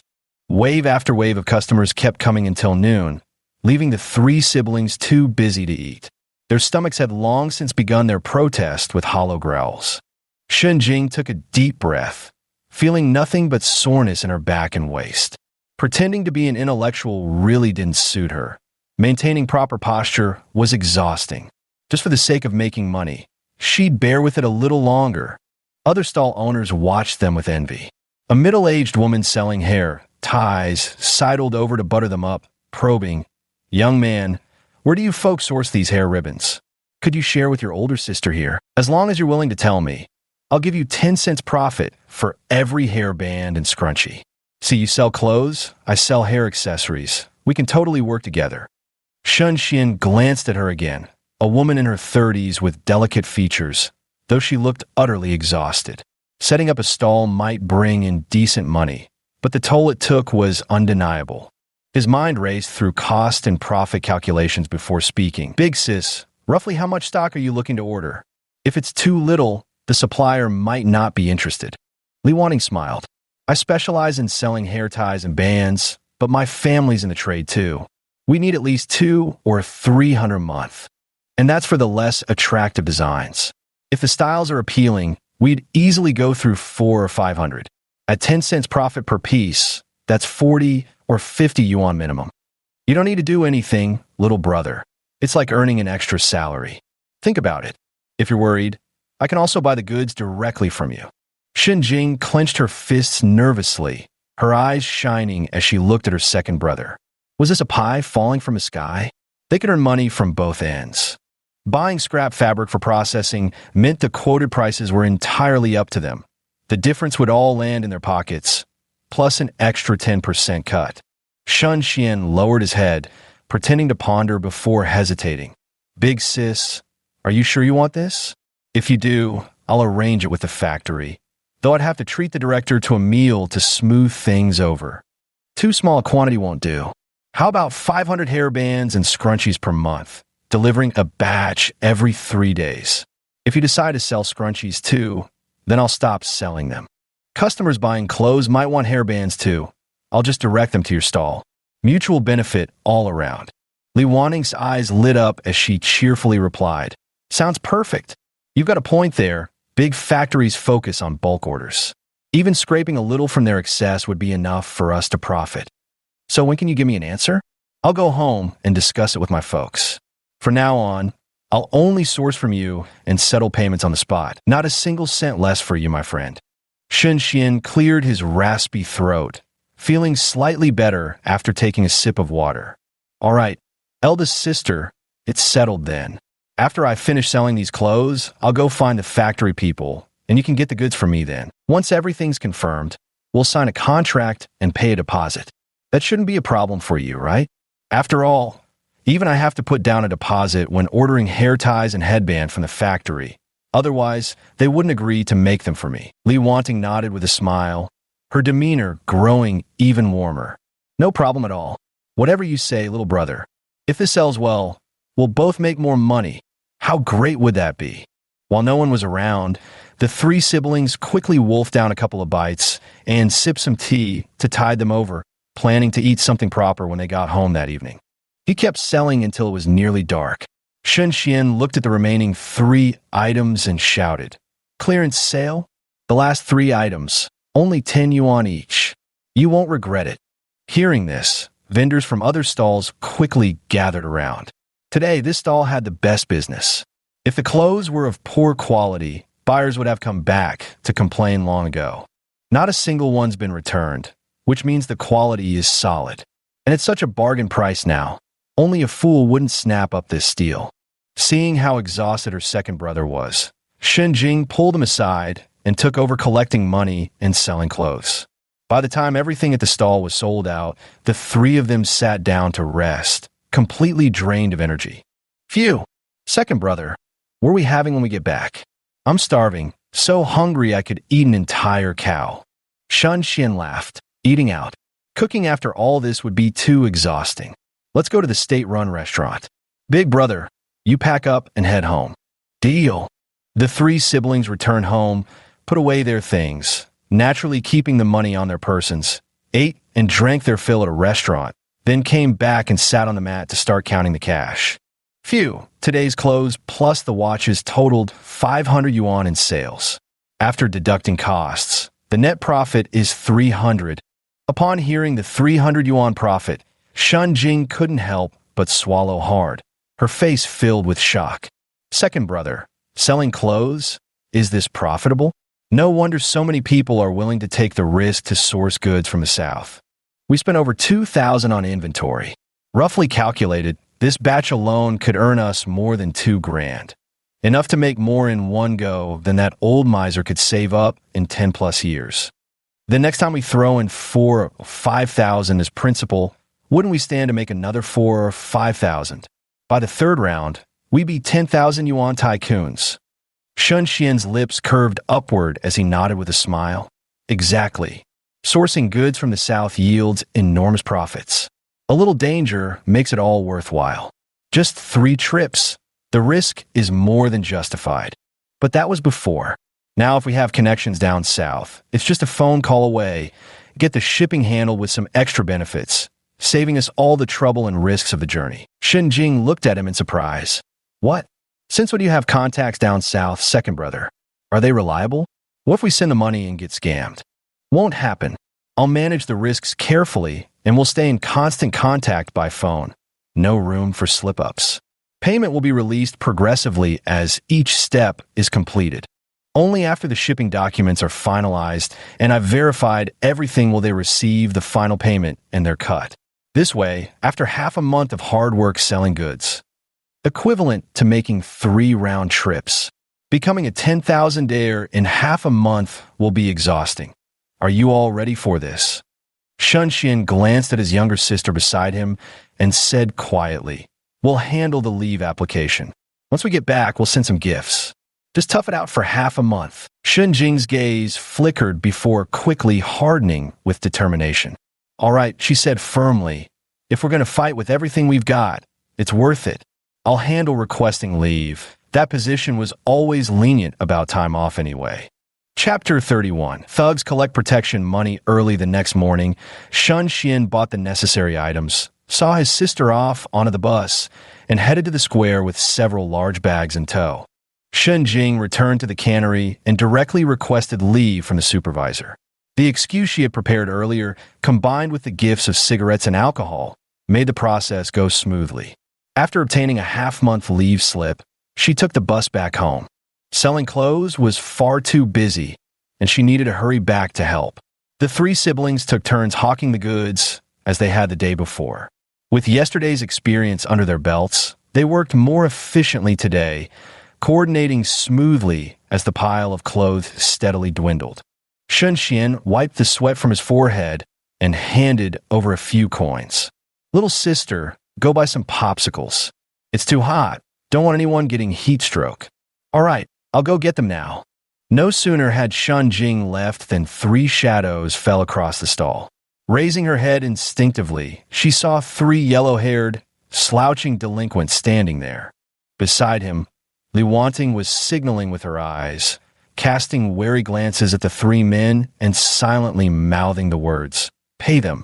Shun Xian stood up and eyed them. "Looking to buy clothes, gentlemen?" The yellow-haired ringleader, Zhao Hu, scoffed at this and shamelessly planted his foot on the stall's clothing, his gaze taunting. "TCH, even if I were buying clothes, it wouldn't be women's shit, got it? You've got no manners, kid. Every stall selling stuff here has to pay me protection money. Fork over $50 right now, and we'll call it even." Li Wanting frowned upon hearing this and said quietly, "Brother Zhao, wasn't it always 10 yuan a month before? How did it become 50 now? None of your damn business. Their shop's doing well with lots of customers, so if I'm protecting this place for you, raising the price a bit is perfectly normal. $50 isn't much at all. Hey kid, you hear me? Just pay up quick, and there won't be any trouble." Shun Xian stood up, looking down at the man who was slightly over 1.7 meters tall, his imposing stance carrying an air of dominance. "So you're Brother Zhao, huh? I've already paid the stall fee to be here. Protection fee? Never heard of it. Not paying." Zhao, who narrowed his eyes dangerously at these words, clenching his fists and preparing to strike. "You little brat, I gave you face, didn't I? Well then, let my brothers teach you a lesson in manners." "Fine, I'll be waiting." Shun Dezhuang immediately stepped in front of his younger brother, gazing at the three shouting men with clear, innocent eyes. Xian, Mom told me not to hit people casually. Can I hit them now?" "Of course, big brother," came the reply. "If they hit you, you hit back. Just be careful with your strength so you don't dirty your hand by killing someone." "All right, if Xian says I can hit, then I can hit." The crowd froze.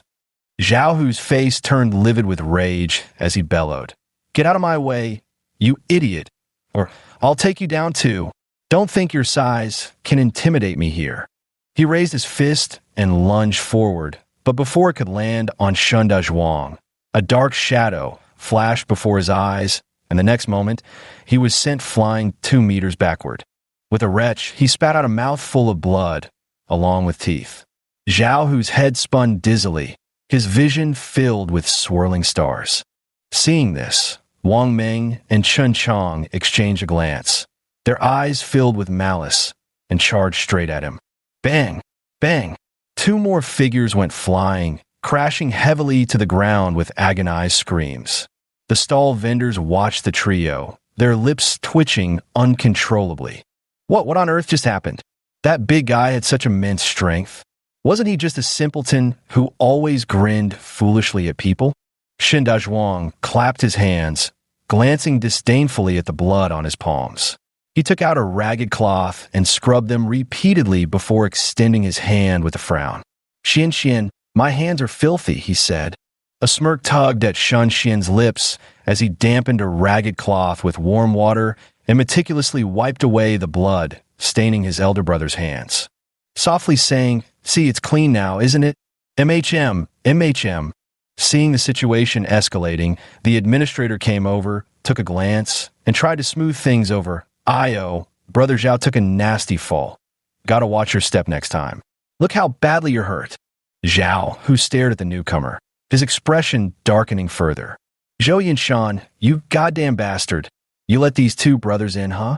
Trying to get revenge for your sister, aren't you? Tough luck. Who told her to be such a slut? Chasing after me. If she hadn't thrown herself at me, begging to be played with, I wouldn't have even bothered. Slap." Zhou Yinshan wiped his hands after landing the blow. With a mocking smile, he said, "Oh, really? I don't understand what you're talking about. My sister has always stayed quietly at home. How could she possibly have anything to do with a thug like you?"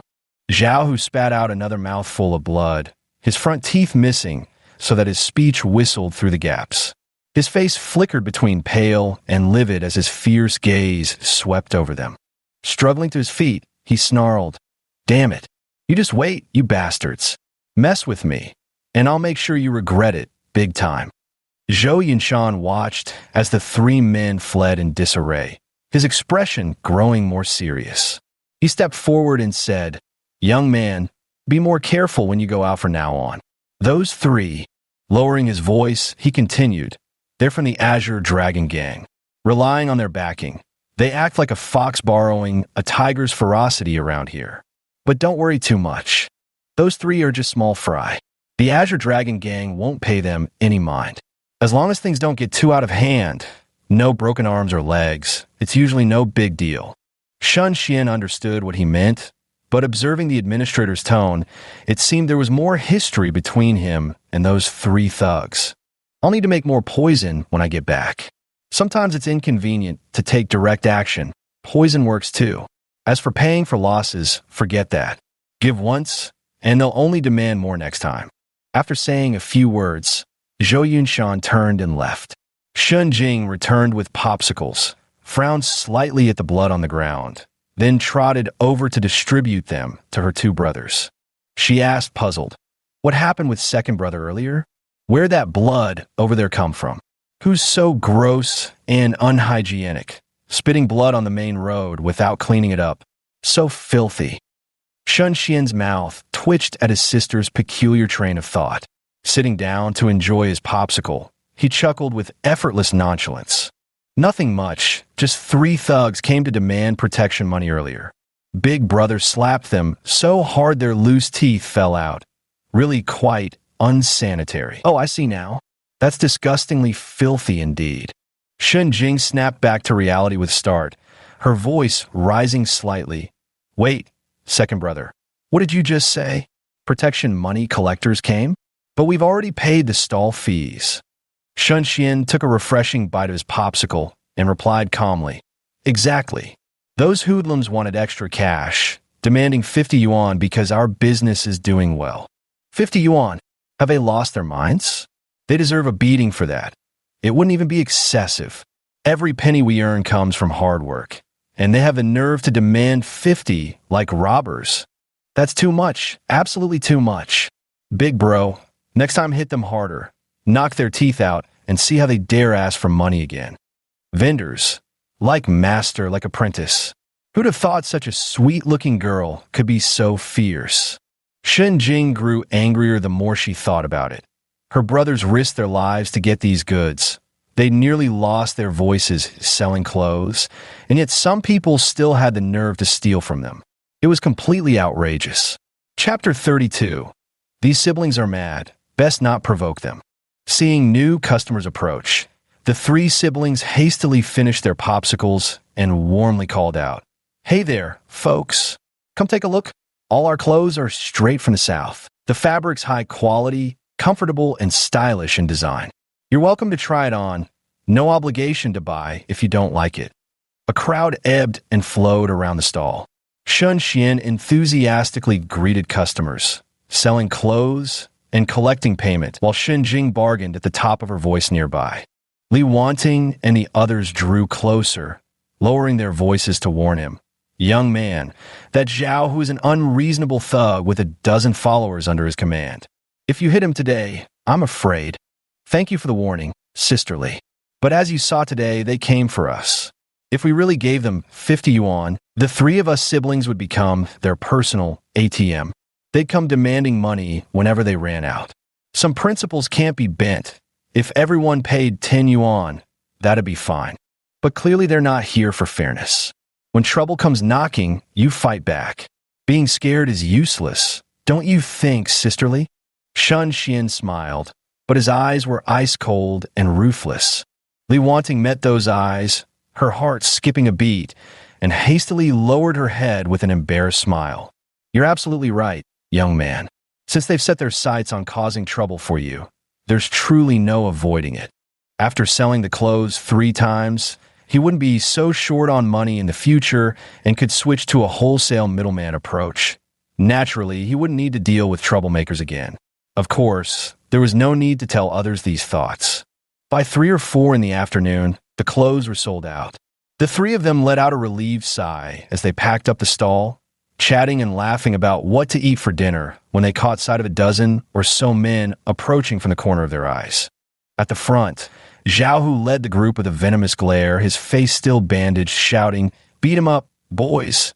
If they die, it's on me." Other stall owners nearby scrambled to gather their things and move away. The area beneath the big tree cleared out, and Shun Xian raised an eyebrow. These people were quite considerate, making space for them to fight. To yield, he didn't know the meaning of the word after getting a second chance at life. Meet the bully who preys on the weak. Be harder than them. Otherwise, endless trouble would come knocking. Shen Xian glanced at his younger sister and signaled for her to leave. Shen Jing shook her head, picked up a wooden stick nearby, gripping it firmly, and tossed another one over. Second brother, catch. The three siblings stood together, facing off against their opponents. Zhao, who sneered coldly, beat him up, kicked their damn asses into the dirt. Damn my teeth. His speech was slurred from missing teeth, turning what should have been a fearsome threat into something absurdly comical. His henchmen pressed their lips together, struggling to stifle laughter that nearly burst out. A dozen or so people closed in, raising their clubs to strike, while Zhao, who stood watching from the corner, tilting his chin with a cold gaze. Thud after thud, Shun Dazhuang was pummeled with sticks, though not painfully so. It was maddening.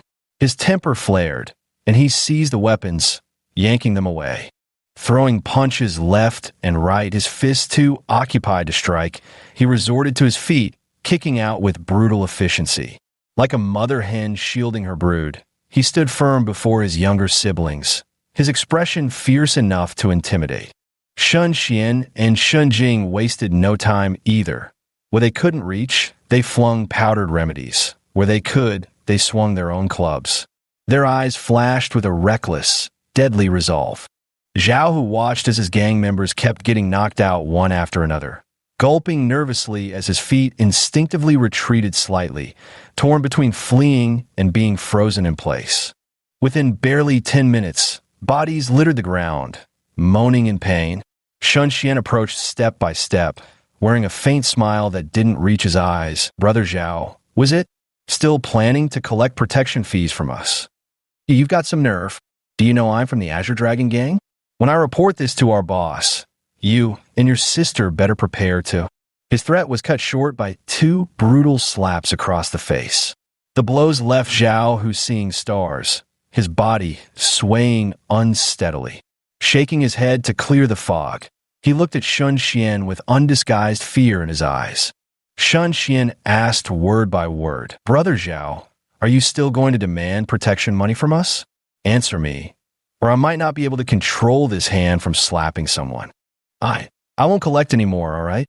From now on, you siblings can set up your stall however you like. I won't bother you anymore, damn it. Sai, wouldn't it have been better if you'd agreed earlier? We're all reasonable and decent people. Why make things so messy? Since we've settled this, let's talk about compensation. Zhao, who stared at him dumbfounded, wondering if his ears had been damaged from a beating. He must have misheard. Stammering, what on earth are you talking about?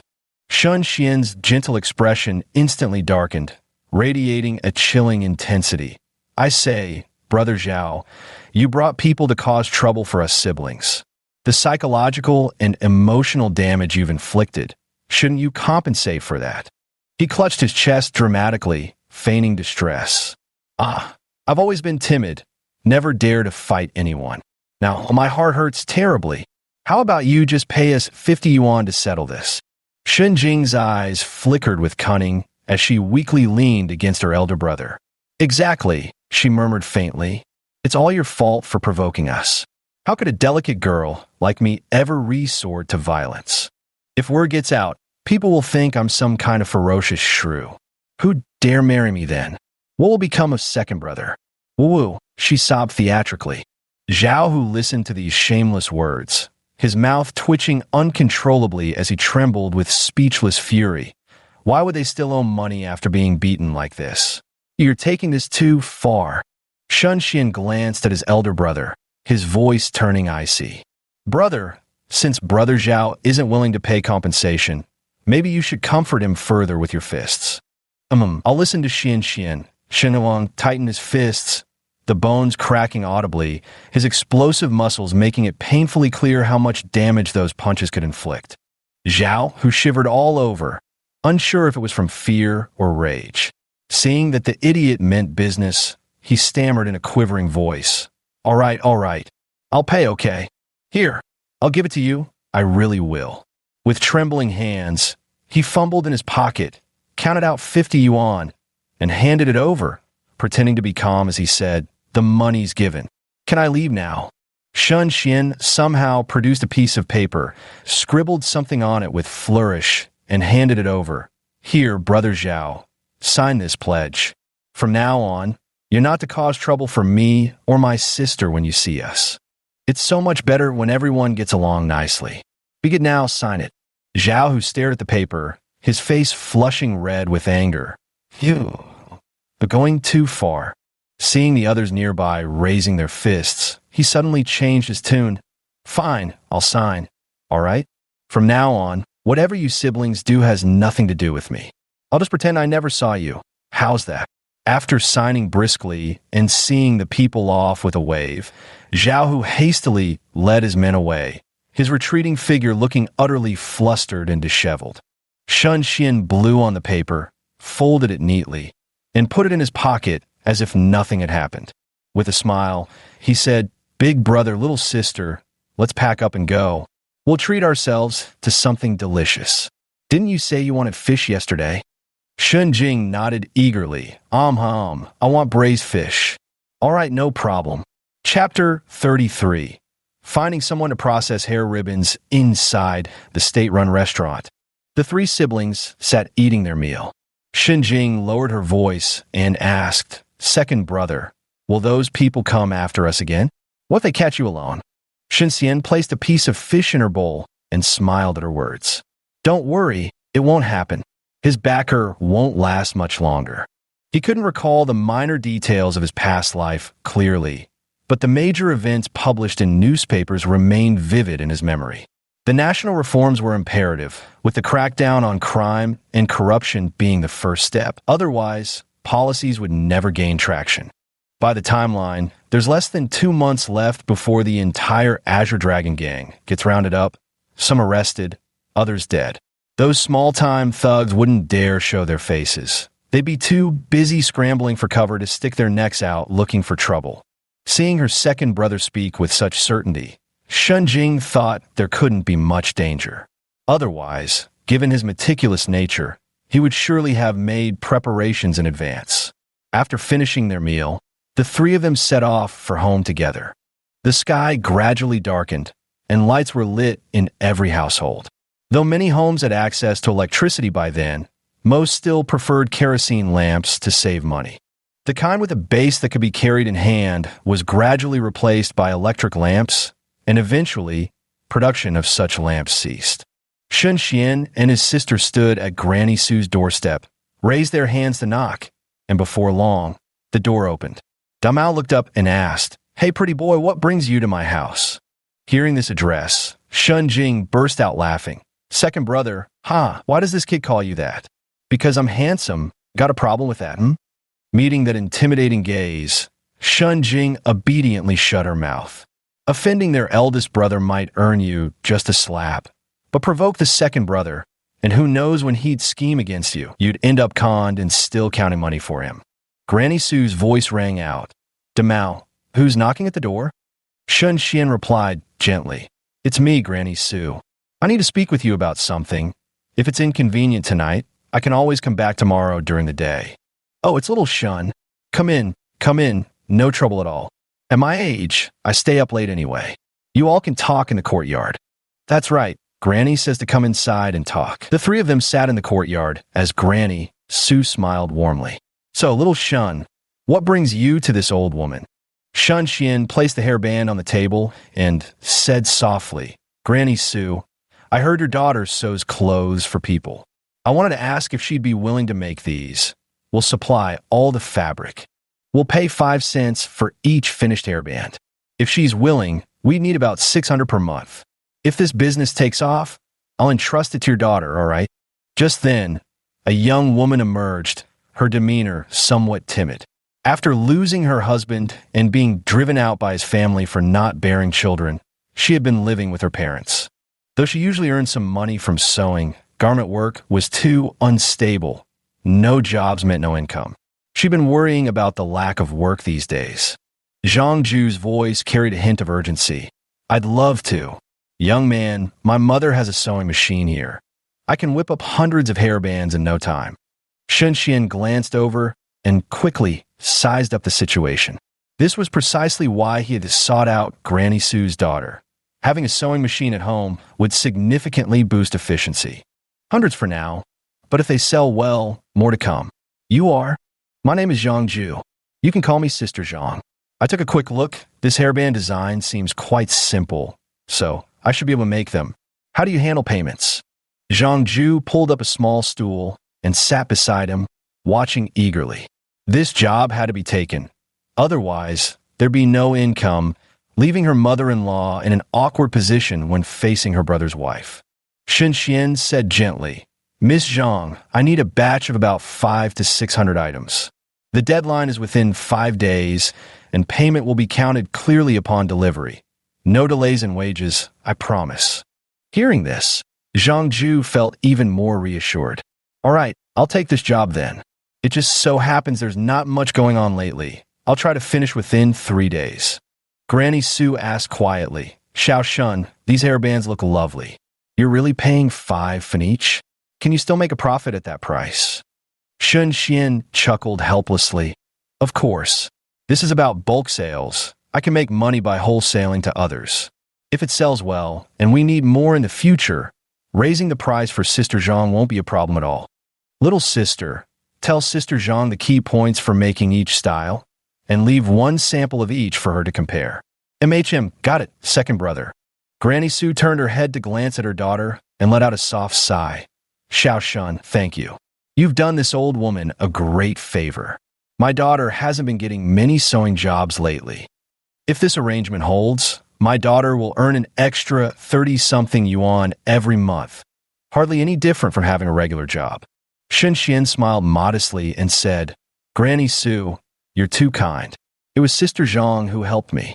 As a man, I'm not skilled at needlework, and my little sister needs to go to work. There's no one else to do these tasks. I just thought the one sold outside didn't look good, so I designed some myself. Never expected someone would take a liking to them. They insisted on buying them wholesale from me. So, Grandma Sue, if anyone asks how you got this job, just tell them it's from a big factory and there's not enough to outsource anymore. Granny Sue kept nodding, hardly in a position to disagree. Times were hard, money scarce. And her daughter, divorced with nowhere else to go, couldn't afford to draw disapproval from her daughter-in-law without contributing. Sooner or later, she'll be driven out, but if there's money to be made and spent on the household, the daughter-in-law naturally won't say much. Half an hour later, the siblings left Granny Sue's house. The moonlight cast a bright glow over the alley. Shun Jing whispered, Second brother, when did you find out Granny Sue has a divorced daughter? And how did you know they owned a sewing machine? I don't believe you just casually asked around. Shun Xian chuckled softly, ruffled his little sister's hair, and whispered back, I took some food to Granny Sue's before, to thank her for helping us. That's when I happened to overhear a woman arguing. Demao usually liked to play at his doorstep, so I gave him a few candies and asked why they were arguing. Naturally, I found out about Granny Sue's family situation. Her son-in-law died, her daughter got divorced, and was kicked out of her husband's home, forced to move back in with her mother. Under the same roof, she had to live with her sister-in-law too. You tell me, how could that situation not be difficult? If word came knocking, would she really turn it down? As for the sewing machine, Granny Sue mentioned it herself. I just kept it in mind, that's all. Shun Jing's eyes flashed with realization. Wow, so that's how it is. Then Damao's mom really had it rough too. A woman getting divorced, but not returning to her parents' home. Wouldn't that leave her with no way out? Shun Xian gave a quiet and then softly said, Yes, that's how society treats women nowadays. Not having children is wrong. Being widowed means you jinx your husband, and even having sons can somehow be wrong too. If she had brothers at home, returning after divorce would mean living under someone else's roof. How many could endure that without suffering humiliation? Second brother, hearing you say this makes me want my own house too, but it's just too expensive. With my luck, I'll never afford one in this lifetime. Shun Jing sniffled, feeling genuinely sorry for Sister Zhang Ju's situation when she thought about it. Shun Xian chuckled lightly and said irritably, What's there to fear? When you have a job and earn money, who would dare to bully you? Once I have money later, I'll buy you a house. Chapter 34. Handling shipping for purchases. Shun Jing snorted softly, not taking his words seriously at all, completely unaware that one day, when her second brother actually gave her a house, her expression would be frozen in disbelief. I don't believe it. You and eldest brother will get married someday, and I'll be left alone. Once I marry, I'll be treated as an outsider back home. Shun Xian raised his hand and patted her head, saying irritably, "Nonsense. You're my sister. You'll always have a room in this house, and you can come back anytime. Being wronged? With that fiery temper of yours, you're more likely to wrong others than be wronged yourself. Now that you have a job and can earn your own money, who could possibly wrong you? That's true enough. I have my own job and don't need to rely on anyone to support me. If anyone dares to give me attitude, fight first, talk later." Only after saying this did Shun Jing realize that her second brother had just called her fiery. She threw 2 punches at his arm indignantly and protested, "Where am I fiery? I'm clearly very reasonable." The 2 siblings were playfully jostling each other as they arrived home, pushing the door open only to find someone standing motionless in the courtyard, startling Shun Xian. "Big brother, what are you doing standing there?" Shin Zhuang turned his head at the sound and answered honestly, "I'm looking at the moon. The moonlight here isn't as bright as back home. In our village, you could play hide and seek under the moon at night." Hearing this, Shun Xian fell silent. Closing the door and sitting on a stool, he asked softly, "Big brother, do you miss home?" "No," came the quiet reply. "Mom said city life is better. She told us our lives would improve after moving here, that we'd only grow poorer staying in the countryside. I can't miss home. If I do, it'll make Mom worry." Shen Jing looked up at the moon. Well, if Big Brother was saying this, he must be homesick. Truth be told, she missed home too. Shun Xian said earnestly, "All right then, we'll go home in about 10 days, back to our hometown to see Mom. How about we bring her to the city with us?" 2 pairs of eyes turned to him in unison. "Really going home in 10 days? Second brother, didn't you say we needed to save up 10,000 yuan first? And there's still the clinic to open. So many things to do. No rush for now. Once the clinic opens, we won't be able to leave anymore. Better take this chance to go home before we start to bring Mom here, and maybe one of our younger cousins too. The clinic's going to be too busy for me to handle alone." Shun Jing grabbed his sleeve excitedly, her eyes shining. "Second brother, let me come too. I'll take time off work, okay?" Shun Xian flatly refused. "No way. You just started at the canned food factory. Taking an occasional long leave is fine, but if you keep asking for days off, you'll lose that good position of yours.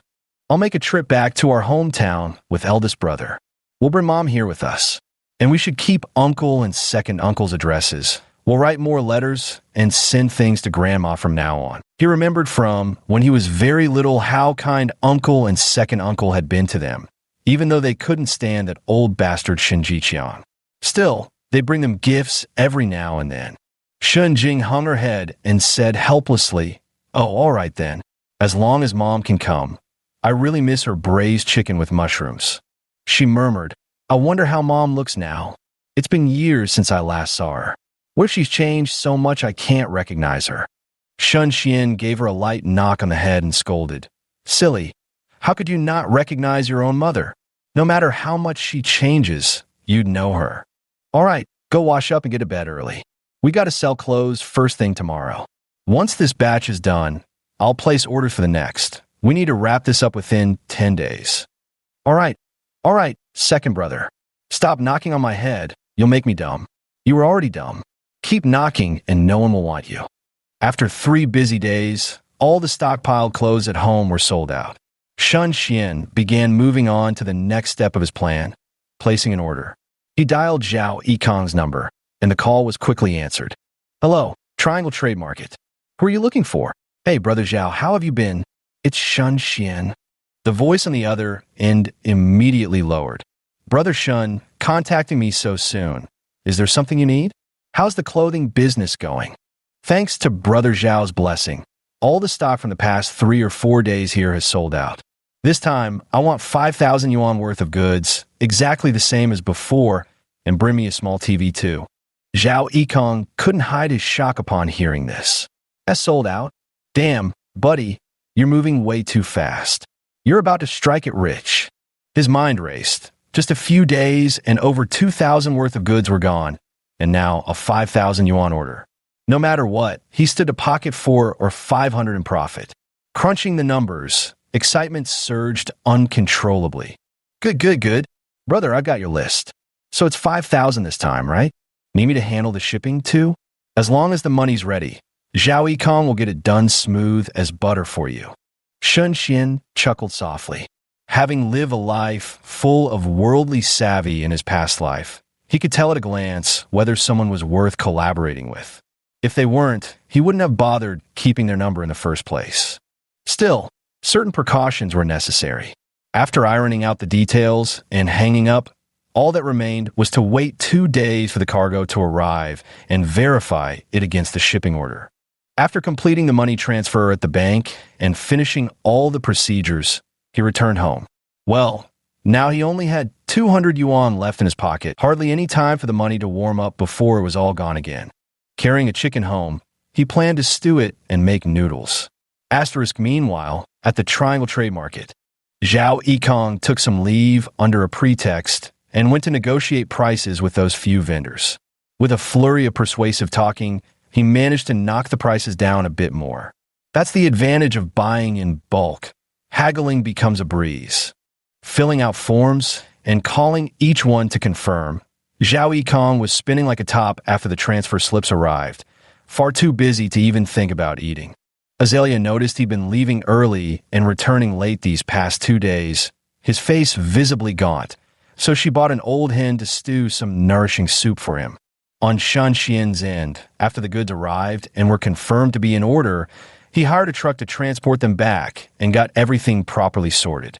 Early the next morning, the 3 siblings went to the square to continue selling clothes. By the time both batches of clothes were sold out, Shunjing's vacation had also ended, requiring her to return to the canned food factory for work. Reluctant to leave, she gazed at them and said, "Big brother, second brother, I have to go now. When will I see you again?" Shun Xian gently patted her head and replied with a smile, "Next time after we've sold the 3rd batch of clothes, we'll come visit you before returning to our hometown. We'll buy you some things before we leave. Take the hairband I asked you to bring for your roommates. Get along well with them. If we're not around, having them lend a hand will give me more peace of mind." Shinjing nodded earnestly and said, "I understand. Second brother is worried about that old creep keeping an eye on me. Don't worry, from now on I won't leave the factory easily, and if I really have to, I'll go out with them. And that powdered medicine you gave me, if he dares harass me again, don't blame me for cutting ties to uphold justice." Buffed. "All right, get in the car now. Go back and focus on your work." Shinjing sat by the window, waving at them outside. "Got it, big brother, second brother, you can head back. I'll call to let you know I arrived safely once I'm at the factory." The car started moving. Shun Xian waved back, his figure growing distant. "Let's go back to the courtyard, big brother." Chapter 35. The Roommate's Envy. Shinjing watched the figure growing smaller in the distance, wiping her damp eyelids as an increasing sense of reluctance welled up in her heart. 2 hours later, the bus came to a halt as the conductor announced, "Xingfu Canned Food Factory stop. Those disembarking, please be careful not to stumble." After verifying her identity with the cloth bag on her back, Shunjing entered the factory. Opening the door to find them all present, she steadied her emotions and smiled. "Perfect timing. I've got something for each of you." From her upper bunk, Du Ruo heard the commotion and immediately poked her head out curiously. When her eyes landed on the emerald green dress Shunjing was wearing, she couldn't tear her gaze away. In one swift motion, she scrambled down from bed to bombard her with questions. "Ah, this is the dress. I saw a similar style before and it looked so good, my cousin wore one just like it. Jingjing, where did you buy yours?" Yu Tsue coughed lightly, her face pale and weak, as she leaned in and whispered, "This dress is lovely. I'd like to buy one too." Surrounded by questions from several people, Shunjing felt her head pounding dizzily. He hurriedly stretched out his hand and said helplessly, Stop. Can you talk one at a time? I just got off a 2-hour bus ride, and my head's still spinning like I'm flying in the sky. The comically miserable expression on his face made the group burst into laughter. Shenjing scratched her head upon seeing their longing gazes. Well, if you want, I could take off this skirt so you could try it on for size. I'll just tell my second brother to buy a couple more. You can't buy this dress at the department store. My brother specially ordered it from the Southern Trading Market. Look at this high-waisted style, it's really pretty. Our family runs a clothing business now, and the designs are very trendy. You won't find these styles locally. My second brother has great taste. Try them on, and if you like them, I can call him to order a few more pieces. As soon as these words were spoken, several squeals erupted. Jingjing, I didn't know your family sold clothes. If I'd known, I would have bought from you. Don't even mention that department store. They wouldn't let me try things on, and I wasted so much money. It makes me furious just thinking about it. Du Ruo grew increasingly agitated as she spoke, starting to tug at her messy bird's nest of hair. Shen Jing's lips twitched in a mix of amusement and exasperation. Ruo, you just got a perm. Stop fussing with your hair before you turn it into an actual chicken nest. After some playful banter and horseplay, Shen Jing changed into a batwing top and bell-bottoms, instantly understanding the way their eyes lit up at the sight. Got it, she said with a laugh. You've taken a fancy to this outfit again, haven't you? All styled by my second brother. It's super flattering and slimming. No girl is indifferent to beauty, and none can resist pretty clothes. The temptation was simply irresistible for them. Changing back into her old clothes, Shen Jing let them try on the new ones. Seeing how much they adored the outfits, she smiled and said, If you like them, take your measurements. I'll tell my brother to have some made for you. Du Ruo held her hand tightly, nuzzling against her neck. Gone was the arrogance from their first meeting, along with any trace of being hard to get along with. Jingjing, from now on you're like my own little sister. Your brother is my brother. We're family. If you find any nice clothes, you must tell me first. If you all decide to buy, I'll bargain to get you the best price. Definitely cheaper than department stores. And if it doesn't fit, you can exchange it. No worries. Yu Tsuetsue was wearing a red batwing shirt that made her usually pale and listless complexion suddenly glow with vitality. Jingjing, I love this outfit. Shenjing stood up and nodded. It looks lovely, Tsuetsue. Sit down, and I'll style your hair into a bun with this ribbon. It'll look even prettier then. All right, thank you so much, Jingjing. Don't mention it. Since we live in the same dorm, we're closer than sisters. This small favor is nothing. Yu Tsuetsue sat obediently still. After her hair was styled, she gazed at the mirror in a daze. This was the first time all her hair had been pulled up, and she never expected it to look so vibrant. Du Ruo stared at the ribbon on the bun, blinking her eyes. Jingjing, that ribbon is so ethereal and beautiful. There are only 2 of these silk ribbons. Come pick one for yourselves.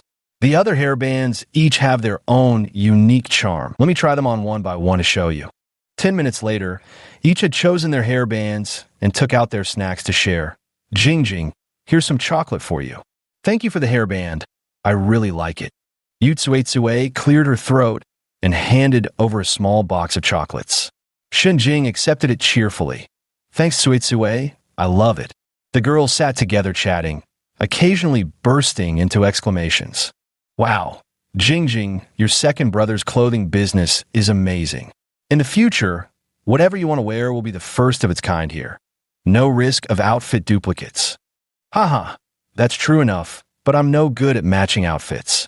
It's all thanks to my second brother's coordination, and these hairbands were designed by him too. Aren't they pretty? So pretty! Asterisk Xiqing District Plaza. Shun Xian carried over a bundle of hairbands and called out, Sisterly, all the hairbands you wanted are finished.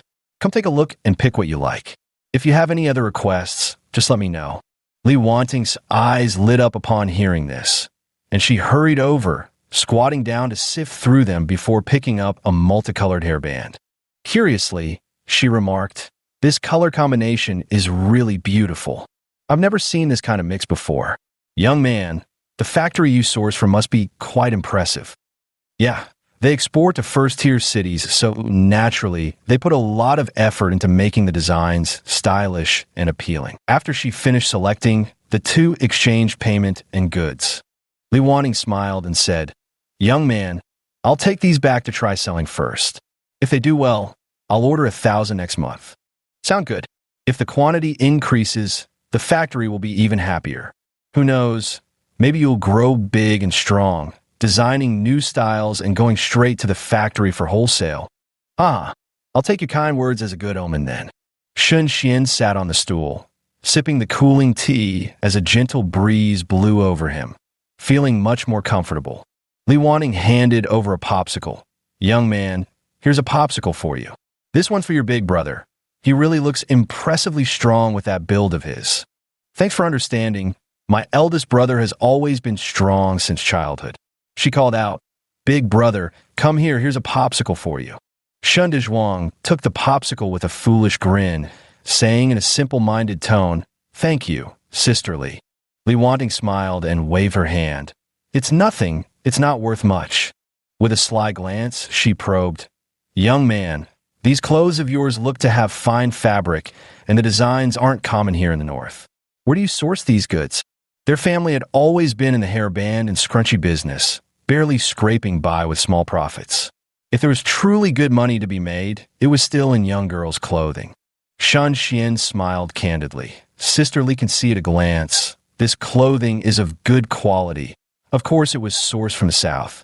Though the south is paved with gold, it's also chaotic." He selectively mentioned the dangers, and when he saw her expression change, he sighed, "Ah, if our three siblings hadn't lost our father early, we wouldn't be risking life and limb just to survive. Who would need to gamble like this with their life? If it weren't for my elder brother, I probably wouldn't have made it back the first time I went there." Shin Dezhuang nodded, his gaze clear and sincere. "Right, so dangerous. People even attack you. It's terrifying." Li Wanting heard his words and suppressed her rising thoughts. With their family being elderly, weak, sick, and disabled, how could they possibly withstand a trip to the south? Forget it. Making a small living through petty trade wasn't bad either. Chapter 36. Fleecing will bicycle. The two brothers, dressed in patched clothes, walked into the bank carrying a woven plastic bag. The people in the corner glanced up at them, then looked back down indifferently. Shun Xian stood by the counter, opened the woven bag, and began pulling out money, stack after stack piling up until it formed a small hill. The bank clerk stared at the pile of cash with astonishment, then at him. Wealthy people nowadays sure are low-key, dressed in rags to deposit money. Comrade, I'd like to deposit 10,000 yuan. Could you please process it for me? Are you sure this money really belongs to you?" Shun Xian's face was smeared with black soot. Aside from his glaringly bright eyes, his facial features were barely distinguishable. No wonder the clerk felt compelled to ask. For all they knew, he might have found the money while scavenging. The clerk had barely finished speaking when they heard a low chuckle. "Comrade, of course this money is ours. Here's my household registration booklet and ID card, and these are my purchase receipts.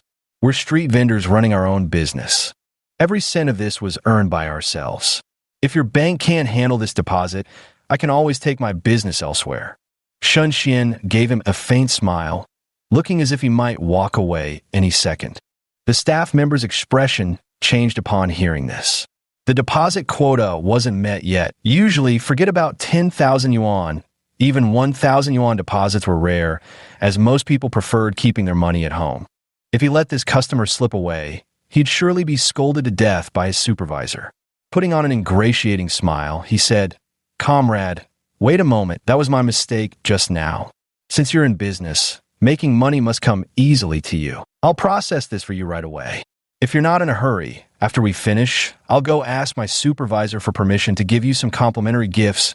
How about that?" Shun Xian raised an eyebrow at him. In this era, many people held outdated beliefs. They distrusted banks and prefer to keep their money at home. Banks in the future all have deposit quotas. Maybe they exist now too. Wouldn't that mean there's some wool to be sheared? Only a fool would pass up a freebie, he said with a deepening smile. Sure, why don't you go ask your boss first? What exactly can you offer me? After all, We businessmen will keep depositing more money in the future. If you'd explained things clearly earlier, I'd keep depositing money here in the future. But if you're just handing out junk as gifts today, this will be my first and last deposit at your bank. Next time I'll take my business elsewhere. Staff member, was it really appropriate to threaten him so blatantly? Shun Xian waved his hand and said, "Hey comrade, what's wrong? Maybe you should go ask your supervisor first. There's no hurry to complete the formalities until then." "All right, then please wait a moment."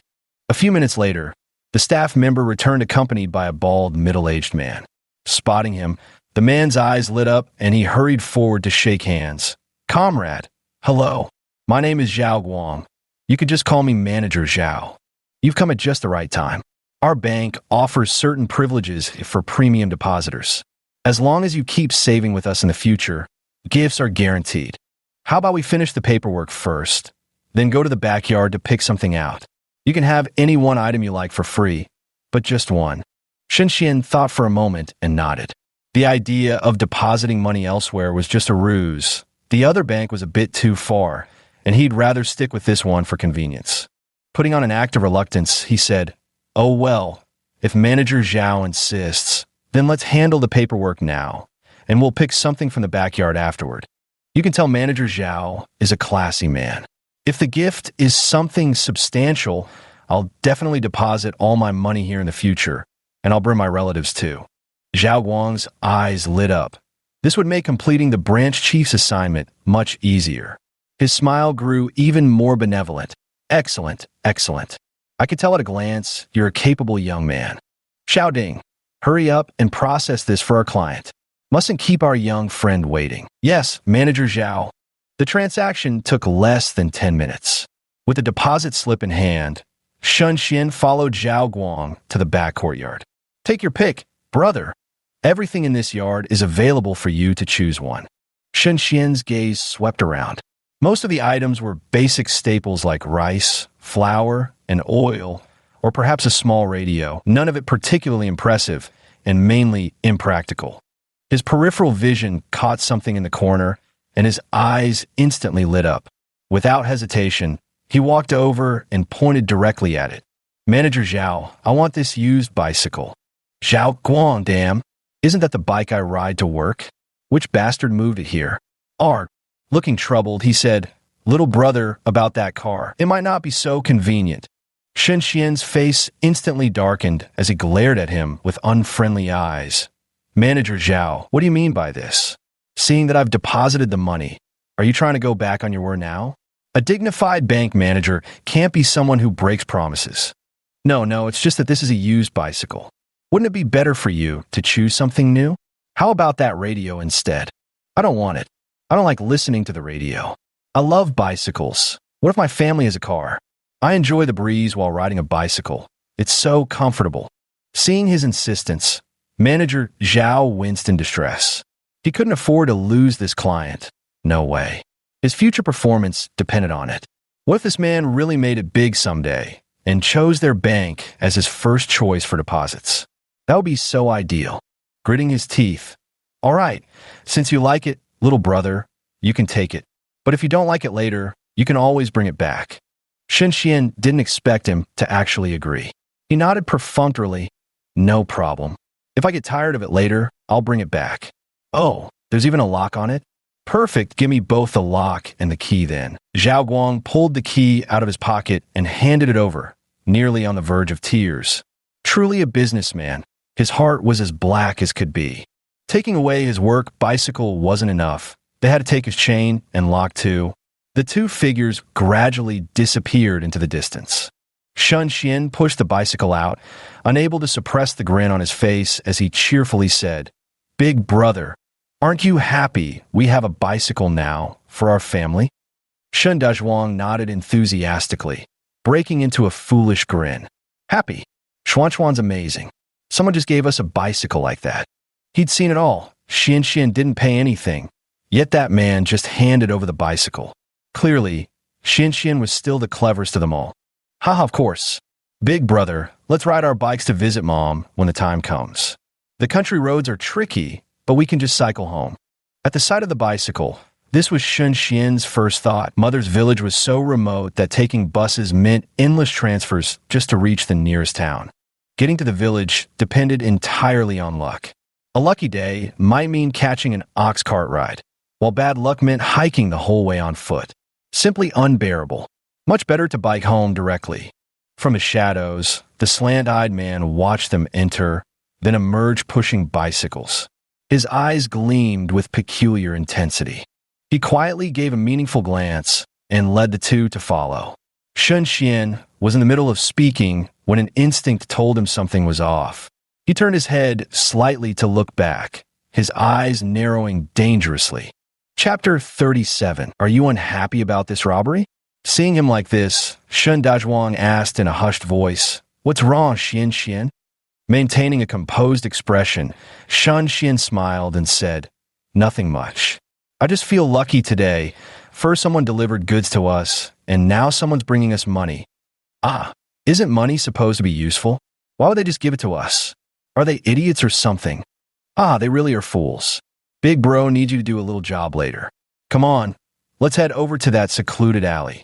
The two brothers walked further off the beaten path as they chatted and laughed. The men trailing behind exchanged glances and whispered, "Monkey, are you sure those two have money on them?" The man with triangular eyes nodded, his expression full of cunning. "Of course, big bro, second bro, trust me. I know banker Zhao inside out. He's a real snob. His attitude changes depending on whether you've got money. If those two brothers were broke, banker Zhao wouldn't have given them a second glance. Not to mention giving them a bicycle. I recognize that bike. It's the one banker Zhao rides to work every day. Those two are definitely loaded." The two nodded. "Deal. We'll trust you this once, kid. If it really is some rich folks, after we pull this job, moving to another city would be worth it." Slanty eyes chimed in. "Yeah, that's exactly what boss means. In our line of work, if you don't want to eat peanuts, get shot. You gotta keep changing locations." Shun Xian and his companion entered the alley, leaning their bicycles against the corner before calmly eyeing the three men approaching them. "Gentlemen, can we help you?" "Yeah, hand over all the money on you or else." "Or else what? If you want it so badly, sure, the savings certificate is right here in my hand. Come and take it." Lu Shun and Lu Heng exchanged glances, then charged forward with a vicious gleam in their eyes. Before they could reach that tall, lanky figure, they felt darkness descend upon them. The next instant, two loud bangs rang out. Both of them felt their bodies flung into the air before crashing heavily onto the ground. Waves of excruciating pain surged through them. They couldn't help but scream, the agony leaving them speechless. The triangular-eyed man instinctively wanted to bolt when he saw the two like this, but the thought of being beaten to death by the brothers if he fled made him swallow his fear and snarl instead. "Damn it, do you even know who we are?" Shun Xian leaned against the wall, his expression indifferent. "I don't know, nor do I care to know." Big brother caught them and threw them over. "They scared me. Naturally, they should compensate me." Shun Dezhuang charged forward at those words, grabbing the three like a hen, scooping up chicks and tossing them straight into the alley. His massive frame loomed like a small mountain as he blocked the entrance to prevent their escape. The narrow-eyed man stumbled and fell to the ground, watching as the two brothers advanced step by step. To his terrified eyes, they resembled demons. "No, please, we really don't have any money on us," he begged, his voice shaking with fear. Shun Xian pretended not to hear, swiftly stripping the man bare. "'Tis to say, so broke and tiny yet daring to rob people? Buddy, I kind of look down on you, huh? You, how dare you humiliate me like this?" The slit-eyed man lay curled up naked, his gaze burning with hatred. Damn this man. A warrior would rather die than suffer such disgrace. Just wait and see. Shun Xian counted the loot, over 100 yuan in total, and deftly tucked it into his pocket. Eyes crinkling in satisfaction, he waved. "Thanks for the donation, gentlemen. Farewell." Big bro, toss the clothes into the neighbor's yard and yell, "Perverts, someone will handle them for us." "Oh, got it." Honest Shindazhuang flung the clothes into the neighboring yard, shouted as instructed, and left with his younger brother. Soon enough, people came storming over, cursing, only to find 3 stark naked men. Without a word, they started beating them half to death before dragging them to the police station. When questioned by the cops, the 3 men dared not admit they'd tried to rob someone only to get robbed themselves. They could only confess to having a bizarre fetish for stripping naked. When the Shin brothers returned home, they began packing their clothes. Coming home in summer had its perks, lighter luggage, but the downside was the stench of sweat on the train. They need to prepare more herbal sachets. Holding a needle in her hand, she's carefully sewing something like a small pouch, stuffing it with dried flowers, mint, and herbs. Shun Dazhuang sits obediently watching, secretly pulling out a needle to poke at the fabric, either pricking his finger or stabbing himself, hissing in pain. Just sit still, brother Ha. I'll be done soon. Oh, sorry Xian, I can't sew. Shun Xian says gently. It's all right, no one's better at fighting than you. If it weren't for you, I'd definitely be at a disadvantage. Let me handle these small tasks. You just concentrate on being our protector. Shen Dazhuang nodded repeatedly. Yes, I'll listen to Xin Xian. After half a day spent sewing the medicine pouches, Shen Xian gave a few instructions and went alone to the herbal shop to retrieve the reserved silver needles. His heart felt significantly more at ease. A firm knock sounded at the door. When Zhang Ju opened it and saw it was him, she said politely, Comrade Shun, it's you. Please come in quickly. I've finished this batch of hair ribbons. I'll go fetch them for you right away. Shun Xian looked at her swollen red eyes, but said nothing as he followed her into the courtyard. Standing there waiting, he could still hear the scolding voice of another woman. Granny Sue walked out, wiping her tears and sighing. Their eyes met, and Shun Xian greeted her softly. Hello, Granny Sue. I'm here to pick up this batch of hair ties. Good child, sit down. Let me get you some apricots to eat. Quite a few of our apricots have ripened recently. You must try them. It's all right, Granny Sue. I can't handle sour flavors, so please don't trouble yourself. Just sit and rest for a while. Granny Sue let out a sigh and sat down, her face clouded with worry. The curses inside the house gradually faded, and a tall woman emerged from the main room. With sharp cheekbones and piercing eyes, she looked every bit the strong, difficult person she was. Gao Hongxia gave them a sweeping glance and said sharply, You're the one who recently moved to Ronghua Street, right? My sister-in-law's hair ribbon business. That must be your doing too. I've seen them at the department store selling for a yuan each. And yet, you're only giving my sister-in-law 5 cents per piece. How shamelessly greedy can you get? Granny Sue's expression instantly darkened. Hongxia, what nonsense are you spouting? The fabric is provided by them, and Xiaoju earns good money just by putting in some effort. What could be better? Oh, really? So what if she's making money? It's all just lining her own pockets. I don't see much of it being handed over to me. Mother-in-law, I hate to say it, but these days, where do you see daughters staying at their natal homes? The fact that I let her live here and feed her is already kindness enough. What's wrong with her paying $20 a month? Gao Hongxia declared righteously. If I hadn't taken her in, 20 yuan wouldn't even cover her expenses living outside. Granny Sue trembled with anger, tearful-eyed. Hongxia, one needs a conscience. Xiaoju waited on you during your confinement before. She's just homeless and has nowhere else to go now. She wasn't staying at her mother's house for free. She did all the household chores. Wasn't the 10 yuan you gave her each month enough? You never paid her for housework either. You can't just bring it up when you feel shortchanged while staying silent about the benefits you've enjoyed. As women, can't we be more understanding? Tell me, what exactly has Xiaoju done to wrong you? Gao Hongxia rolled her eyes and retorted sharply. It was only out of respect for you that I reluctantly let my sister-in-law stay here. Otherwise, I wouldn't have agreed to it at all. Zhang Ju couldn't hold back anymore.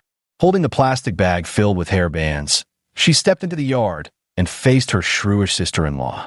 Taking a deep breath, she replied calmly, Hongxia, you're right. I'll move out as soon as possible. I rented a place in the alley across the street for 10 yuan a month. I'll be living there from now on. Mom, I'll rent your sewing machine from you and pay you another 10 yuan each month. I'll come visit when I can. She understood. If she kept living there, the conflicts would only multiply. Better to take this opportunity to move out on her own initiative. She had some savings now. The hairband business was stable, just one more year to endure. She could still keep an eye on things across the street anyway. As for household chores, she wouldn't be doing those anymore. Granny Sue looked at her daughter, her eyes filled with guilt and heartache, and choked back tears as she said, "Xiaoju, it's all Mom's fault." Her daughter-in-law was difficult to get along with. If her daughter stayed, not only would she end up doing all the work, but the daughter-in-law would keep demanding more and more money. Her daughter wouldn't be able to save any money. She simply couldn't keep up with the daughter-in-law's ever-increasing demands. It would be better for her to move out, where she could at least put aside some savings. Zhangju gently patted her mother's hand and said softly, "It's all right, Mom. With my skills, I'm not afraid. Life will definitely get better in the future, and I'll come back to see you often." Gao Hongxia felt even more uncomfortable upon hearing this. She said with a sarcastic tone, "For a woman, the most important thing in her life is to marry a man, serve her husband, and raise children. Instead of thinking about remarrying day after day, all she thinks about is earning money, earning money. You're just a woman after all. Even if you don't marry and spend your whole life earning money, how much could you really earn? If you ask me, my cousin in the countryside is a very good man." She went on, until Grandma Sue grew so furious her face turned ashen. "Hongxia, are you trying to kill my daughter? That cousin of yours indulges in drinking, whoring, gambling. There's nothing he doesn't do. His last wife was beaten to death, and now you want to push my daughter into that fiery pit." Gao Hongxia brushed it off dismissively, answering lightly, "So what? That one had no blessings. She had no talent for bearing sons and didn't serve her man well. She deserved to be beaten to death." Granny Sue felt a stabbing pain in her chest, and waves of darkness swam before her eyes. She was filled with bitter regret. How could they ever have brought such a shrewish daughter-in-law into the family? The woman's malicious tongue knew no bounds. How could any woman say such vile things? Seeing this, Shen Xian reached out to grasp her hand, pressing it gently against an acupoint. "Grandma, don't get worked up," he said softly. "You mustn't risk a stroke." "Puff, what a sin, what a sin. Hongxia, when you were home back then, your stepdad would beat you half to death when he got drunk. Have you forgotten how pitiful you were at that time? You're a woman too. How can you be so cruel-hearted?" Upon hearing this, Gao Hongxia's expression darkened completely as memories of the past resurfaced. She said coldly, "Don't bring up the past with me. I'm not like your daughter. I have better fortune and a luckier fate than her. If she had any capability, she could find herself a good man instead of clinging to her parents' home, mooching off them, and refusing to leave. The fact that I've put up with her for 6 months is already more than generous." Zhang Ju patted her mother's hand, knowing it was pointless to argue further with her sister-in-law. She comforted her, saying, "Mom, it's fine. Me moving out is a good thing. I can focus entirely on making money. Once I earn enough, I'll bring you over to live the good life." But a widow with grand dreams thinks she can make money without leaning on a man. How laughable. Shen Xian's eyes glimmered as he smiled. "Sister Zhang, I've got another deal for you," he said. "If it pans out, you could easily make over $100 every month from now on. Wait until I get back, though. I need to go home to pick up my mother first, and then we'll talk it over in detail." Zhang Ju's eyes lit up, brimming with anticipation. She wasn't afraid of hardship or exhaustion. She could endure anything as long as there was money to be made. Shen Xian nodded with a smile and said, "Yes, I have a keen business sense, but that thing is a bit troublesome. It's better to wait until I come back to handle it. Before I leave, I'll give you the design. You can make a sample when you have time. After I return, I'll take it out to test the market. Once the orders come in, there'll be no worry about making money." Zhang Ju repeatedly nodded in excitement and said, "Thank you, brother. If it weren't for you, I wouldn't know how to get by. Don't worry, as long as you give me the design, I'll make sure to do a careful and thorough job. I guarantee the quality, no cutting corners or taking shortcuts. In business, longevity is what truly matters." The two exchanged brief words as they counted the hair ribbons. After settling the accounts, Shen Xian paid the processing fee on the spot, gathered the goods, and left. After everyone had left, Gao Hongxia casually approached with a grin, saying, "Don't be upset, sister-in-law. I'm just straightforward. No harm meant. After all, we're family. Why don't you stay? Just promise to include me in your future business ventures, and you can keep giving me $10 each month like before."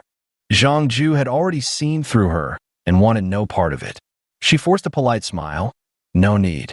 I'll earn my keep through my own skills. Moving out is for the best. Saves me from troubling you later, sister-in-law." Gao Hongxia.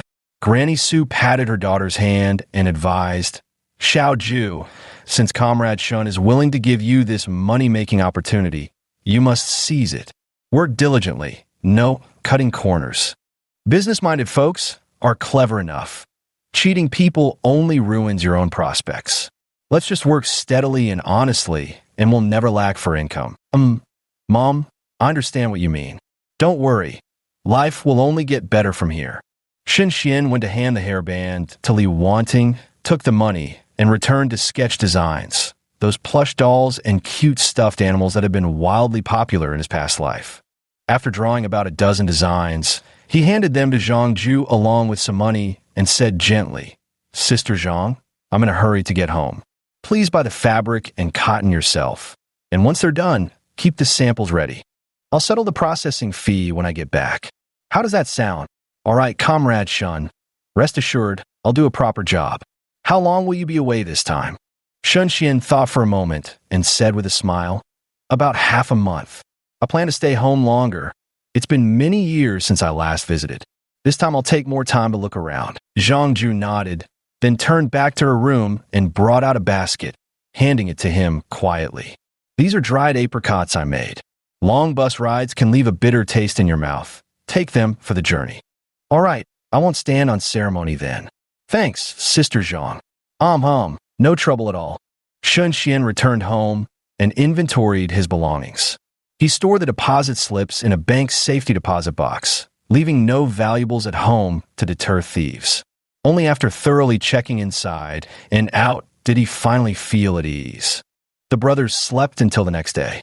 Shun Xian prepared to take over 500 yuan to the countryside, keeping just enough change in his pocket for daily use. The 500 was sewn into his underwear for security. After a bumpy ride to the train station, they bought tickets and waited an hour before boarding. The train was crowded, especially challenging for Shun Dazhuang, who had to haul a bicycle on board. Luckily, they had sleeper berths, which offered a bit more space. Chapter 39, Train Journey.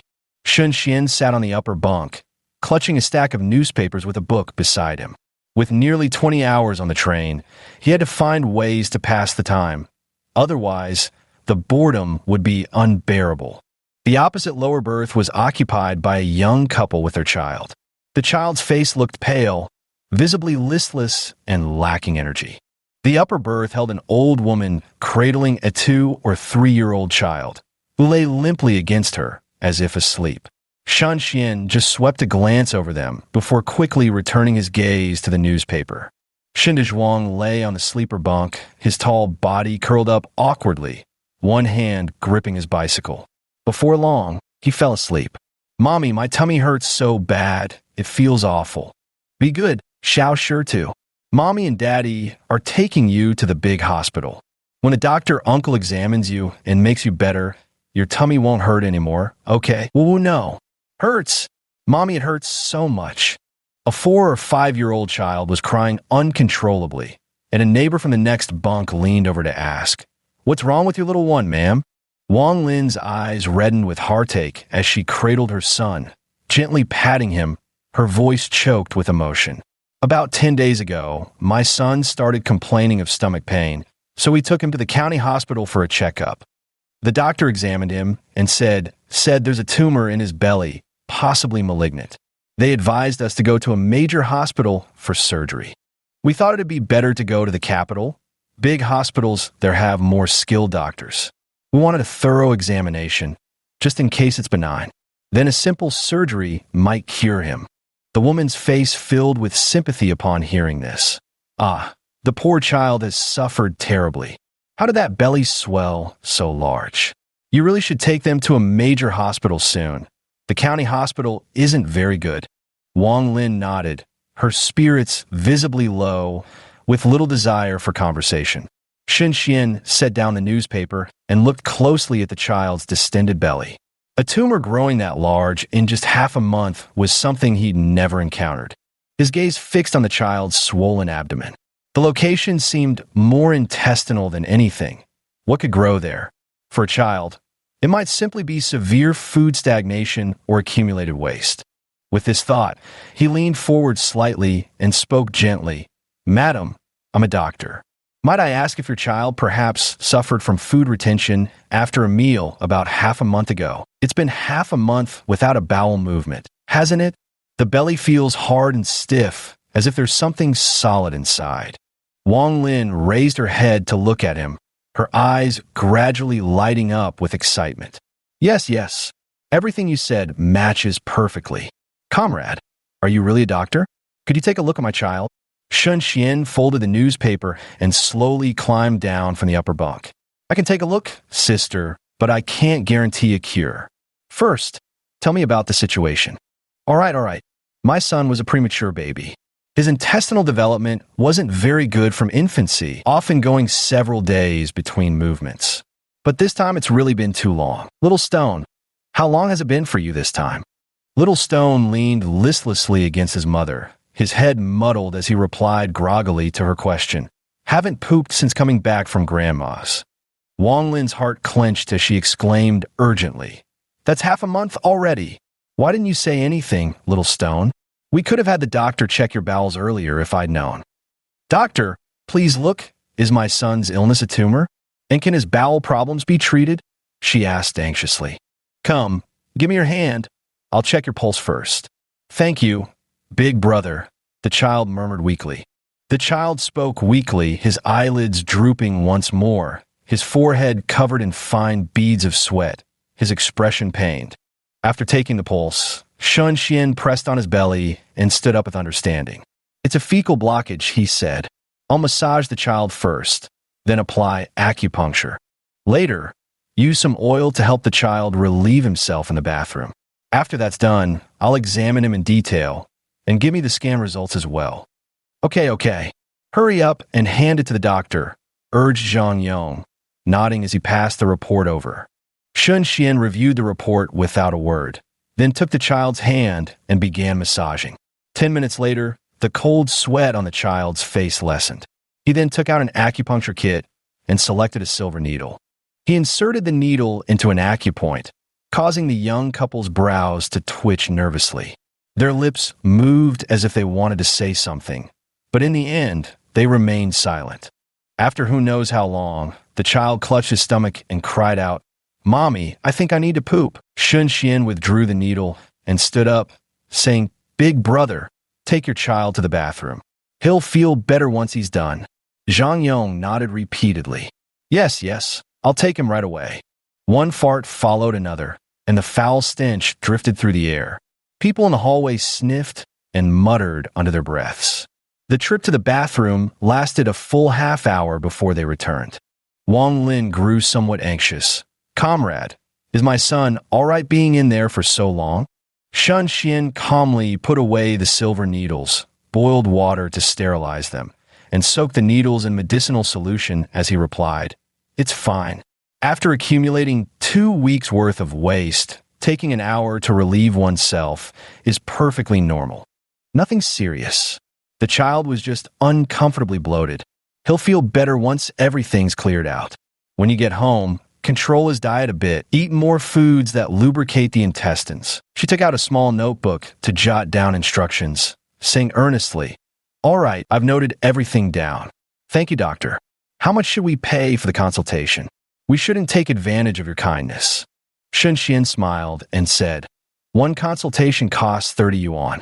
I'll write you a prescription for the tonic medicine. After you return home, just follow the doctor's instructions when getting the medicine for the child. With about a year or so of treatment, he'll be fine. Wang Lin nodded repeatedly, secretly sighing in relief. She hadn't expected it to be so affordable. Just 30 yuan would do. This was far more cost-effective than going to a major hospital. All right, I'll give you 30 yuan when my husband returns. Shan Xian swiftly scribbled something in his notebook.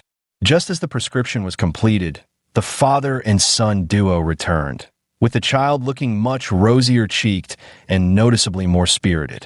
The little hand patted his own belly, giggling happily. "Mommy, my tummy doesn't hurt anymore. It feels so good now." Seeing her son looking much better, Wang Lin hugged him tightly while crying. "Well, you scared Mommy to death, little stone. Go thank the big brother. He saved your life." Thank you, big brother." The little guy plopped to his knees and kowtowed, knowing only that it was the big brother who saved him from another bellyache. Shan Xian quickly reached out to help the child up, smiling as he said, "It's nothing. As a doctor, saving lives and aiding the injured is what I should do.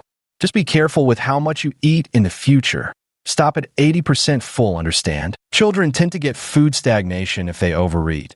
And since your son was premature with a weaker digestive system, it's even more serious for him than for most kids. It's not a tumor, just too much built-up waste. If left too long, it hardens into lumps. On an ultrasound, those shadows can look like masses. Some doctors might misdiagnose them." The couple expressed their endless gratitude, stroked their son's soft belly, and finally set their hearts at ease. Wang Lin swiftly paid the bill, tucked away the prescription, and began packing their belongings with a smile. "Honey, let's get off at the next stop and buy tickets home." "All right, let's go home, son. How does that sound?" I'm home. Little Stone doesn't want shots or surgery. It hurts so much." Chapter 40. On the radar soon enough, the next stop arrived. Before leaving, the couple thoughtfully handed over some local specialties, then quickly disembarked with their child in their arms. The old woman on the opposite top bunk climbed down, carrying a child in her arms. She placed the child on the lower bunk and started eating her steamed bun, casting wary glances toward the aisle from time to time. Shen Dazhuang woke up from his nap, sitting up and stretching with a yawn. He tilted his head and stared curiously at the old woman chewing on the bun, his gaze pure and innocent. "Granny, is that your grandson? Why is he sleeping so much?" The old woman lifted her head with narrowed eyes, looking rather fierce. Her voice was hoarse as she snapped. "Car sickness makes people drowsy. What's it to you? Why is a fool like you asking so many questions?" Shen Dazhuang scratched his head and muttered under his breath, "I'm not a fool. You're the fool. Your whole family's full of fools and idiots." "Xian Xian, I'm so hungry. Do you have any steamed buns?" Shen Xian gave an affirmative sound and instructed, "Big brother, I'm going out to buy food. Stay here and don't go anywhere, all right?" Shen Dazhuang nodded obediently. "Okay, Xian Xian, you go ahead. I'll watch the card. No one can touch my card. I'll be right back." After the young man left, the old woman, now full and sipping water, squinted at the simple-minded man sitting across from her and grinned slyly. "Where are you two headed, silly boy?" Shen Dazhuang furrowed his brows, his face darkening with displeasure. "I'm not an idiot, Granny. You've got a wicked tongue. I won't talk to you anymore," he muttered. All right, I won't call you a big dummy. Then what's your name? Who's that doctor to you? Where are you headed? And how much money did you bring for the journey? None of your business. What makes you think I'd tell you?" The old woman's eyelids drooped, her pupils nearly disappearing into the whites of her eyes, an unsettling sight. Before long, a woman walked in. She glanced warily at Shen Dazhuang, then frowned at the old woman when their eyes met. "Where's the child? Was she crying or misbehaving?" "No, I gave him the medicine. How could he disobey?" The woman scolded in a low voice. "There are people here. Why are you saying such things? Aren't you afraid of being caught? Reduce the dosage a little. Don't turn him into a complete fool for me." The old woman glanced at the fool across from them and remarked carelessly, "It's fine. This compartment only has me, the kid, and that big fool. What could he possibly understand?" "Oh, a big fool, you say?" The woman studied him closely, her eyes gleaming. He looks plenty strong. Why not take him back to do labor? The village is short on manpower anyway, good for work and passing on the family line too." The two of them huddled together, whispering with scheming eyes, just some big fool, they thought.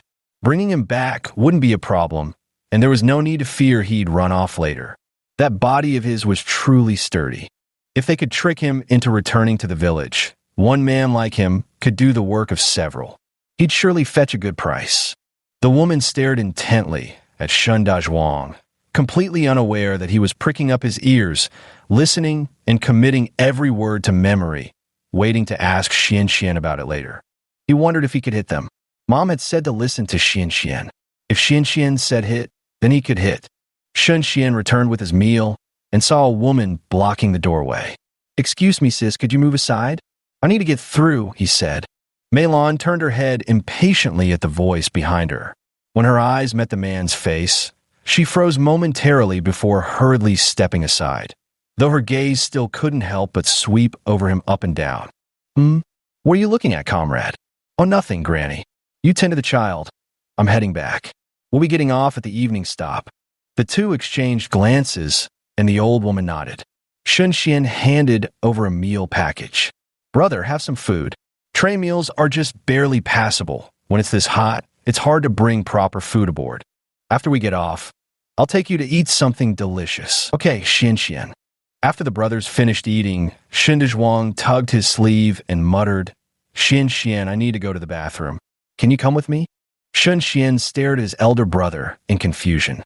Though his brother was intellectually slower, he had always managed daily tasks on his own. Never once had he asked to be accompanied to the toilet. What was going on? "All right, big bro, wait a moment. Let me lock the bike to the stall so it won't get stolen." MHM. The two of them carried their bags to the empty space near the bathroom. Shun Dazhuang glanced around and pulled his younger brother further inside to hide. He whispered, Xian, I heard them say they should give that child less medicine or he'll become stupid from it.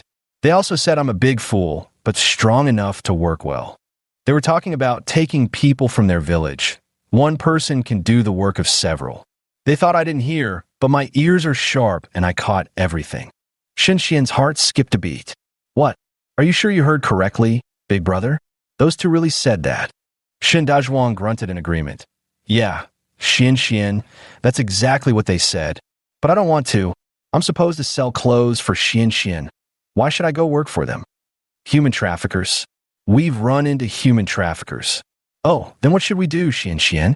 What are traffickers trying to do?"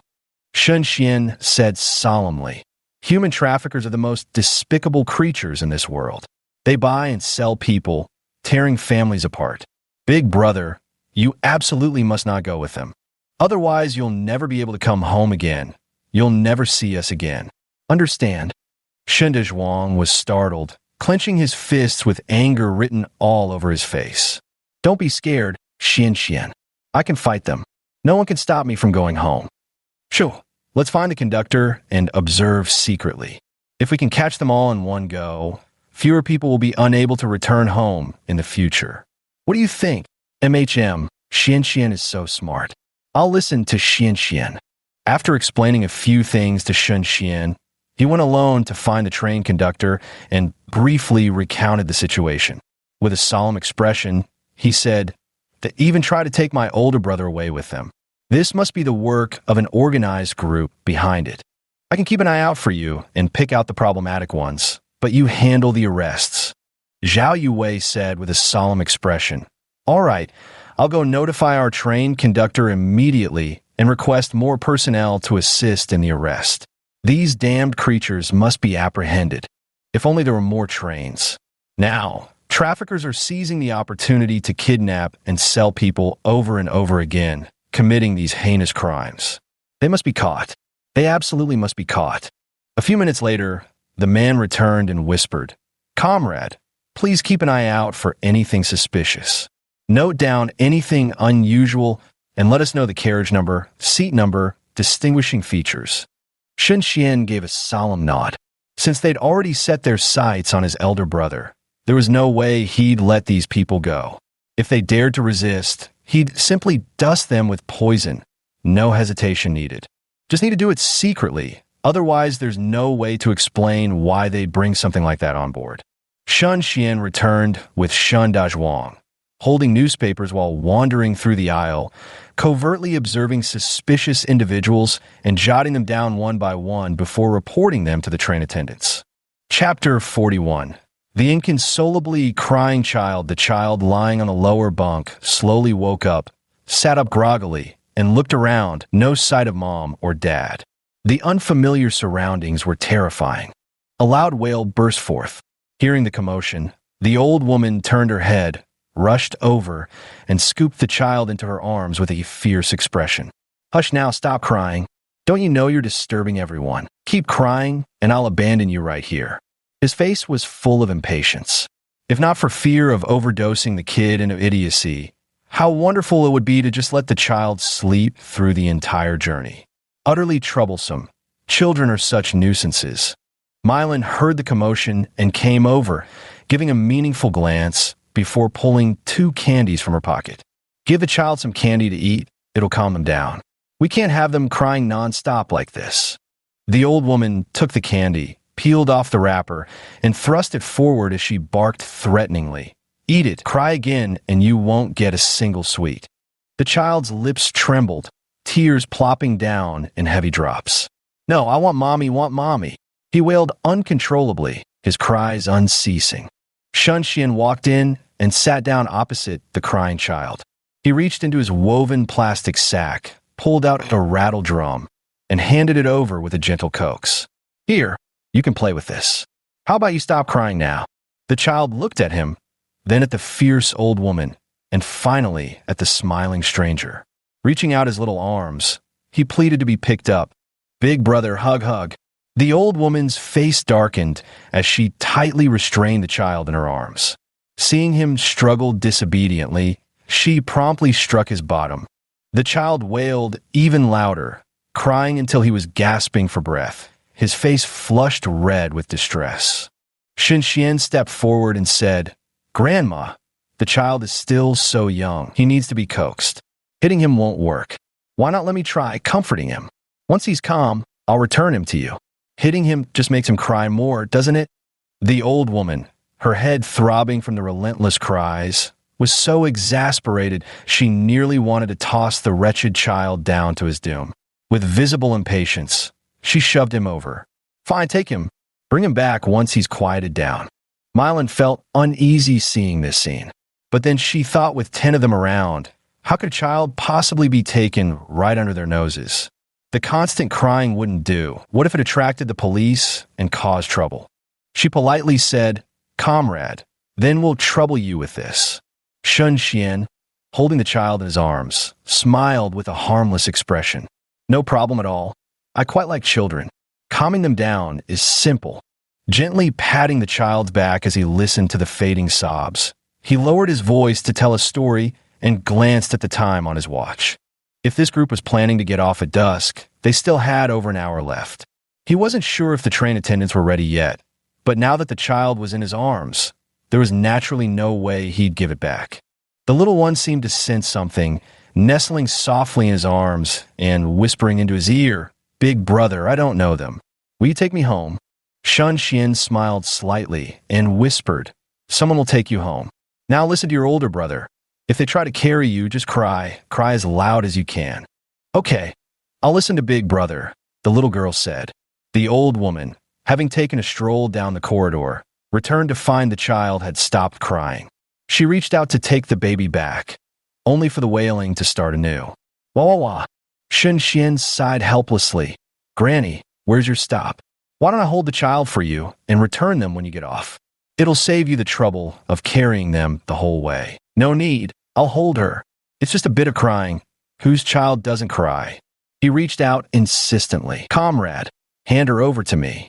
The old woman looked fierce as she was about to snatch it when a commotion broke out in the hallway. She frowned and turned to look. Mylan hurried over in a fluster, grabbing the old woman and tugging her along. "Come on, hurry with me. Don't ask questions, just move quickly." As the two struggled, Shun Xian shouted, "Big brother, block the door. Don't let them leave." Hearing this, Shen Dezhuang stepped forward and barred the doorway with his arm, staring unblinkingly at them. "No one's leaving," he said firmly. "No one. Damn it, you big idiot. Get out of my way, or don't blame me for being rude. Are you trying to rob me? I didn't catch that. Say it again." Without another word, Mylan flung open the window, ready to leap out. Being crippled was still better than getting caught and eating a bullet. If that damned old hag insisted on staying, so be it, she wouldn't bother with her anymore. Shun Xian saw her trying to flee and instinctively stood up, grasping her ankle. With one forceful pull, he yanked her to the ground. Without a word, he slapped her across the face. Looking down at her, he said, "Where do you think you're running to? You, who are you?" Mylan stared at him with fury burning in her eyes, her first thought being that this man must be an undercover agent sent by the cops. Had their recent activities attracted too much attention? Damn it all. Soon, a uniformed train attendant arrived and smiled at Shun Xian. "Comrade, thank you. We've apprehended all but these two. We'll hand the child over to the police when we reach the station. Little one, do you remember your home phone number?" "Uh-huh. I remember. Mom taught me." Zhao Yue exhaled in relief. "That's good. If we have the number, we can call the child's parents to pick them up at the station. No need to fuss about searching for them." Shun Xian gave an affirmative hum as he watched them take the people away. Just as he was about to hand over the child, the little one clung tightly to his neck, refusing to let go. "No, I don't want to go with them. Big brother, I'm scared." He gently patted the child's back and said softly, "It's all right, don't be afraid. They're good people who will take you home. Big brother can't get off at the next stop, so I can't take you home myself. Begin now, okay? Remember, you can only trust the police and the train attendants. If anyone else asks you to go with them, don't listen." Reluctantly, the child loosened their grip and extended a tiny hand, looking up with hopeful eyes. "Big brother, do you have a phone number? I'll call you when I get home." I can give you the number, but I won't be back home for another 2 weeks. You'll need to call me then for someone to answer." "Deal." Pinky promise, 100 years no changing. With only the two brothers left in the compartment, Shun Dazhuang asked quietly, "Xian Xian, will that child make it home safely?" Shun Xian hummed in agreement. "Yes." "Big brother, if you're tired, go to sleep. Tomorrow we'll arrive at Linshui City, then transfer to the county, the town, and finally the village. That's home." Such a long way. Good thing I have Xian Xian with me, or I'd never find my way home. Xian Xian, when it used to get hot like this, Mom would pick lotus seeds for us to eat. Do you think there are any ready now?" Shun Dazhuang licked his lips, looking rather eager. Shun Xian burst into laughter and leaned against the wall as he gazed out the window. At this time, the windows of the green-skinned train could still be opened, and the breeze carried away much of the stifling heat, making everyone feel considerably more comfortable. Summer is when the lotus flowers bloom and the seeds appear, so of course there'll be plenty. Now that we've got money, we can stay home longer this time and eat whatever we fancy. Great, Xian Xian is finally home. Chapter 42, Midnight Thief arrives. The sky gradually darkened. Drowsiness set in amidst a chorus of snores as the two brothers lay fast asleep. Just as Shun Xian was sleeping deeply, he felt someone touching him. Slowly opening his eyes, he saw a shadowy figure groping around his body. His mind exploded with realization. He was being pickpocketed. Instinctively clenching his fist, he seized the moment when the thief was completely off guard to deliver a brutal kick. The pickpocket crashed into the opposite bunk bed, dragging down objects from the table with him. Lunchboxes, spoons, and chopsticks clattered noisily to the floor. Shun Dazhuang jolted awake and flipped off the bed, grabbing the man opposite him and hurling him to the ground. A shrill scream pierced the air. The patrolling train attendant rushed over at the commotion. Recognizing the familiar faces in the compartment, Zhao You's lips twitched. Comrades, why is it your compartment again? What happened this time?" Shun Xian climbed down from the upper bunk, shrugging helplessly. "Can't help it. I've had terrible luck these days. First human traffickers, now pickpockets. I was sleeping soundly when this guy started rummaging over me. Luckily, I came prepared, or all my hard-earned money would have been stolen." The thief had his wrist broken, clutching it while howling in pain. It hurt so bad." "You're lying. I just took a wrong turn. How could I have groped you? We're all men here. Why would I grope you?" Without another word, Shun Dazhuang immediately stripped the man and shook his clothes out. Piles of cash fell to the ground, along with watches, gold jewelry, and other items, things clearly not meant to be worn by a man. Shen Xian looked down at him with a mocking smile. I wouldn't have guessed. A grown man wearing gold earrings, and your ears don't even have piercings. Where did you get all this? Oh, I know you stole it, didn't you? Better hand you over to the police. The commotion drew a crowd, people craning their necks to see what was happening inside. Zhao Yue hurriedly packed his belongings and subdued the pickpocket before leaving. Before parting, he expressed his gratitude. Comrade, thank you. If you could leave me an address, I'll apply for a reward for you when I get back. Shen Xian raised an eyebrow and chuckled. Is the reward money or a certificate? Usually it's a certificate, but sometimes there's a small cash prize, mainly to encourage good deeds and crack down on criminals. It was nothing, just a small effort. No need to apply for anything. I live far from here, so it's inconvenient. Zhao Yue nodded and dragged the pickpocket away. Shen Xian leaned against the wall, no longer sleepy, and called out, Hey, big bro, are you asleep? If not, talk to me. I can't sleep now that I've been woken up. Snore, snore, a series of snores rang out. Shen Dazhuang fell asleep almost instantly, oblivious to anyone calling him. Hearing the snores, Shen Xian chuckled. His eyes wide open, he stared at the ceiling, his mind a whirl of thoughts until, without realizing when, he fell asleep. When he opened his eyes again, it was already dawn. After a quick wash, the two of them sat on the lower bunk, one holding a newspaper and the other a book. Every now and then, one would ask, Xian, what's this character? I don't recognize it. Oh, this is called wheat. When ground into flour, it becomes the dough our family makes into noodles. You even said they were delicious. Big brother. This is the very same thing. Got it. So these are just unfinished noodles. Shen Xian responded with a mix of amusement and exasperation. Well, you could put it that way. Big brother, since you enjoy cooking, how about I buy you some recipe books later? You can learn to make delicious dishes by following them. How does that sound? Shen Dazhuang blinked his eyes eagerly, looking at him hopefully. Xian, can I really become a chef? Not to be a cook, but to open a food stall. How about we do it together, Mom? I think starting a breakfast shop would be great. Cooking stir-fries is costly and they spoil easily. Running a breakfast stall steaming buns, making wontons, and cooking porridge would be better. There'll be construction sites there later. No need to worry about selling everything we make. All right, I'll do whatever Xian says. Tell me what to do, and I'll do it. Just as the brothers were talking, a newcomer entered the train car. Two young girls dragged their bags in and greeted with a smile. Hello, comrade. Where are you headed? Shen Xian looked up and replied gently, to Linshui City. And you? Oh, what a coincidence. We're visiting relatives in Linshui. If it's along the way, could we travel together with you? The girl said shyly, My name is Lin Xiaoduo, and this is my classmate Yang Xiao. It's our first time traveling far from home, and honestly, we're a bit scared. If you're also going to Linshui, would it be all right if we joined you? We've heard the trains aren't very safe, which is quite frightening. Shen Xian nodded. Sure, if it's on the way. The trains indeed aren't safe. Just yesterday, there were reports of kidnappers and pickpockets. You girls should be extra careful when traveling. Don't accept food from strangers, and don't talk to them casually either. If someone tells you to go with them, don't follow. The two obediently nodded and sat chatting on the edge of the bed. At 9:30, the train attendant called out in the aisle, Who wants lunchboxes at noon?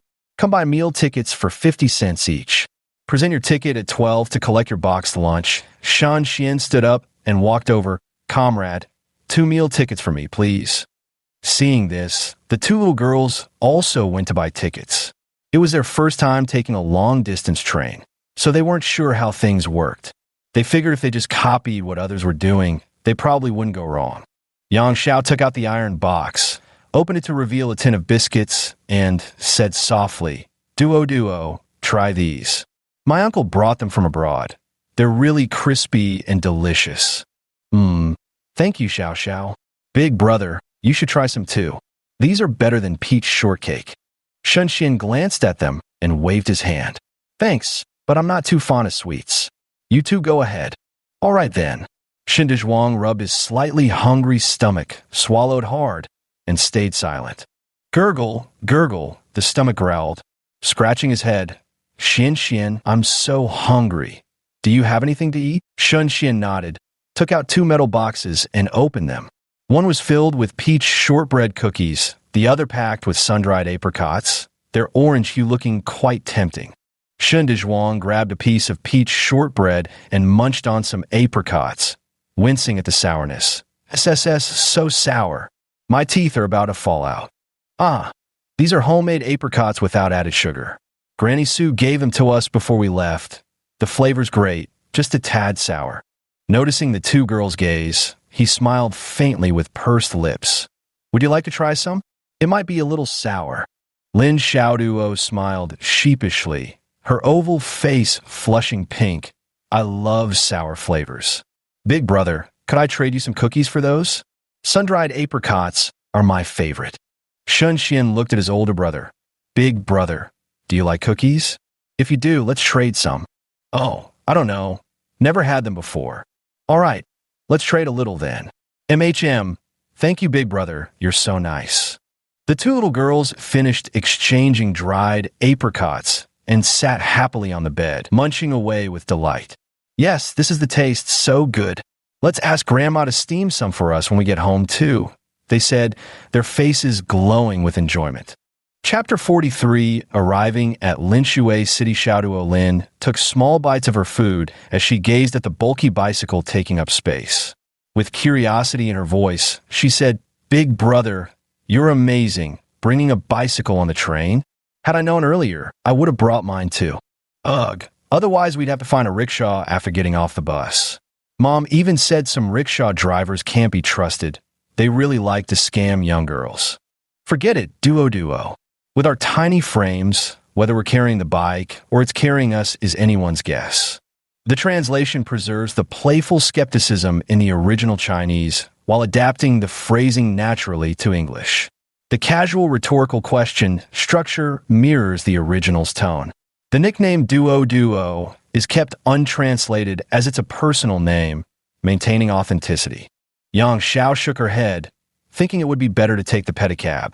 Those carrying bicycles needed to be tall with long legs to hoist them up, and they simply couldn't manage it. It wouldn't be worth the effort. Xian folded the newspaper after reading it and set it aside. Glancing at the time, he waited for lunch, wondering what dish would be served at noon. At 11:30, the train attendant pushed a cart down the aisle, announcing loudly, Lunchboxes are here. Eat up, and I'll come back later to collect them. If you want to buy the lunchbox itself, it'll cost extra. Before long, the 4 of them opened their lunchboxes. Lin Xiaoduo examined the dishes. Cabbage with vermicelli and tofu, along with a serving of scrambled eggs with green peppers. She took a bite and found the flavor decent. Xiao, do you eat spicy food? I'm afraid it might be too hot for me. Yang Xiao transferred a bit of the eggs to her and took all the peppers in her own lunchbox, smiling as she said, Eat it quickly while it's hot. This lunchbox smells really good, much tastier than I expected it to be. The chili peppers are so spicy and perfect with rice. After the 4 of them finished their meal, the train attendant soon came to collect the lunchboxes. 3 hours later, the announcement sounded, Passengers, please gather your belongings. The next stop is Linshui City. We will arrive in 10 minutes. Those disembarking, please prepare accordingly. Listening to the announcement, Xian checked the time, delayed by an hour. There was no way to catch a bus to the county tonight. Big brother, let's find a hotel to stay tonight. We'll take the first bus to the county town tomorrow morning, then head to the town and ride home from there. All right, we'll do whatever Xian says. 10 minutes later, the train arrived at the station. Shin Dezhuang led the way outside, carrying his bicycle, followed by Xian shouldering a burlap sack. The station was a sea of dark figures. One careless moment and you'd lose sight of anyone. Xian, hold on to the wheel, we're pushing through. The 2 girls followed closely, their faces pale from suppressing nausea at the overwhelming sight of the jostling crowd and the stench of sweat hanging in the air. Ugh, this is absolutely disgusting, Lin Xiaoduo covered her nose, feeling that even the cramped train berth with its faint floral scent had been more pleasant. Though those two brothers wore patched clothes, at least they carried no strange odors. The moment they stepped off the train, they were engulfed by a suffocating crowd, the stench so overpowering it could make one vomit. Enduring, it was pure agony. Shunxian also found the smell unbearable, a nauseating mix of foot odor, sweat, and body odor like some kind of bioweapon. Had he not brought his herbal sachets, he might have retched too. Pulling two small herbal sachets from his pocket, he handed them behind him. Here, these have mint and dried flowers. They'll help your nose cope. Just hang on a little longer. We're almost out of the station. Lin Xiaoduo quickly took them and pressed one to her nose, inhaling deeply. The crisp scent of mint washed over her, bringing her back to life. Yang Xiao reached out his hand to take a drag, gritting his teeth as he slowly inched toward the exit. Finally squeezing his way out, he let out a long sigh of relief. The four of them rented a tricycle and found a slightly larger hotel to stay in. A steady knocking sound came from the door, and Lin Xiaoduo stood behind it, asking, "Who is it?" A muffled voice replied, bringing hot water. "Could you open the door?" "Oh, sure." Yang Xiao watched as she moved to open the door and asked in confusion, "Xiaoduo, what are you doing?" "The water kettle's already been delivered."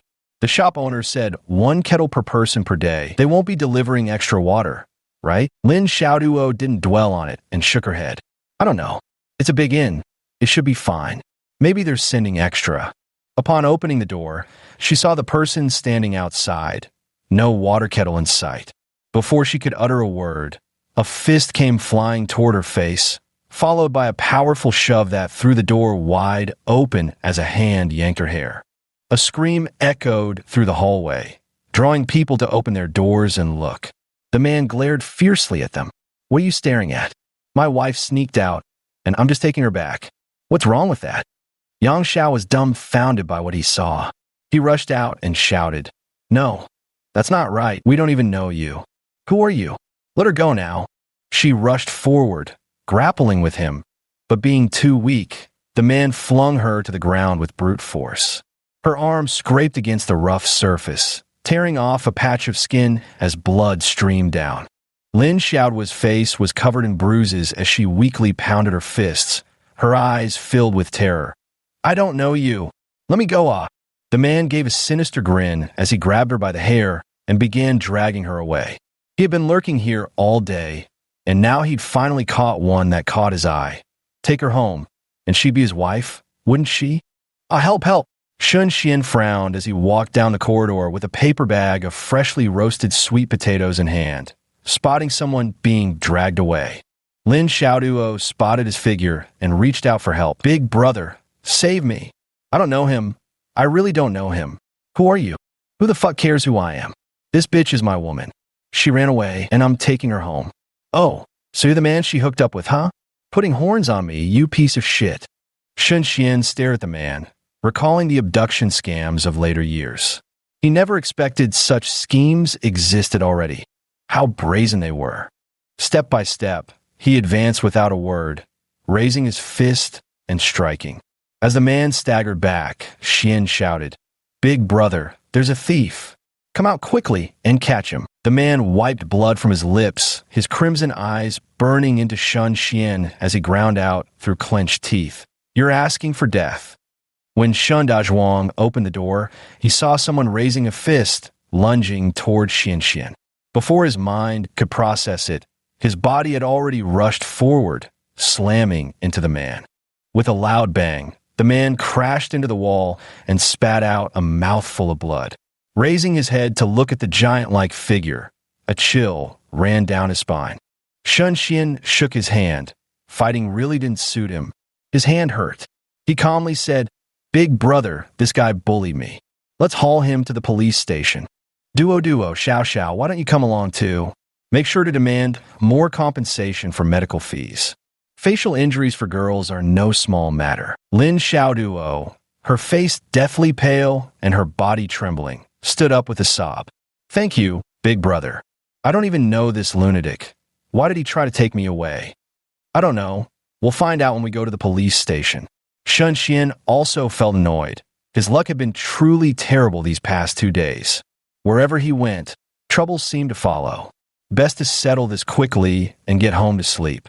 The four of them went to the police station, and after handling the matter and receiving compensation for medical expenses, Shun Xian said quietly on the way back, "You'd better call your families and have them come fetch you. It's too dangerous for 2 girls to be out alone. Some dangers, once encountered, can ruin your entire life." Lin Xiaoduo sniffled lightly and replied softly, "All right, I'll make the call now. Tomorrow, my uncle will come pick us up. All right, it's best to bring your luggage tomorrow morning and wait directly at the police station. No matter how bold someone is, they wouldn't dare to snatch anyone from there." "Okay, thank you for the reminder, big brother. We understand." Chapter 44, A Terrifying Guess in the Hostel Room. Shun Xian sat on the stool and handed over a sweet potato. "Big brother, have some sweet potato. It's just been roasted and is still warm. The yellow core is sweet and sticky." Shen Dazhuang sat down and obediently accepted his younger brother's offering. Taking a bite, it felt so sweet it warmed his heart. Squinting with delight, he exclaimed, so good, so sweet. "Big bro, with you here, I feel super safe. With Xian around, I'm not scared. Haha, if all goes smoothly, we should be home before dark tomorrow. I wonder how much Mom has changed, and how Uncle's grapevine is doing, and the fish pond outside little Uncle's door." After finishing his meal, Shan Xian lay on the bed, feeling a mix of nostalgia and nervousness about returning home. If he counted his past life, it had been so many years since he'd been back. He wondered if his hometown still matched the memories in his mind. Dreams flickered through the night until dawn tinged the sky. The 2 brothers packed their things, changed into neat, sharp new clothes, and dropped the 2 girls off at the police station on their way. Shun Xian spoke gently. "Wait here for your family to pick you up. Don't trust strangers, and don't wander off." Lin Xiaoduo nodded, her eyes red as she looked at him. "Thank you, big brother, thank you. Let's meet again if fate allows." The 2 brothers went to the train station and, knowing there was still an hour before departure, turned to visit the supply cooperative. They returned laden with large and small purchases. I remember Uncle prefers sorghum liquor. Little Uncle likes this brand of cigarettes, and Grandma loves to eat." Shun Xian went back to buy 4 roasted chickens. With Grandma, Mom, Uncle's family, and little Uncle's family, there'd be many mouths to feed that evening. Best to take extra as appetizers. Shen Dazhuang reached out to take it, his face still wearing a cheerful grin. Xuan's grandma loves roasted goose. Not sure if Grandma's teeth are good enough. Roasted goose can be a bit tough to chew. Oh well, let's just buy it. It's rare for us to come back anyway. Boss, give me 1 more roasted goose. After all this shopping, over 100 yuan was gone. The handlebars were laden with bags as the 2 arrived at the station and boarded the bus, sighing in relief. Finally, almost home. What a hassle this trip has been. Shen Dazhuang sniffed at his hands. The aroma of roasted chicken was overpowering. Swallowing hard, he couldn't wait to get home quickly so he could enjoy the roasted chicken and goose with his mother and the others. The bus started moving slowly, taking 2 meandering hours to reach Qingzhou town. At noon, the brothers grabbed a quick bite and hung their purchases on the bike handles. Pedaling in the direction they remembered, they asked for directions along the way, finally wobbling into the village entrance by 4 in the afternoon. Shun Xian jumped straight off. "Phew, big bro, you ride ahead. I'll walk. My butt's nearly shaken into pieces. These roads are still as bumpy as when we were kids." Shen Dazhuang also got off the bike, grinning foolishly. "I'll walk too, Xian. Let's go together." Under the big willow tree at the village entrance sat a few people fanning themselves, their sun-darkened faces beaded with sweat. Someone spotted the 2 figures in the distance. Someone's coming to our village. Dressed so fine. Must be officials." "Nonsense. Since when do officials look that young? They're barely adults, probably just visiting relatives." Shun Xian walked over, took out a cigarette, and offered one with a smile. "Uncle Zhou, do you still recognize me?" Zhou Sholi waved his hand and declined the cigarette. No need, kid. I didn't bring matches, so I won't smoke. You look familiar. Whose child are you? I can't quite place you. Ah, Uncle Zhou. My mom is Xiaolin. I'm Shun Xian, and this is my elder brother Shen Dazhuang. We often went to your place to pick peaches when we were kids. Hearing this, several images flashed through Zhou Sholi's mind, and a look of realization dawned in his eyes. Ah, I remember now. You're Shen Jiqiang's children, right? It's been over 10 years since you left. Your mother said it's very far from here. Why have you suddenly come back now? Shun Xian straightened his back and said earnestly, I've graduated from university and bought a house in the city. I want to take my mother there to enjoy a comfortable life. Since sending letters would take too long, I decided to come back with my elder brother to fetch her. Uncle Zhou, have you seen my mother? Is she out in the fields? Everyone was stunned by his words and raised their voices in disbelief. What? You bought a house in the city? But we heard your father remarried. How could your stepmother possibly treat you that well? Shun Xian raised an eyebrow, his smile fading slightly. And ho-ha, I bought the house with my own hard-earned money. Nothing to do with my dad. We'll catch up another time. I'd like to go home and take a look now. All right, I'll take you to your mother. Along the way, Zhou Sholi kept glancing upwards occasionally, hesitating as if caught between speaking or remaining silent. If this child had turned out so promising, he wondered, why did his mother still have to endure such hardship? Didn't Xiaolin mention how tough the kids have in the city? No wonder she's been working herself to the bone, looking all skin and bones now. Shun Xian noticed his gaze and spoke up. Uncle Zhou, could you tell me how my mom has been all these years? Your mom, she's had a really tough time. How should I put this? You two kids look well-dressed, shouldn't be short on money. So why was your mom killing herself to earn for you? She was working herself to death. As soon as the harvest came in, she'd sell it off to send you money. Her daily meals were nothing to speak of, and when she got sick, she wouldn't even see a doctor. After Zhou Sholi finished his ramble, seeing no response, he realized he'd said too much. Clearing his throat, he added, Now, Xiao Xian, remember I only told you this because you asked. Don't tell your mom about these things. She's set in her ways. If she finds out I told you, she'll surely come knocking at my door. She didn't want you to worry, never mentioned all the hardships she endured. Shun Xian lowered his eyes, their depths turbulent with emotion. In his past life, after Mom died, his uncles had completely severed ties with them. Back then he couldn't understand why, but now it made sense. If Mom had literally worked herself to death for their sake, openly exhausted herself for the three of them, even he would find it hard to forgive if he were in his uncle's place. What role did Shen Jiqiang play in all this? What benefits did he reap? That old bastard never lifted a finger unless there was something in it for him.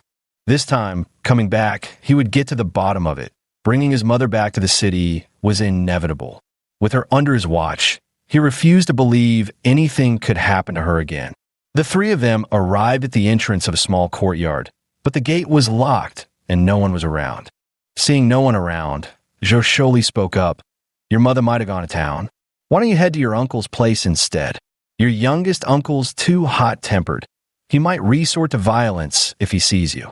Shun Xian gave a hum of acknowledgement. Then we'll go to uncle's place. There are some things I need clarified anyway. Just what exactly is going on here? Clear up the misunderstandings. That works too. Your uncle's mild-mannered. You can sit down and talk things through properly. But about your uncle's situation, I should tell you, so you're prepared. A few years back, your uncle went hunting in the mountains and accidentally ran into a wild boar. He fell off a cliff and lost his lower leg. Everything at home's been your aunt's responsibility since, so she might be a little short-tempered. He thought to himself, how could that not be bad? She never had a pleasant expression toward others and didn't smile even once all year. It was downright terrifying. Chapter 45. The Hidden Truth of the Past Life. Shun Xian's heart jolted with shock as he stared in disbelief. What? Uncle's leg gone? How could this be? No one ever mentioned this to us. Zhou Sholi was also surprised. Your father should know about this. Your uncle went to the city before, but he never mentioned you again after he came back. All these years, you've never once seen your uncle, have you? Wait, that's not right. during the first 3 or 4 years, you went into town frequently. It's just that later, for some reason, you gradually stopped going. Silence. A silence so thick it felt suffocating. Shun Xian's expression darkened, his fists involuntarily clenching. He took a deep breath to suppress the surge of emotions within him before speaking in a low voice. Thank you, Uncle Zhou, for being willing to tell me this. I'll treat you to dinner another day. Zhou surely stole a glance, always feeling there was something odd about the child's expression. Well, it's best not to pry too deeply into other people's family matters. Soon, the three of them arrived at Uncle Xiaoming's house. Pushing the door open and stepping into the yard, the man weaving baskets under the eaves instinctively looked up at the noise. When he saw Shun Xian and Shun Jiqiang, his pupils constricted. Testing the waters, he asked, "Is that Xiao Xian and Da Zhuang?" Shun Jiqiang grinned foolishly at him and called out, "Uncle." Shun Xian walked over and crouched down, looking at the man missing a lower leg. His eyes instantly reddened. Scenes of being carried on his uncle's shoulders in childhood flashed through his mind as if it were just yesterday. How did things come to this? His voice choked unconsciously. "Uncle, my elder brother and I are back. All these years." There were so many things he wanted to say, yet he didn't know where to begin. The words stuck in his throat, refusing to come out. Zhou Sholi smoothly intervened to ease the situation. "Xiaoming, your nephew has made something of himself now. Just graduated from university and already bought a house in the city. He's come back this time to take your sister to live in comfort. Xiaoxian, you two nephews should catch up properly. It must have been years since you last saw each other."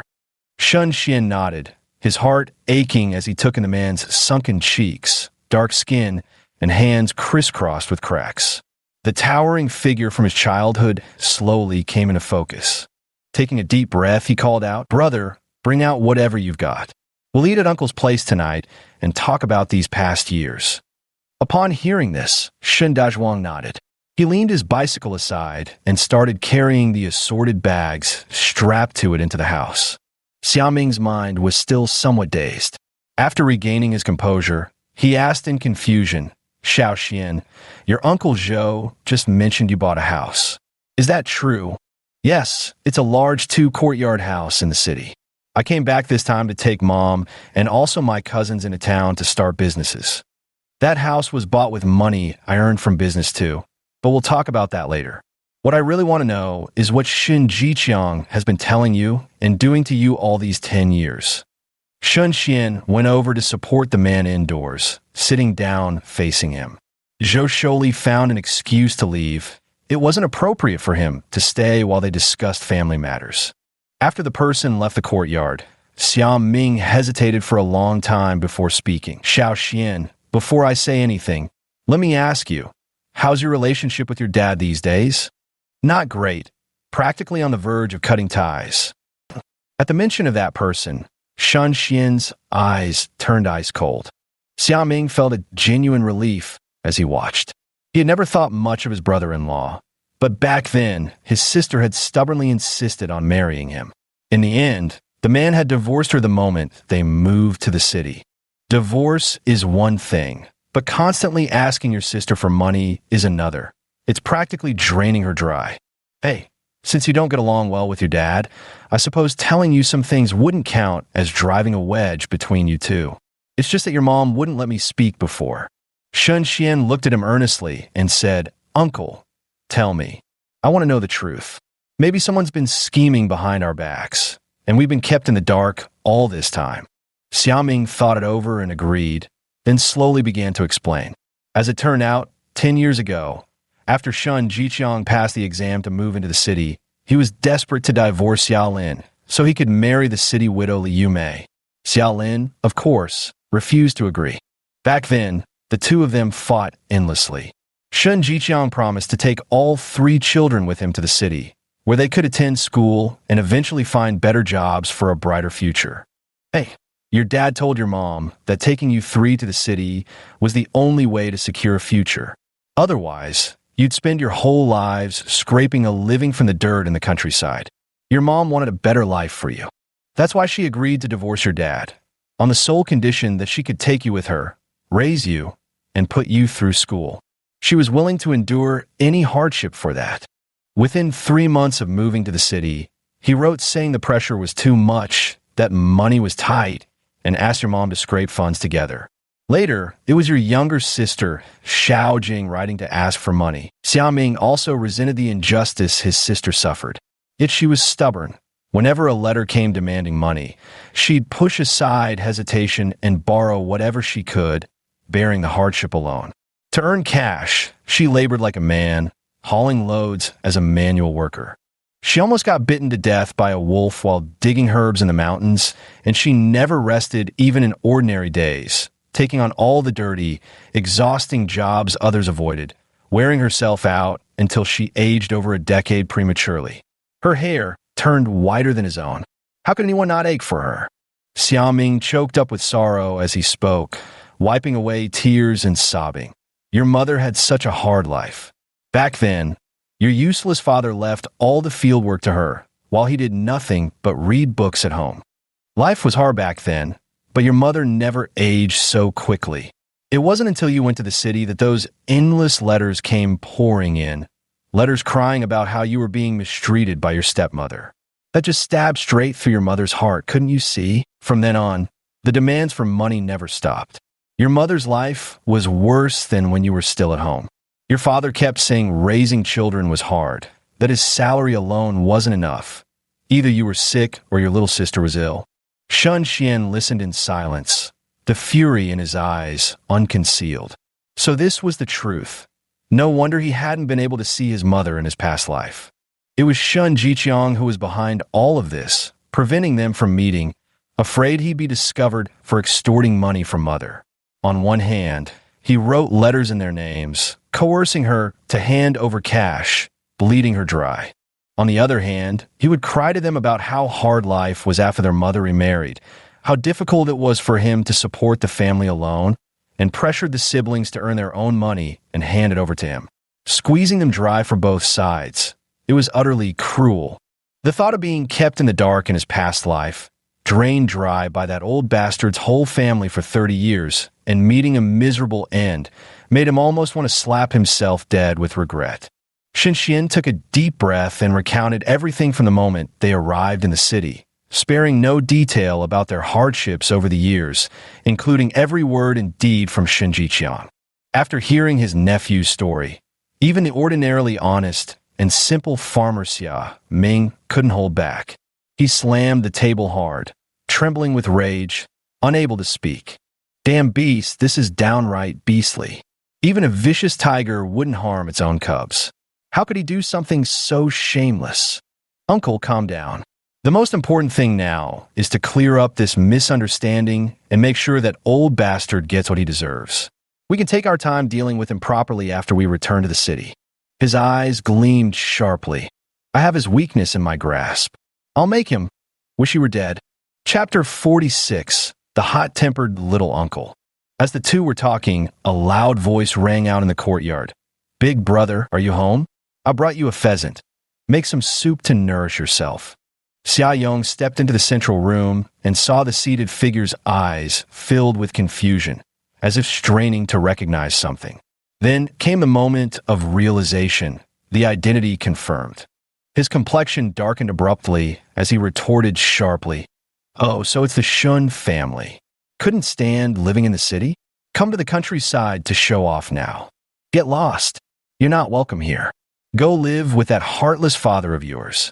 Big deal being city folks. You don't even acknowledge your own mother and uncle. What are you back for? Our muddy ground here might dirty your precious city feet." Pa!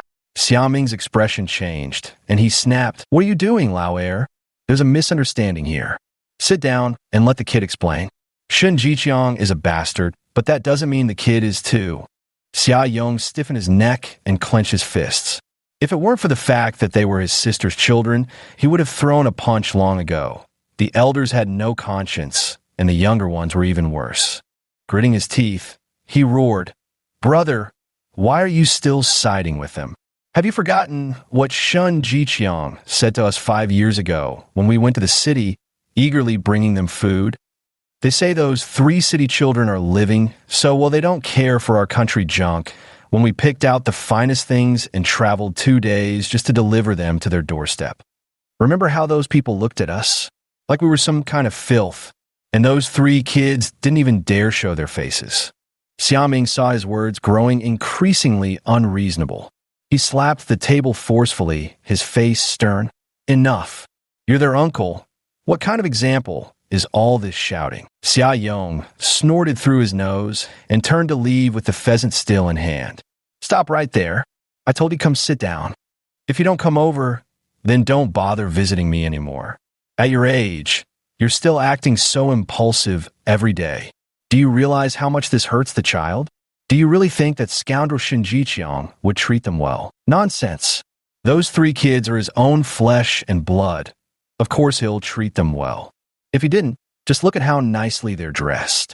Xiaoming struggled to get up, leaning on his cane as he pulled his younger brother to sit down.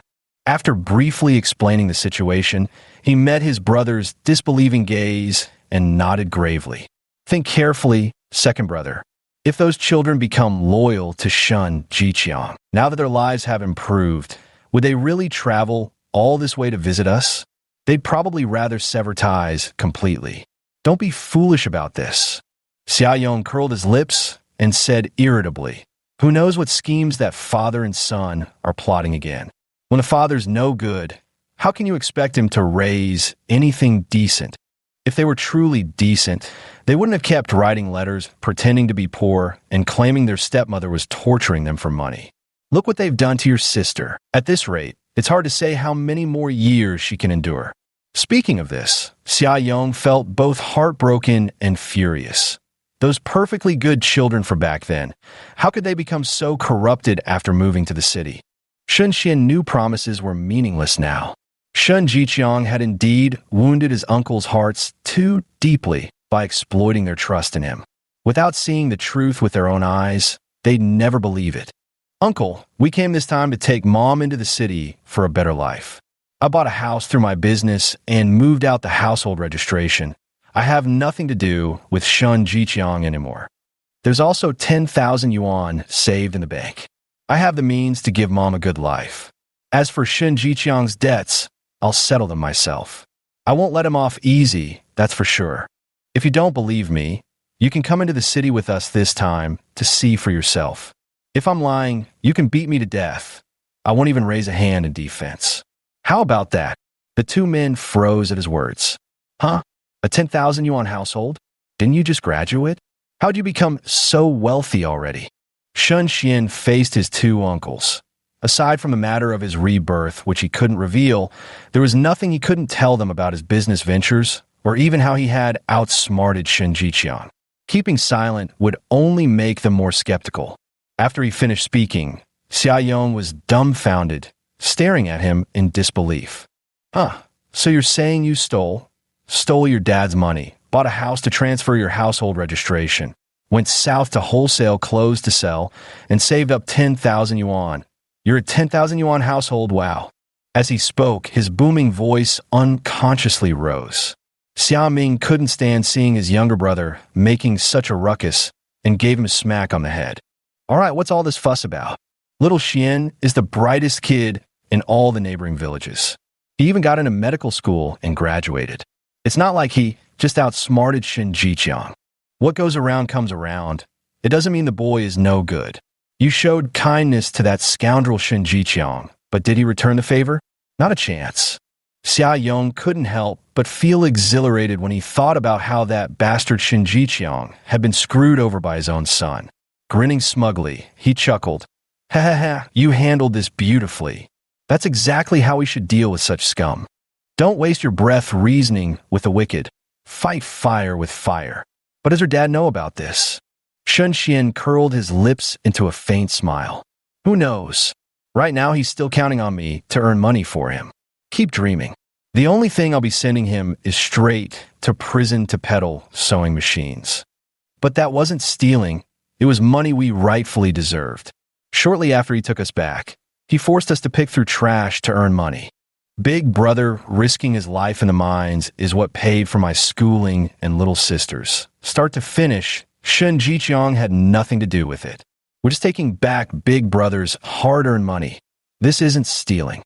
Xia Yong kept nodding, looking at his face that resembled Shun Jiqiang's, feeling inexplicably that he was much more pleasant to look at than that old beast. You're something else. With your sharp wit, Shun Jiqiang is no match for you. But you'd better be careful. That old bastard is capable of anything if he finds out. At his core, he's utterly selfish. If anyone gets in his way, there's no one he wouldn't sacrifice. But as for your mother, AI, Shun Xian whispered quietly, I won't hide these matters from my mother. I believe Mom knows Shun Jiqiang's true nature and won't make the same mistake again. Even if she were to err, I have ways to resolve it. Besides these matters, there's something else I came back for, regarding my cousins.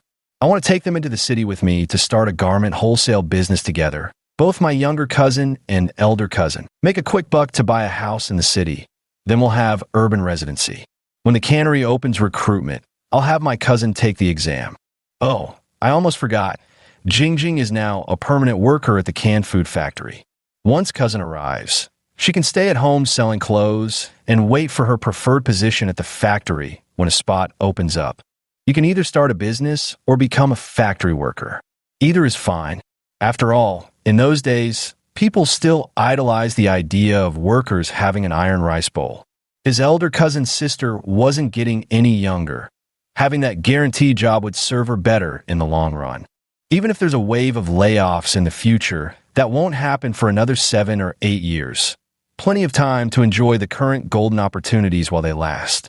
Xiaoming felt his mind go blank with a deafening roar, his lips trembling as he looked at the impassive young man before him. A little Xian, are you serious? You want to take them to the city? Shun Xian replied with grave sincerity. Yes, you're my closest family. If there's money to be made, of course I'd bring you along. Why should that old bastard get all the benefits? That 10,000 yuan was just what my sister and I earned in about 2 weeks. When our cousins come, I'll teach them how it's done. Chapter 47, Bringing Mother Home. Deeply moved, Xiaoming wiped his moistened eyes. Good boy. It's just those two have never been to the city. Wouldn't they cause trouble for you? Shun Xian shook his head with a smile and said, We're family, uncle. There's no trouble between us. I have supply channels in the south. No need to go there in person, so naturally there's no danger. Turning to look at his younger uncle sitting upright and listening intently nearby, he chuckled softly. Uncle, why don't you come along? We'll split the profits together. Xia Yong scratched his head hesitantly. Every time he went to the city, it felt like an alien world that made his skin crawl with discomfort. Waving his hand, his voice dropped low. No, probably not. With my loud and boisterous temperament, I'm afraid I'd cause you trouble if I went. Besides, going to the city makes me restless. Shun Xian didn't insist. Rural folks might yearn for the city, yet they also harbor an innate fear of it. Young people with ambition were better suited to go first. Once he truly earned money and returned home, even if his uncle refused to go, his aunt would urge him to. Uncle, where did my mom and uncle go? Hearing this, Xiaoming slapped his thigh, his face full of irritation. Damn it, your mother must have gone to town to send money. A few days ago, she received a letter from your sister saying your stepmother wants to marry her off to some old man. It takes $50. Your mom must have gone to send this money. Now that I think about it, it's all your dad's doing. Shun Xian whispered, Don't worry about the money. However much he scammed, I'll make him spit it all back out. I'm going to pick up Mom now. Big brother, you stay at Uncle's house and don't wander off. Split these things between Uncle and second uncle, and bring some food for Grandma too. I'll ride my bike to find Mom first. With that, he hurried out and left on his bicycle. Shen Dezhuang watched his younger brother leave with eager eyes, standing up awkwardly. He pointed stiffly at the items on the table and said haltingly, for Uncle and little uncle. Xiaoming softly said to him, Dezhuang, would you like some peaches from our house? Let your little uncle take you to pick them. Okay. In. Okay. If little uncle isn't scary. Glaring. When am I ever scary? Don't you remember when you were little and I caught fish for you to eat? And now you're so big, but still scared of me? You can knock me out with just one punch. Xia Yong led the way to the back hills to pick peaches. Xia Ming, leaning on his cane, had just stepped out when he saw his wife returning with water. He called out, "Xiao Ying, you're back. Just in time, I need to talk to you." "Where are the two kids?" The woman's lifeless eyes glanced over. The heavy burden of family responsibilities pressing on her shoulders for too long had worn her down. Slowly, she spoke less and less, giving off an unwelcoming aura. She had no choice. In the village, if a woman wasn't tough both at home and outside, she'd be bullied to death, even denied water for her rice fields. Only by being strong could she hold the family together.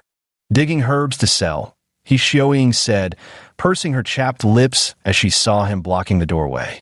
"Let me in, don't block the door." Xia Ming leaned on his crutch as he entered the courtyard, murmuring, "When the kids come back, I've got good news to tell them. Second sister's child has returned and wants to take them into the city to start a business." When his wife didn't respond, Xia Ming frowned in confusion. "Xiaoying, did you hear me?" "I heard you," she replied, "but I don't agree. You know exactly what kind of person Xin Jiqiang is. Remember how they humiliated you last time you went to the city?" He Xiaoying stood up and turned to face him. "City folks are full of schemes. If there really were money-making opportunities, why would they give them to us villagers? Don't forget those 3 children grew up under your brother-in-law's roof. They always say like father, like son. Unless I see it with my own eyes, I wouldn't feel at ease letting the 2 kids go with him. You understand what I mean, right?" This is Xiao Xian's heartfelt gesture. Speaking so bluntly hurts people's feelings. Xia Ming still believed that Xiao Xian wouldn't lie to them. What could that poor kid possibly take from their dirt-poor family? City folks wouldn't even glance at such meager possessions. Clearly, he just wanted to lend them a helping hand. He Xiaoying shot him a glance but said nothing. Did she not know her husband's temperament all too well? With outsiders, he could still keep a level head, but when it came to Chao Chunfong, his indulgence was utterly one-sided. No matter how many times he got burned by it, he never learned his lesson. There was only one road into the village. Shun Xian rode his bike along the dirt path looking for someone, until halfway down, he faintly spotted a blurry figure and instinctively felt a wave of familiarity. As he got closer, he noticed the partially gray hair, indistinguishable from someone in their 60s. Gaunt frame, sallow complexion, obvious signs of malnutrition, walking unsteadily as if about to collapse. Unable to hold back, he called out, "Mom." Xia Lin, carrying a basket on her back, was moving slowly, one hand clutching her aching stomach, fine beads of sweat forming on her forehead. Faintly hearing someone call out, I instinctively raised my head. My gaze fell upon that familiar youthful face, and my entire body seemed to freeze in place, rooted to the spot without reaction. Shun Xian pushed his bicycle step by step closer, parked it by the roadside, and slowly walked over. Standing before her, he gazed greedily, his eyes moist as he called out, "Mom, I'm back." Xiao Lin took a moment to steady herself before tentatively calling out, "Are you Xiao Xian? How come you're back?" She wiped the corners of her eyes and reached out to take the basket, hanging it on the handlebar. "Mom, it's getting dark. Let's head home and talk properly, all right?" "All right. Did your eldest brother and younger sister come back too?" Shun Xian waited until she had settled on the back seat before starting to pedal slowly, careful not to jostle her. In a soft voice, he replied, "Eldest brother is back. Younger sister couldn't get leave from her job at the canned food factory, so she didn't return. Once you come to the city with us, Mom, we'll have the whole family reunited. Won't that be wonderful?" Xiao Lin exclaimed in surprise. "Ah, your sister got in the cannery? She didn't mention that in her letters. Does that mean she won't have to marry that older man anymore?" "Mom, it's complicated to explain all this. Let's wait until we have the reunion dinner at Uncle's place, and I'll tell you everything bit by bit. Don't worry about my sister. She's fine. As long as she's fine. Xiao Xian, it must have been quite a journey for you to come here." Shun Xian gave an affirming hum. "It's too far. The round trip takes 5 or 6 days. This time I plan to stay home for a few days and spend more time with Grandma." A smile broke across Xiao Lin's gaunt face as she said contentedly, Good. Your grandma would be so happy if she knew." She's always telling me how you never come back for New Year's. I just thought you'd be too busy with school. And this place being so remote, how difficult it must be for you to come visit. The mother and son chatted about everyday matters, just as naturally as they used to when he was little. In the blink of an eye, over 10 years have passed. When I think about it now, it still feels like yesterday. Time really flies. A faint smile played at Shan Xian's lips as he said softly, "Now that we've grown up, we can protect you, Mom. Your happiness is still ahead. No need to suffer like this anymore. Come enjoy life with us in the city." Xiaolin hesitated slightly. The three children worked hard for their money, and city expenses were so high. What could she possibly do there? It'll only burden the children. Chapter 48. The money already sent. She'd never lived in a big city, but she could imagine how expensive it was. Otherwise, why would her three children keep asking for money after moving there? It was all her fault for being useless to her kids. Shun Xin quickly rode his bicycle to his uncle's doorstep and said softly, "Mom, get down slowly. Don't bump yourself." All right, I know." Xiaolin couldn't stop smiling. How sensible her child had grown. When he left, he hadn't even reached her height. Now look how tall he'd grown in what seemed like no time. So fair and handsome. Seeing the villagers approaching, she smiled and greeted them. "Uncle Wang, have you had dinner yet? This is my son Xiaoxian. Look how tall he's grown." News travels fast in the countryside, especially when it concerns the Xia family. Back then, the Xia family's daughter had fallen for an urban-educated youth named Shen Jiqiang. She worked herself to the bone to support his studies, only for him to divorce her after passing the city college entrance exams.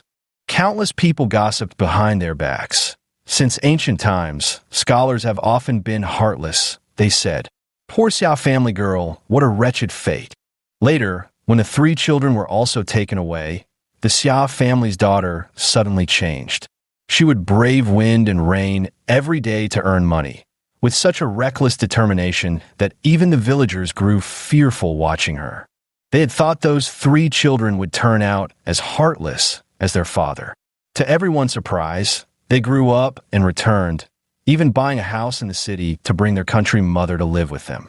This exploded like a bomb, leaving all the villagers unable to sit still. They wanted to come see for themselves whether it was true or just gossip. Wang Qing stepped forward and said, "Young Xian, you've grown so tall. Word is you bought a house in the city, so you're here to take your mother to live the good life, eh?" Shun Xian nodded with a composed expression. "That's right, Uncle. I'm not comfortable leaving Mom alone farming at home. I've bought a 2-courtyard house in the city. There's plenty of space for everyone.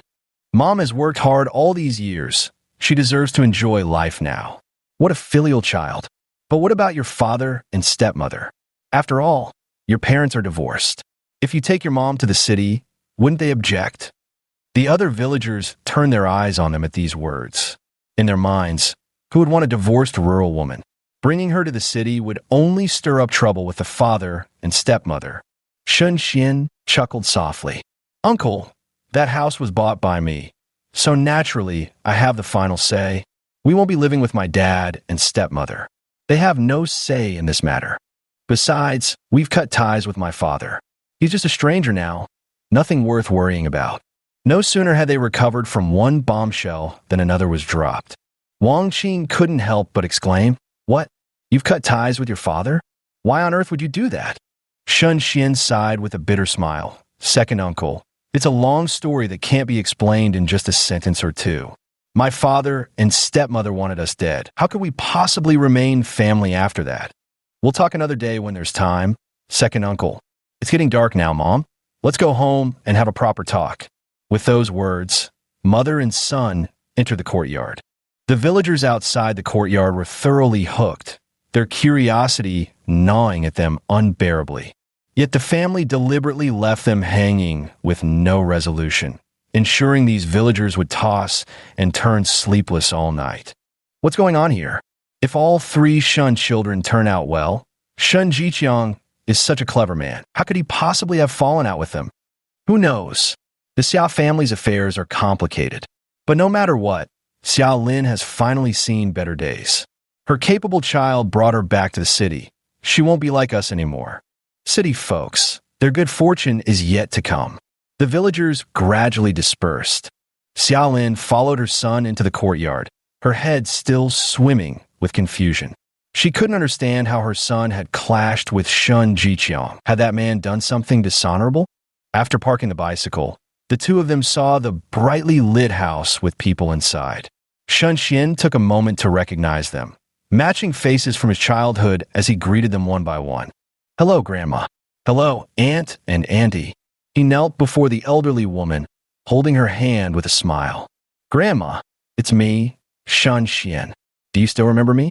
Qian Guilin leaned in closer for a better look, her face full of warmth as she patted his head and chuckled. Of course, of course. You're my second grandson, little Xian. You've grown so handsome. Oh, you must stay longer this time. Grandma still has pears in the yard. Didn't you always love poached pears with sugar? I'll make some for you tomorrow." "All right, thank you, Grandma." Shun Xian stood up and walked aside, his expression gentle. He stepped forward and patted the young man who was staring intently at him, saying with a smile, "You've grown up, cousin. You're quite sturdy now." Xiaorui looked at his fair-skinned and refined cousin, so obviously different from them, truly a product of city upbringing. He had initially felt a bit restrained, unsure whether to approach and greet him. He never expected his cousin to come over, pat him, and smile so warmly, just like when they were kids, only now a little taller and bigger. Instantly, my nervousness vanished, replaced by a cheeky grin. "Second cousin, you're back. Look how strong I've gotten now. You couldn't beat me in a fight anymore." Shun Xian teased. "Oh, really?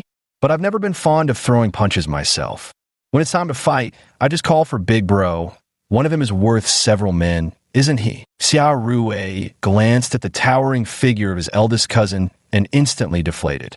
Well then, from childhood till now, there was simply no hope of ever beating second cousin in a fight. Xia He, with her oval face and gentle demeanor, said softly, "Second cousin is back. You must be tired from the journey. I'll go prepare dinner. After eating, you should rest well.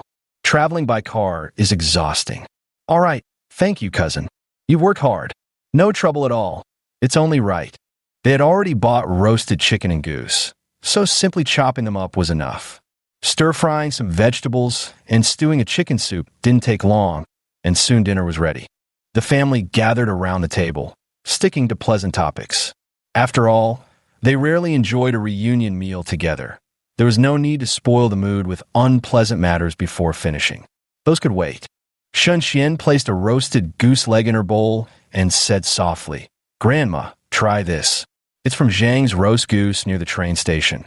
The one you always said was the most authentic and delicious." Qian Guolan's eyes crinkled with a smile as she nodded repeatedly.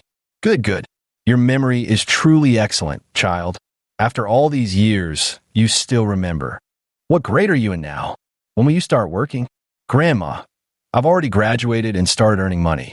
I don't need to go to school anymore." "My, that's wonderful. Time flies. How did you grow up in the blink of an eye? And your old grandmother here has aged again. Can't deny growing old now, can I?" Xia Yong said with a playful grin. "Mom, look at you. Not even 70 yet, just your eyesight's a bit weaker.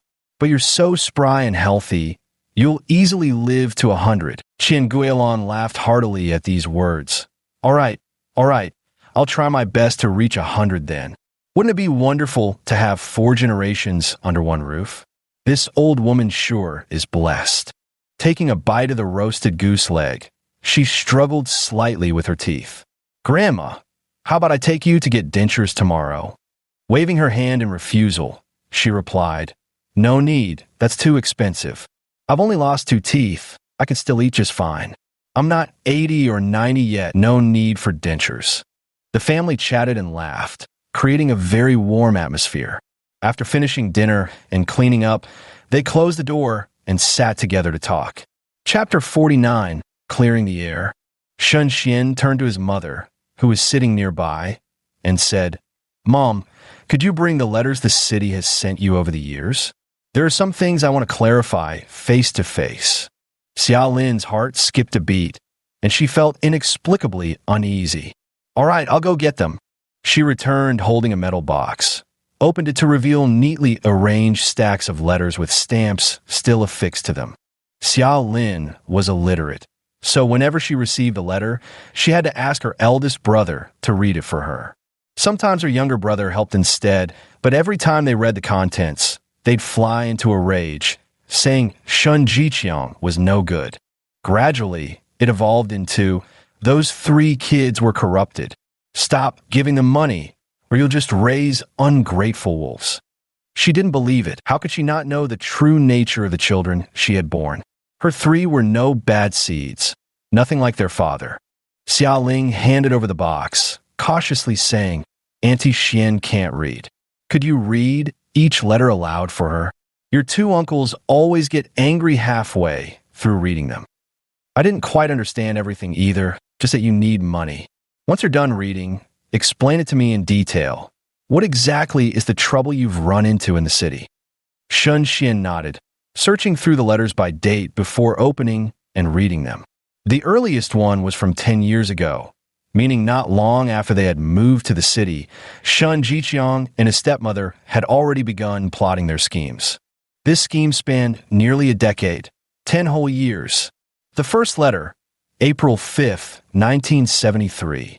After reading it, he took a deep breath and said slowly, according to the date on this letter, we had just arrived in the city 1 month before Shun Jiqiang married our stepmother. Back then, the stepmother's bride price was 50 yuan. She gave her job to the eldest sister of the Fong family and brought Fong Yue out to marry Shun Jiqiang, meaning those 50 yuan. Mom, this money wasn't given to us. Dad used our names to give it to the stepmother as a bride price to bring her out from the Fong family and marry her. Xiaolin gasped, her eyes widening in disbelief as she stared at him. Shun Xian read letter after letter, explaining one by one while comparing what kind of life they were living in the city during that same time. Wasn't this way the truth clearer? An hour later, he had finished recounting a decade of experiences. The main hall was deathly silent. Xia Ming and Xia Yang's faces were livid, their eyes burning with fury. The 2 sisters-in-law exchanged glances, their eyes unable to conceal their shock. They had thought that educated youth Shun abandoning his wife and returning to the city was already heartless enough, but to be capable of such cruelty was beyond belief. Taking the child to the city to do menial labor while extorting money from his ex-wife under the child's name, only to pocket it and raise his new wife and family instead. This was utterly despicable. Xia Lin trembled from head to toe, her chest burning with hatred and fury. If Shun Jiqiang were here now, she'd want nothing more than to tear him limb from limb. She knew full well about his heartless nature from 10 years ago.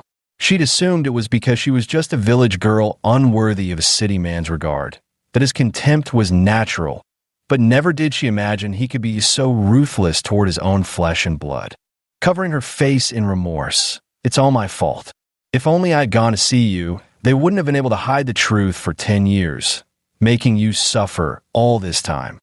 Shun Xian placed his hand over hers, those hands covered with scars and cracks, feeling heartache piercing through him. Mom, actually, I didn't suffer too much. After all, he knew I was his cash cow. These years have been hardest on Big Brother, slaving away in the mines. Shun Jiqiang took all his earnings, while constantly telling him to work hard and never come home, claiming we needed the money for school. Little sister had it worst. She did all the household labor, living like an old servant. After failing college entrance exams, they immediately wanted to marry her off for bride price money. Shun Xian's face was full of guilt. If I had fought back sooner, my elder brother and younger sister wouldn't have suffered so much. It's all my fault. I actually believed stepmother's words. Xia Lin wiped the corners of her eyes, her expression pained. It's all my fault too. I thought bringing you to the city was for your own good, but I never imagined Shun Jiqiang could be so vicious. He never truly cared for you as his children. He only saw you as future sources of income, which is why he couldn't wait to send you off to the city. It was all my foolishness. I actually believe his lies. If I just made a scene in the city, right under my watch, you would never have suffered so much. He deceived me, claiming that as long as I gave him money, you'd live well, so well that you'd become city folks. How could I have been so gullible? Her face twisted with regret. She had sensed something was off long ago. Why hadn't she dug deeper? Why had she let Shen Jiqiang slip through the cracks? Shen Xian patted her hand reassuringly. Mom, don't be angry. If he can scheme against us, can't I scheme against him too? After briefly explaining the situation, he whispered to her dazed expression, Mom, do you think I become bad? I just feel that money was earned by Big Brother in the first place, so why shouldn't we take it? Besides, what we've earned for him over these years far exceeds the scraps he's given us to eat. We're just returning what rightfully belongs to us. Xiaolin shook her head, her eyes lighting up. No, Xiao Xian, you've read more books, so you must have your reasons for doing this. I'm just afraid he might get desperate and harm you when cornered. Money is Shen Jiqiang's lifeline. He's never suffered such a heavy loss. If he finds out, he won't let you off the hook. Shen Xian curled his lips, his gaze sharpening. I understand what you're implying, Mom. Don't worry, I've got dirt on him. Once I've squeezed him dry, I'll make sure he ends up behind bars. But do you still have feelings for him, Mom? If you move into the city with us, you might run into him someday. You know better than anyone how two-faced he is. It's either my death or his. There's no reconciliation between us. If you still hold any sentiment for him. Xiaolin sniffled and waved her hand. No, I wish I could kill him. How could I possibly have any feelings for him? Back then, I was blind. I deserve this misery myself. It's not your fault. How could I still have feelings for him after what he did to you? As long as you're both doing all right, I don't care what happens to me. Shen Xian let out a relieved sigh and smiled. I understand what you mean, Mom. Don't worry, our best days are still ahead. There's no point wasting all our energy on him. Then let me tell you about buying a house and making money. Right now, I mainly wholesale clothes and sell electronics at street stalls. Buying clothes from the South at cost price is dirt cheap. Just flip them for double the profit. I figured since the timing's perfect right now, we should make as much money as we can. After all, nothing feels more secure than cash in your pocket. Xiaolin was completely stunned when she heard the amount of 10,000 yuan. What? Selling clothes can make this much money? You earn 10,000 yuan in just half a month? City folks' money is that easy to earn?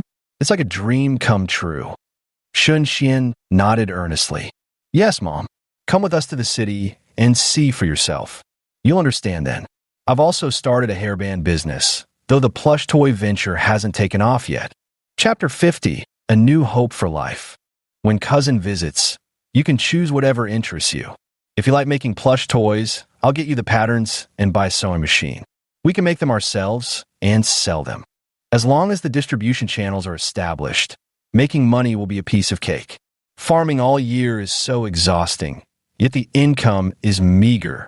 Why not seize this opportunity to take a leap? It'll bring ease to generations to come. These are low-cost ventures. We won't touch the high-capital ones. Shen Xian said with a smile. Of course, cousin, if you want to work in the factory, that's possible too. Jingjing is at the cannery now. They provide meals and lodging, pay dozens of yuan a month, and the benefits are excellent. Besides, we'll be there to look out for you.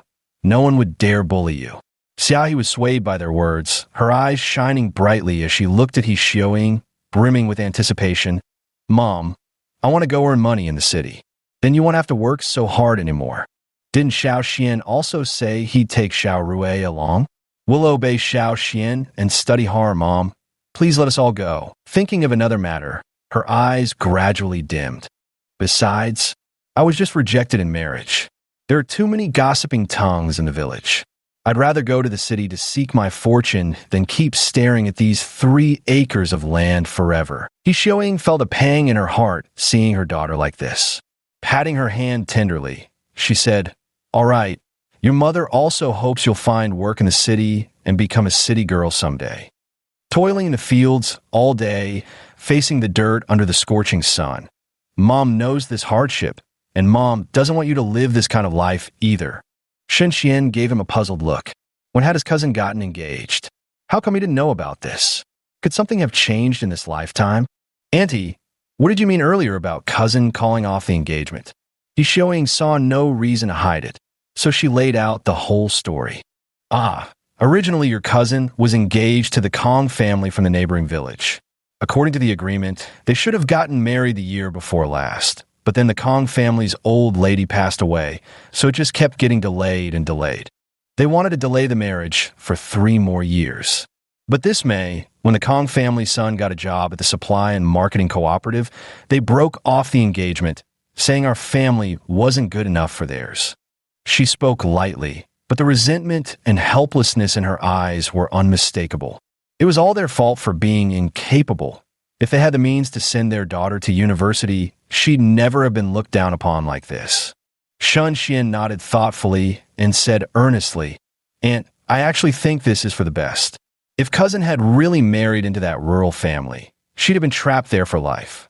The Kong family showed their true colors just because their son got a cooperative job. Breaking an engagement over such a thing proves they weren't worth entrusting her future to. Not marrying into that family is actually a blessing. Xiaoyi chimed in, "Yes, cousin is right. I want to see the world outside, not rush into marriage and live a life that's predictable from start." Cousin got the right idea. With reform and opening up, there are endless opportunities.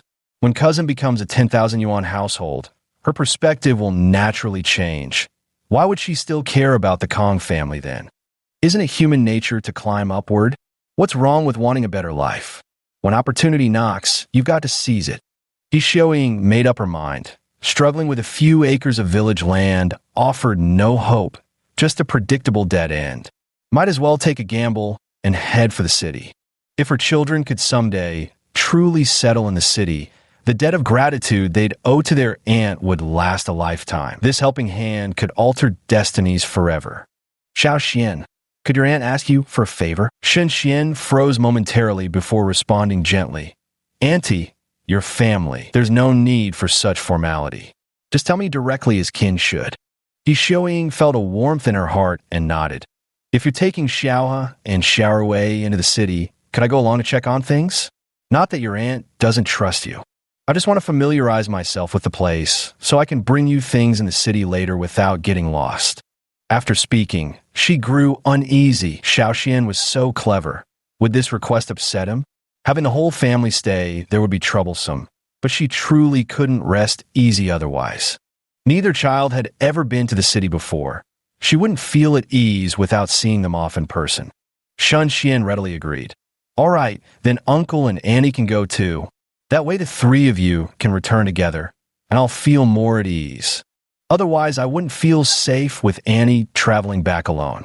There's so many pickpockets on the roads these days, and child traffickers too. Big Brother and I actually encountered some during our trip. Oh, we even got into a fight." Everyone, Xia Yong's eyebrow twitched. "It's gotten that dangerous?" "When Big Brother and I went a few years ago, the roads actually felt quite safe." Shun Xian nodded seriously. With China's reform and opening up, people's lives are getting better and money is flowing more freely. Naturally, those pickpockets have become more active. Those kidnappers abduct children and young girls. When we came here, we ran into 2 girls who nearly got dragged away. Cousin, there are many money-making opportunities in the city, but also many dangers. Never go out after dark. Wherever you go normally, I'll accompany you, or Big Brother will. Don't go out alone." Xiaoyi nodded. "All right, I'll remember that, cousin. I'll do whatever you say. If there's anything I don't do well, just tell me straight. I'll definitely improve." Xiaoying chimed in. "Exactly, we're family. No need for formalities between us. Though you're young, Xiao Xian, you've always been steady and prudent. If your cousin steps out of line in any way, scold him if you must. Teach him a lesson. Don't hold back. This boy's stubborn. Sometimes nothing but a beating will do." Xiao Rui's lips twitched as he glanced at his parents and retorted irritably. "Hey now, am I not your biological son? Who said I don't listen? I'll heed every word smart people say." "What? You saying your old man's stupid?" I didn't mean that. But if that's how you want to take it, I can't help it." As soon as the words left his mouth, Xia Ming gave him 2 slaps and a glare. Xiao Rui rubbed his nose, grinning at Shun Xian. "Cousin, don't worry, you're the smartest in our family. I've got nothing but respect for clever folks, so I'll definitely listen to you. You're the boss. If I'm dumb, just scold me. I ain't the ungrateful type who holds grudges. Whoever gets me rich is my ancestor. Shun Xian twitched his lips. Don't say that. I'm not much older than you. Can't handle being called an ancestor. Also, don't repeat what was said here today to anyone in the village. It might stir up envy and bring more harm than good. Everyone nodded in understanding. They knew the principle well. Meat should rot in the pot where it's cooked. Why let outsiders know too much? It would only lead to endless trouble later. Shindizhuang dozed off while sitting up and, in a moment of carelessness, rolled onto the ground with a loud thud. The others burst into laughter at the sight, dispelling the earlier gloom and tension. That evening, Shun Xian and the other two returned home. Xiaolin quickly tidied up and laid out the sleeping mats, saying with a smile, I've kept your rooms just as they were. I clean them regularly, so they're not dirty. Get some rest early tonight. The journey's tiring. Get some proper rest. Tomorrow I'll make you sweet and sour fish. All right, Mom, take this money for now. Let me know what we need, and I'll ride into town first thing tomorrow to buy it.